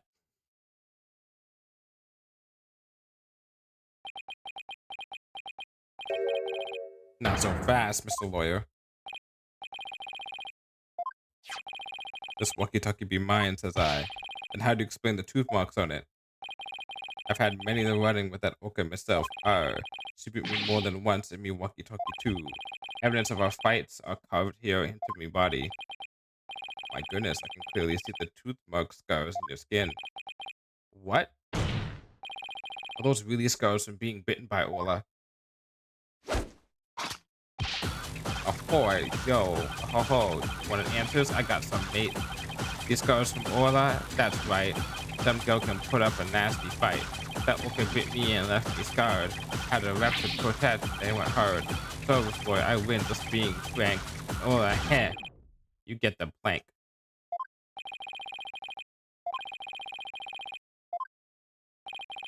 And you can forget about fingerprints.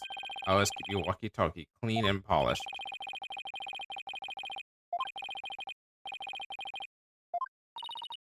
Mr. Wright, I found something interesting. The tooth marks on the walkie-talkie. Notice anything funny about them? Funny? Funny how? Something is different about them compared to the tooth marks. The tooth marks we've seen. Only other ones I remember are the ones that practice on me. It's a tiny difference. It might not even mean anything. Right now, we need to consider every possibility we can, no matter how small.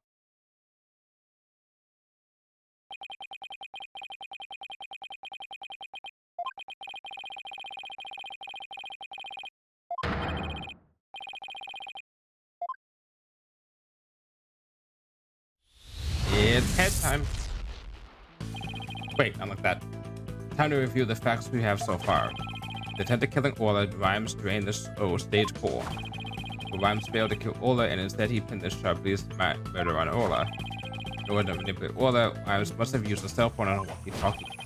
But the walkie-talkie Rhymes has is broken. Take us the victim's walkie-talkie and the one he kept as a memento for Sarah Summers. But to find a way to prove that is indeed the victim's walkie-talkie. Let's use the evidence left in the walkie-talkie to prove it belongs to the victim. Okay. There are two pieces of evidence with tooth marks, the walkie-talkie and the dummy. What's striking about the two pieces of the evidence? Oh my god. Oh my god, I'm right. While I look closer, I see two different mark patterns. Two variations, huh? Wasn't it a trick of bullets that had two different variations as well?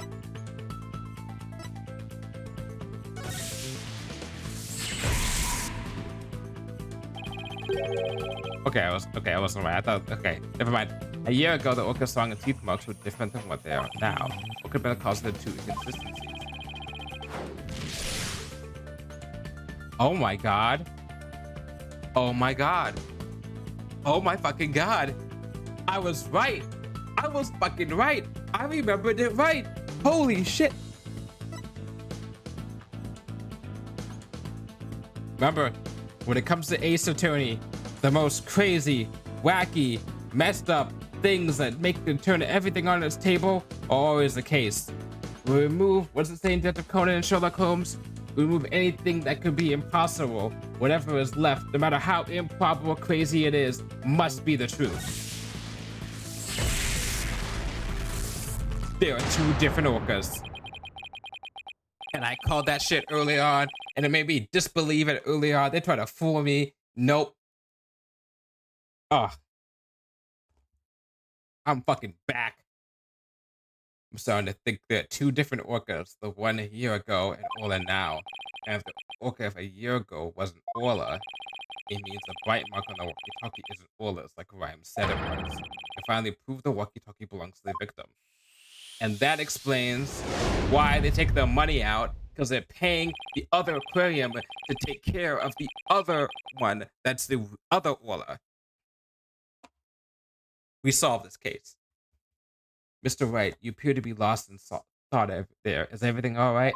Or everything is fucking dandy? I just realized something astonishing, Your Honor. Your face is what's astonishing, right, Dono? And what is this astonishing thing you realized? Until just now, I thought the orca at Ship Aquarium a year ago and Orla were the same orca. And that's why also the veterinarian knew it, because he was just like, the hint is in the song. There are two different songs. However, two inconsistencies led me to a new fact. And that fact is that there might be two Orla Shipleys. What? Two different orcas? But that's impossible.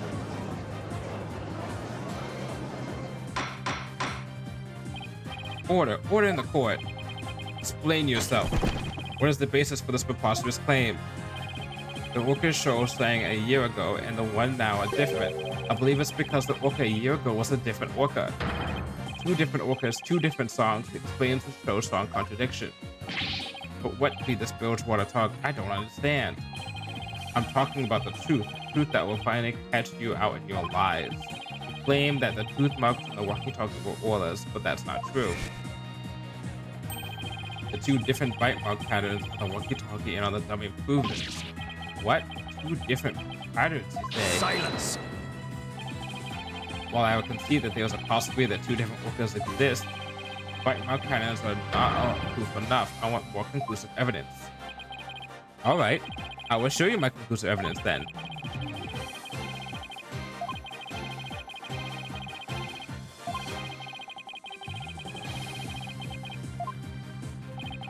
I'll now submit two videos with which the different songs and teeth can be compared. Take that! Here's the other. Take that! Please compare the two videos, one from a year ago and one recent. As discussed, the two orcas are singing two different songs. Please also pay special attention to the appearance of the two orcas' teeth. How exactly do you claim their teeth are different? Let's look at the first shots of the two videos where the orcas' teeth are shown. This is Orla from the recent video of the Swashbuckler Spectacular Pirate Show. As you can see, she has all of her teeth. What a healthy smile she has. I'm a bit envious. Next, let's take a look at the TV phone video from a year ago.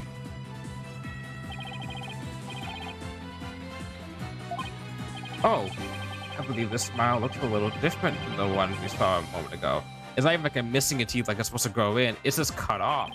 As you can see, Orca from a year ago has one tooth that's broken off. The teeth are different, then yes, if the teeth are different, they of course leave different bite mark patterns. On the practice dummy, you can see Orla's uniform pattern with all teeth intact. On the walkie-talkie, you can see one tooth is missing from the pattern. Ah, I see it, just like the smile of the orca in the last year's video. The tooth marks on the walkie-talkie were not made by the orca we know as Orla. They were made a year ago by a different orca. Two different orcas? I can't believe it. The statement that the tooth marks on the walkie-talkie are from Orla was a lie. The truth is, this walkie-talkie was stolen from the victim, Jack Shipley. And the only person who could have stolen it is the true culprit, Marlon Rhymes.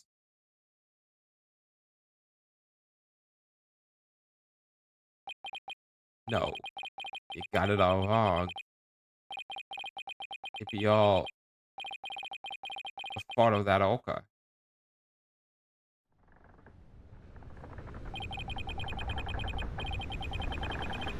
Uh-oh. You got it all wrong.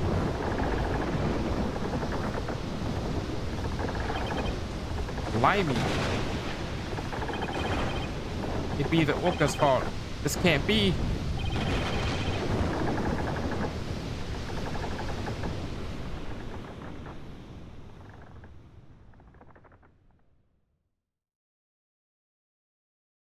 Guess he didn't see that coming.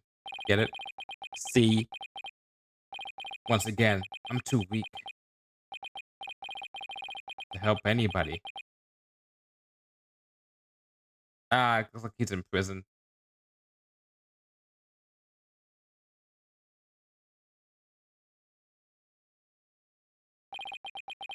Well, it would appear we should hear more from the defendant about Orla Shipley. Sasha Buckler. Yes, Captain Trudge. Is what Mr. Wright claims is true? Are there two different orcas? I, I, the secret that Ship Aquarium has been hiding about was about Orla, wasn't it? Dr. Crab told me to focus on the orca song. He hinted it would be a clue. Phoenix is right. The one we call Orla is the second Aura Shipley. There actually used to be two orcas at the Ship Aquarium. I used to call the first Aura Shipley just Aura for short. Aura and Orla are sisters. The captain rescued them both when they got beached on the shore. But Orla was in bad shape, and the ship's doctor had to look after her for a long time. Both orcas loved the captain, so we decided to keep them on at Ship Aquarium. Why didn't you say anything about there being two orcas? Well, because after the accident a year ago, Aura was put down. About that. What? Aura is dead. Yeah, the CDAC demanded it. Apparently, the captain of the ship's doctor begged them. We put the first one down, so please leave the second one alone, they said. Anyway, after the accident a year ago, the captain told us he was going to put Aura in the pirate show as Aura Shipley. He asked us to keep quiet about Aura's death until the time was right. What a surprising and complex tale. Did all Ship Aquarium employees know about this? No, just a select few of us. Mr. Rhymes, did you know about it? Of course not. How would I? Tell me, Mr. Rhymes, did you plan on killing Orla from the start? Yeah, I planned to do it during the cleaning, so I drained the pool. I figured if I didn't do something about that beast, Justice's life was in danger. I also trusted that orca just as much as Azora did. I wanted to protect her. I couldn't help Azora, so I felt like protecting Sasha was the least I could do. My duty. I built up my strength so I'd be ready to kill the orca. I even fought with sharks. But the captain realized my plan and tried to save the orca. And that is why you killed Jack Shipley? Now the report from the crime lab finally makes sense. Report from the crime lab? In court yesterday, your car showed the photo of the victim lying on his back. According to the lab, the bruise on the victim's right wrist was Rhymes' handprint. This handprint? I didn't know how it could fit the case until I heard Rhymes' story just now, but now we can imagine the reason for it being there. Rhymes must have made the handprint when he fought with the victim over the orca.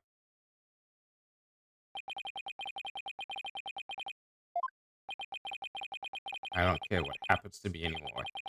I deserve the death penalty. I'm the one that killed the captain. Please give Sasha her not guilty verdict. Heh. You accept your defeat well, I see. Let me be your guide to hell. How about that, Blackwell? Get on with the verdict, your boldness. It seems this unprecedented trial that began with an orca as the defendant has finally come to a close. Sasha is saved. Orla is going to be so happy.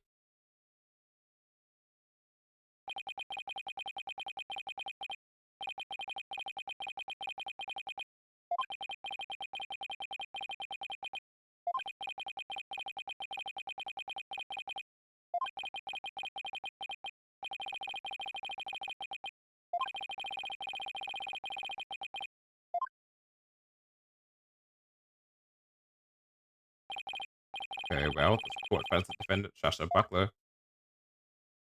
Do it. Right. Do it. Hold it!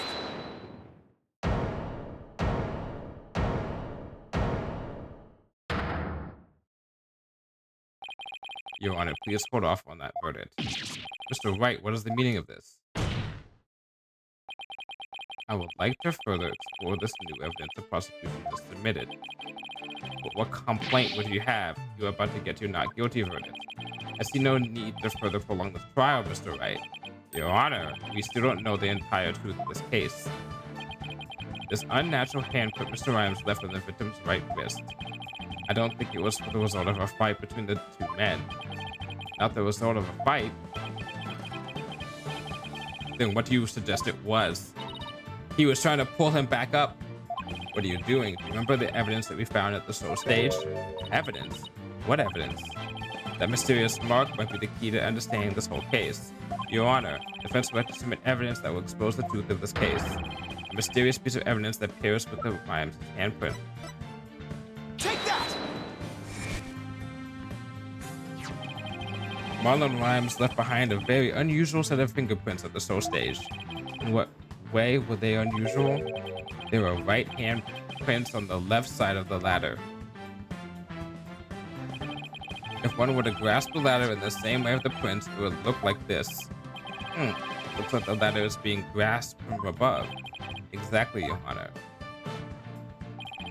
And the handprint on the right wrist shows that it was held with a powerful grip. I'm guessing from the left hand. Marlon Rhymes grasped the soul stage ladder in an unnatural pose.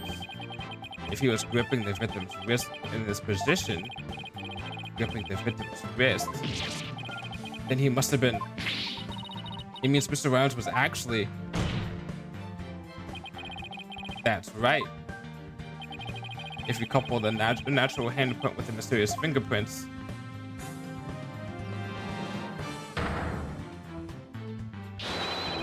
you see that Marlon Rhymes was trying to save the victim's life. What? But that can't be. It's impossible. How is it impossible? Why don't we ask Mr. Rhymes himself? Yeah. Mr. Rhymes, we want to hear the truth directly from you. I gotta hand it to you, Mr. Lawyer. You got skills. Why? Why did he have to figure it out? It doesn't matter what happens to me anymore. I'm ready to die. So is what the defense claiming true? The captain, he found out I drained the soul stage pool. He rushed this side of the pool, frantic to put some water in for that orca. And then he slipped. Captain, give me your left hand. No, Marlon. You'll fall too.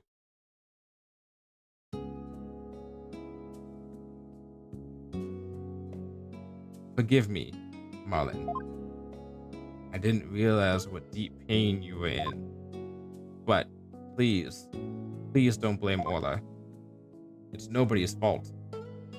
Not Orla's and not yours. It's that goddamn heart condition. Hey! Captain!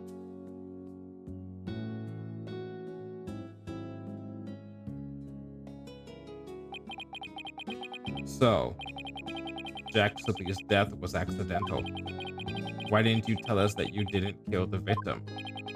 Because I have no right to live anymore. I'm ready to get the death penalty. The captain died because of me. And then, on top of it all, I used his body to frame Orla. I was going to kill Orla, and she wasn't even to blame. She didn't do anything wrong. The only thing I can do now is pay for it for all my life. I can't do anything. I couldn't save the captain. I couldn't save avenge Azura's death. Mr. Rhymes, you have the wrong idea about Miss Summer's death. Not even the first Or Shipley was responsible for her dying, or of her own accord was trying to save Miss Summer's life. What? What are you talking about? Azura Summers suffered from a heart condition. She didn't tell anyone, and she performed in the pirate show anyway. She had a heart attack and died before anyone could save her. I'm sure she didn't think Aura attacked her. There's nothing to avenge. And that's probably why the captain also... The captain probably actually knew that. And the captain probably told Sasha, like, no, we're not having a repeat of last year. You're benched. Which was the right move to make as a boss. And as the owner of an establishment like that.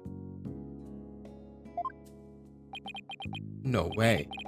A heart condition? She never said a word about it. Maybe she didn't want you to worry about her.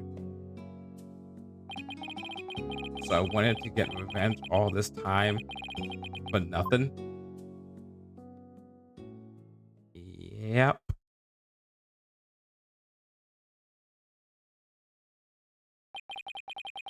Neither case was murder. Not a year ago, and not this time either.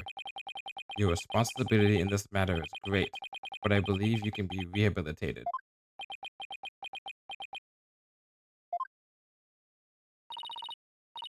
Marlon, you better come back to Shipshape Aquarium when you're done, you hear?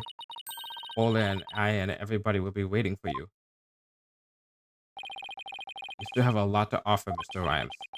Live your life and never give up, for the sake of those who are gone as well. I, I promise to make up for what I've done, even if it takes me my whole life. Mr. Wright, Sasha,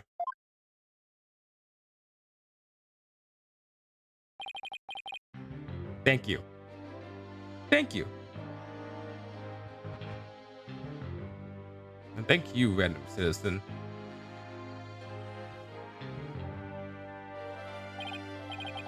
Well, I've seen countless trials, but never one that ended like this. I don't know how, Mr. Wright, but you always seem to manage to turn things around. I think all this excitement has taken a few years off my life. Hope you to get a heart condition. Ah. Now then, this court finds the defendant, Sasha Buckley. Let me hear it. Not guilty.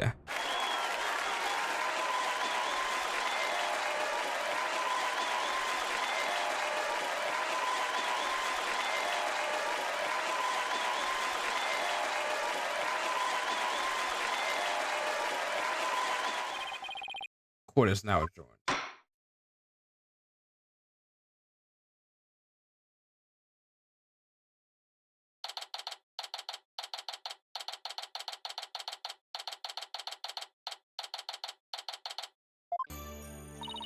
Congratulations on your win. Thank you for all your help today, Pearls. All I did was have fun with Ola. Ola, I'm back. Oh, I missed you, girl. Oh, I'm so happy for you and Ola, Sasha. Everything turned out great. Phoenix, Athena, I really wanted to thank you. From the bottom of my heart. Ola and I are both really grateful. I will now act out my gratitude with a little performance. Miss Forkaleva, don't you think you'd better take care of your health first? Alright, fine. I promise, no more shows until I'm better. I don't want anyone to worry about me after all. Good. I'm glad that's settled. Hey, buddy, Mr. Lawyer. You just had to blab every single one of the aquarium's secrets, didn't you? I'm sorry, Dr. Crab. Nah, that's alright. I'm glad. Although, thanks to you, they now know we're using the illegal torpedo system. But I think we'll be able to wiggle out of serious repercussions somehow. That writer later is advocating for us, saying the law itself is to blame. She said she's going to look into getting the law changed. Wow. Go, Mr. Bloom. There's one thing you didn't figure out, by the way. And it's that you didn't put down the whale, isn't it? Keep this to yourself, will you? We don't want it getting out publicly. Remember that appointment I had written down in my calendar? Oh, you mean meet the captain at the orca pool at 7 a.m.? Nope, at the orca pool of the Supermarine Aquarium, not Shipshape's. Yep. What? Why are you supposed to meet there? Jack and I, we visit the Supermarine Aquarium once a month. Any idea why? To get dolphin therapy treatment? No, silly. Remember I told you? Jack and I were against putting the orca down from the start. What? You mean we just pretended to put the first Aura Shipley down? The Supermarine Aquarium is harboring her for us. What? Oh, so that talk about large amounts of money you were paying them.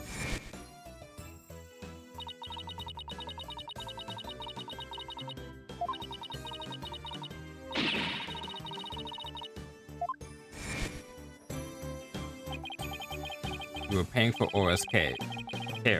You wouldn't believe how much fish orcas eat.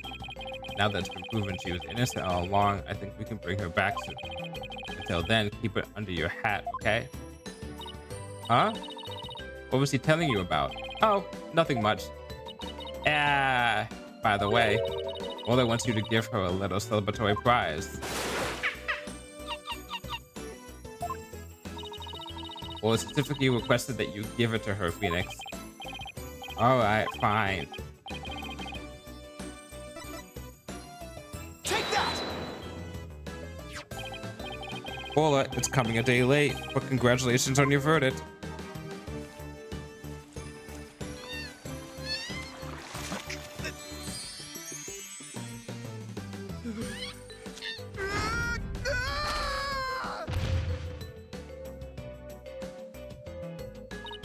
Oh my.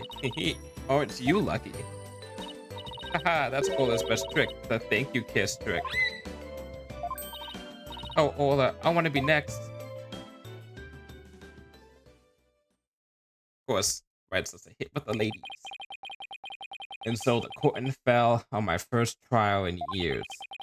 Looking forward to the comeback of Sasha and Ola's swashbuckler spectacular. After all, I made a comeback of my own as a lawyer. A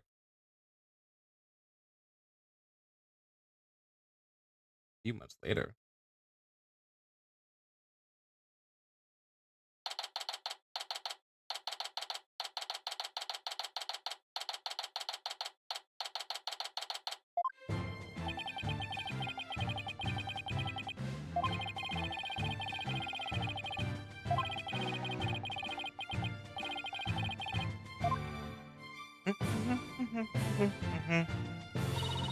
Hi, Phoenix. Hope you enjoy the show today. The Okas are excited and ready to go. Oh, I'm sure I'll enjoy. Wait a minute. Did you say orcas as in plural? Yep, let me show you. So how the animation for that. What? 2 Orlas? Don't tell me. Yep, you caught it right. Orla Shipley the First has returned to Ship-Shape Aquarium. We beat the 3 pirate sisters. Arr! We'll be out to stop the evil Scallywag League led by Red Stash and the giant octopus.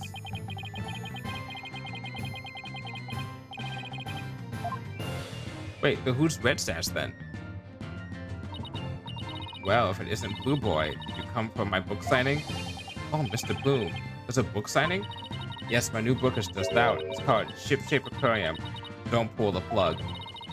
The book signing will be held here in this room. After all, the vet owes me a favor. Yes, she got them to approve the use of the torpedo. I'm grateful. Why does she keep coming to my lab to bother me every single day? My next work will be titled Sniper, The Penguin Leaves the Nest.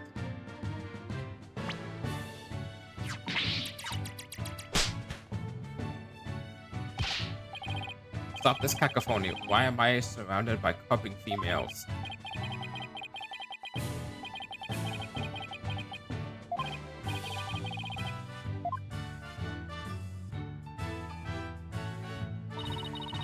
Where have you been, Daddy? Holly and Athena already went in. Well, while we were waiting, I bought some souvenirs to take back to the village. Sorry to keep you waiting. I bet they'll love your souvenirs back home, Pearls. By the way, I hear a certain someone is going to be in today's show. A certain someone? Oh, it's almost time. The show's just about to start. Alright, let's go to the show stage then. I saved you all seats, Mr. Wright. Oh, I can't believe I get to see the show again. I'm so happy, I want to dive in the pool. You better not. I think they call security. You're welcome to the pool anytime, Athena, but Red Stash is the best swimmer of all. Huh? Who have you got playing Red Stash as well? Sasha, Ola, and Ola are ready to go. Hey, I know that voice. Yep, you know it. Marlon is back. He's playing the role of Red Stash. Maybe the new swashbuckler spectacular. Hope you enjoy it, my buckos. He's already out of prison, I guess. Maybe got a solitary confinement or something.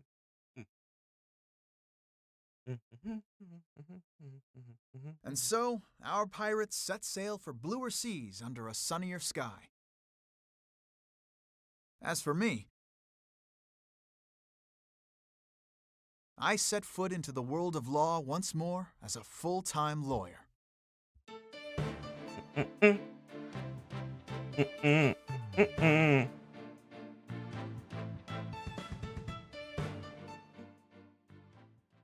We did it! Yay!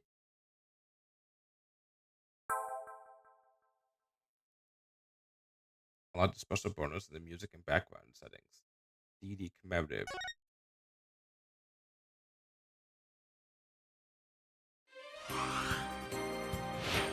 Duel. Destinies. Complete.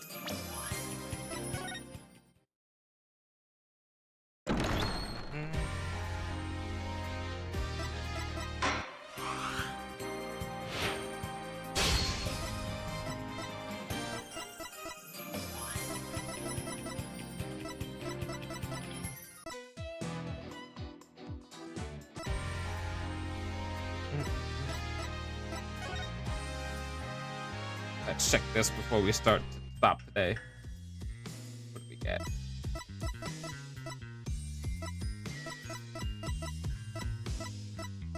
Visual.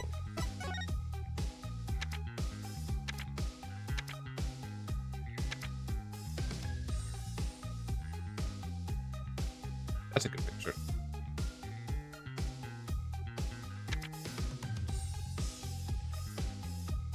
That's a cool picture too. I like this one.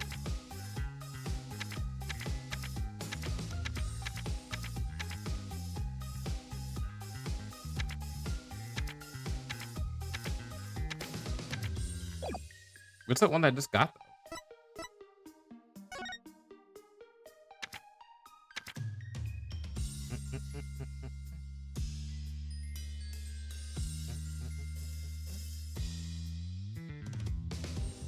Oh, this shows all the people from the game.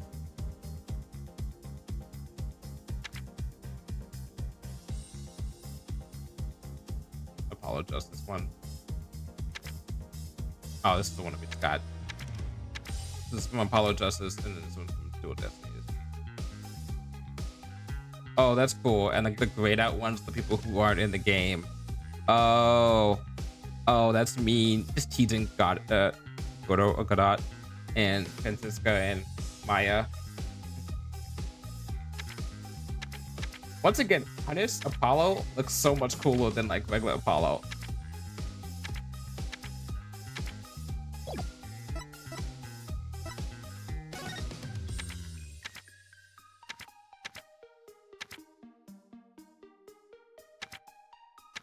I miss you, Hobo, right? I miss you so much.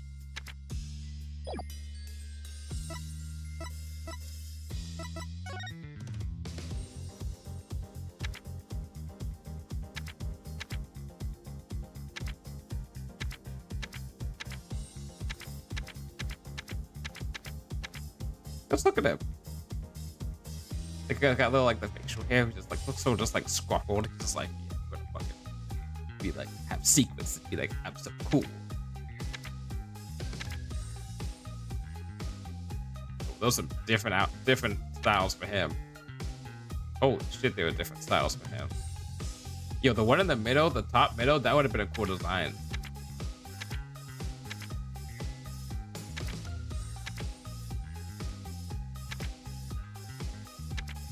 Yeah, no, I think Clavio's ending one is better than a lot of his concept art.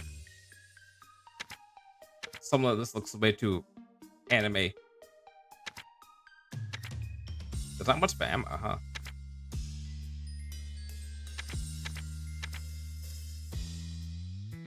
Interesting.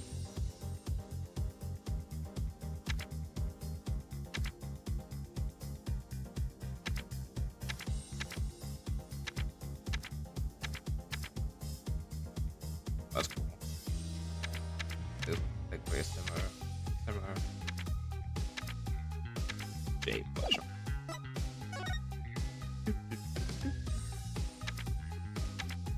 Yo, him in black though. That's an interesting choice. Oh, they have one with him with like a little like beard. I don't know about that. I don't know. Oh god, this is what Athena could have looked like. Oh, I don't know about that either. Like a what's that Sega thing with the dancing girls, whatever. They have like some things in they're in like the Sonic All-Star Racing Transformed, whatever. With like guest characters, whatever. Like one of those. Though with the hat though on the top right looks nice.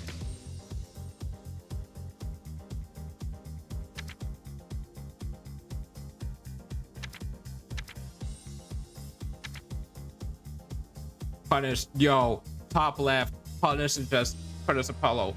Looks so cool. Live with a coat too.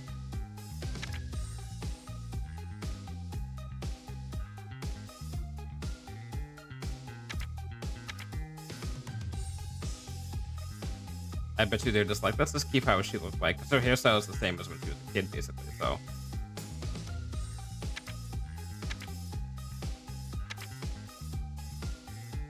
bro, what the fuck were you? What is this, Devil Man?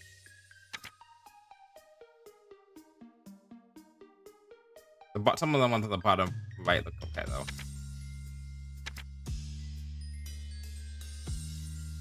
Top middle would have been cool. And also top right would have been cool.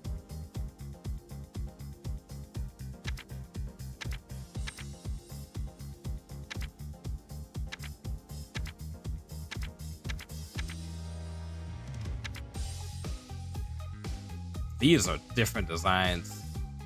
She looks like a Fire Emblem character in some of these.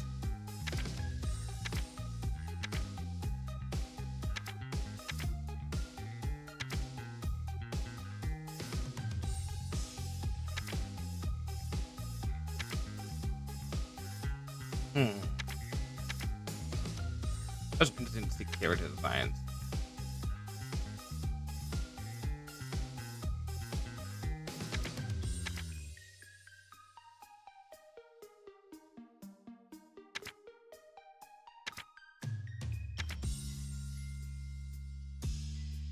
Good God, the bottom right.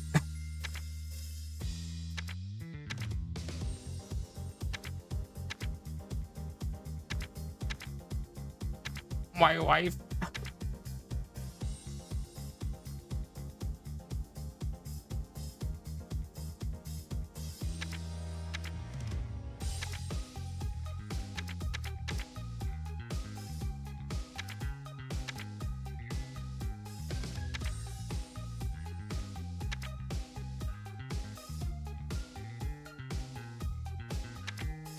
What's what she looks like is what they're saying. Interesting designs. Very interesting designs. Kind of cool. Cowboy Bebop.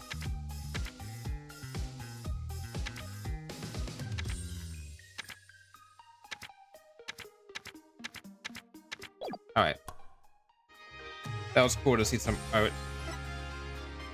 Before we stop.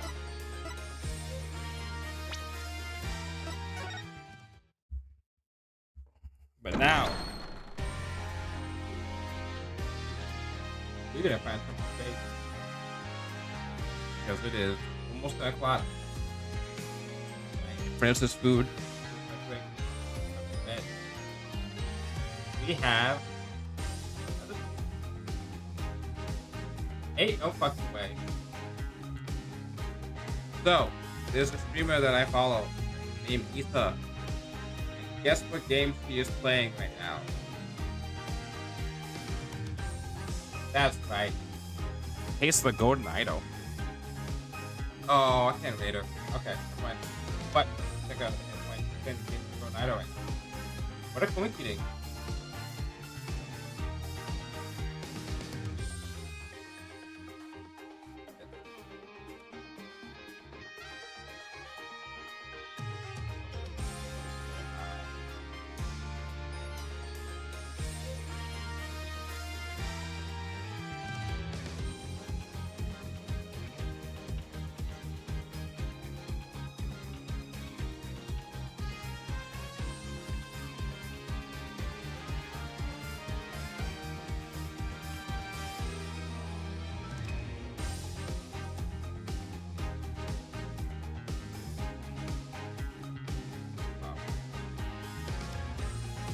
Particular one that's actually playing a game I've also played too.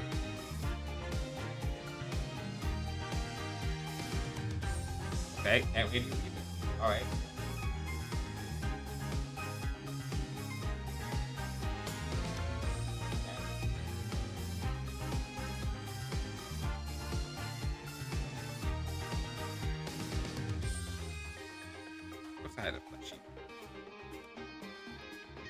But it's cool though that there's someone, the fact that there's a reader that, the fact that there's someone who, there we go. It's real cool though the fact that there's somebody that I am watching or who I follow that is also playing a game that I also just finished playing. Just love it.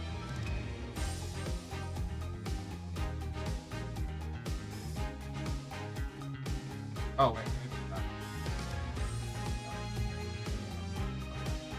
Anyway, let's see what we have. So tomorrow, I don't usually stream on Wednesdays, but I feel like doing an F14 stream because I'm not gonna be available to do any streams on Saturday. Or if I did, it'd be kind of tight, kind of hard to do. So tomorrow at 5, most likely, we're doing F14 stream, not MSQ stuff, just like random other stuff. And probably do some before that. And then on Thursday, we have some Metal Gear Solid 2, and then that's it. I may take a week off next week, deal with some stuff like taxes, I said before, and other things. But until then, I'll see you all tomorrow. Well then, bye-bye.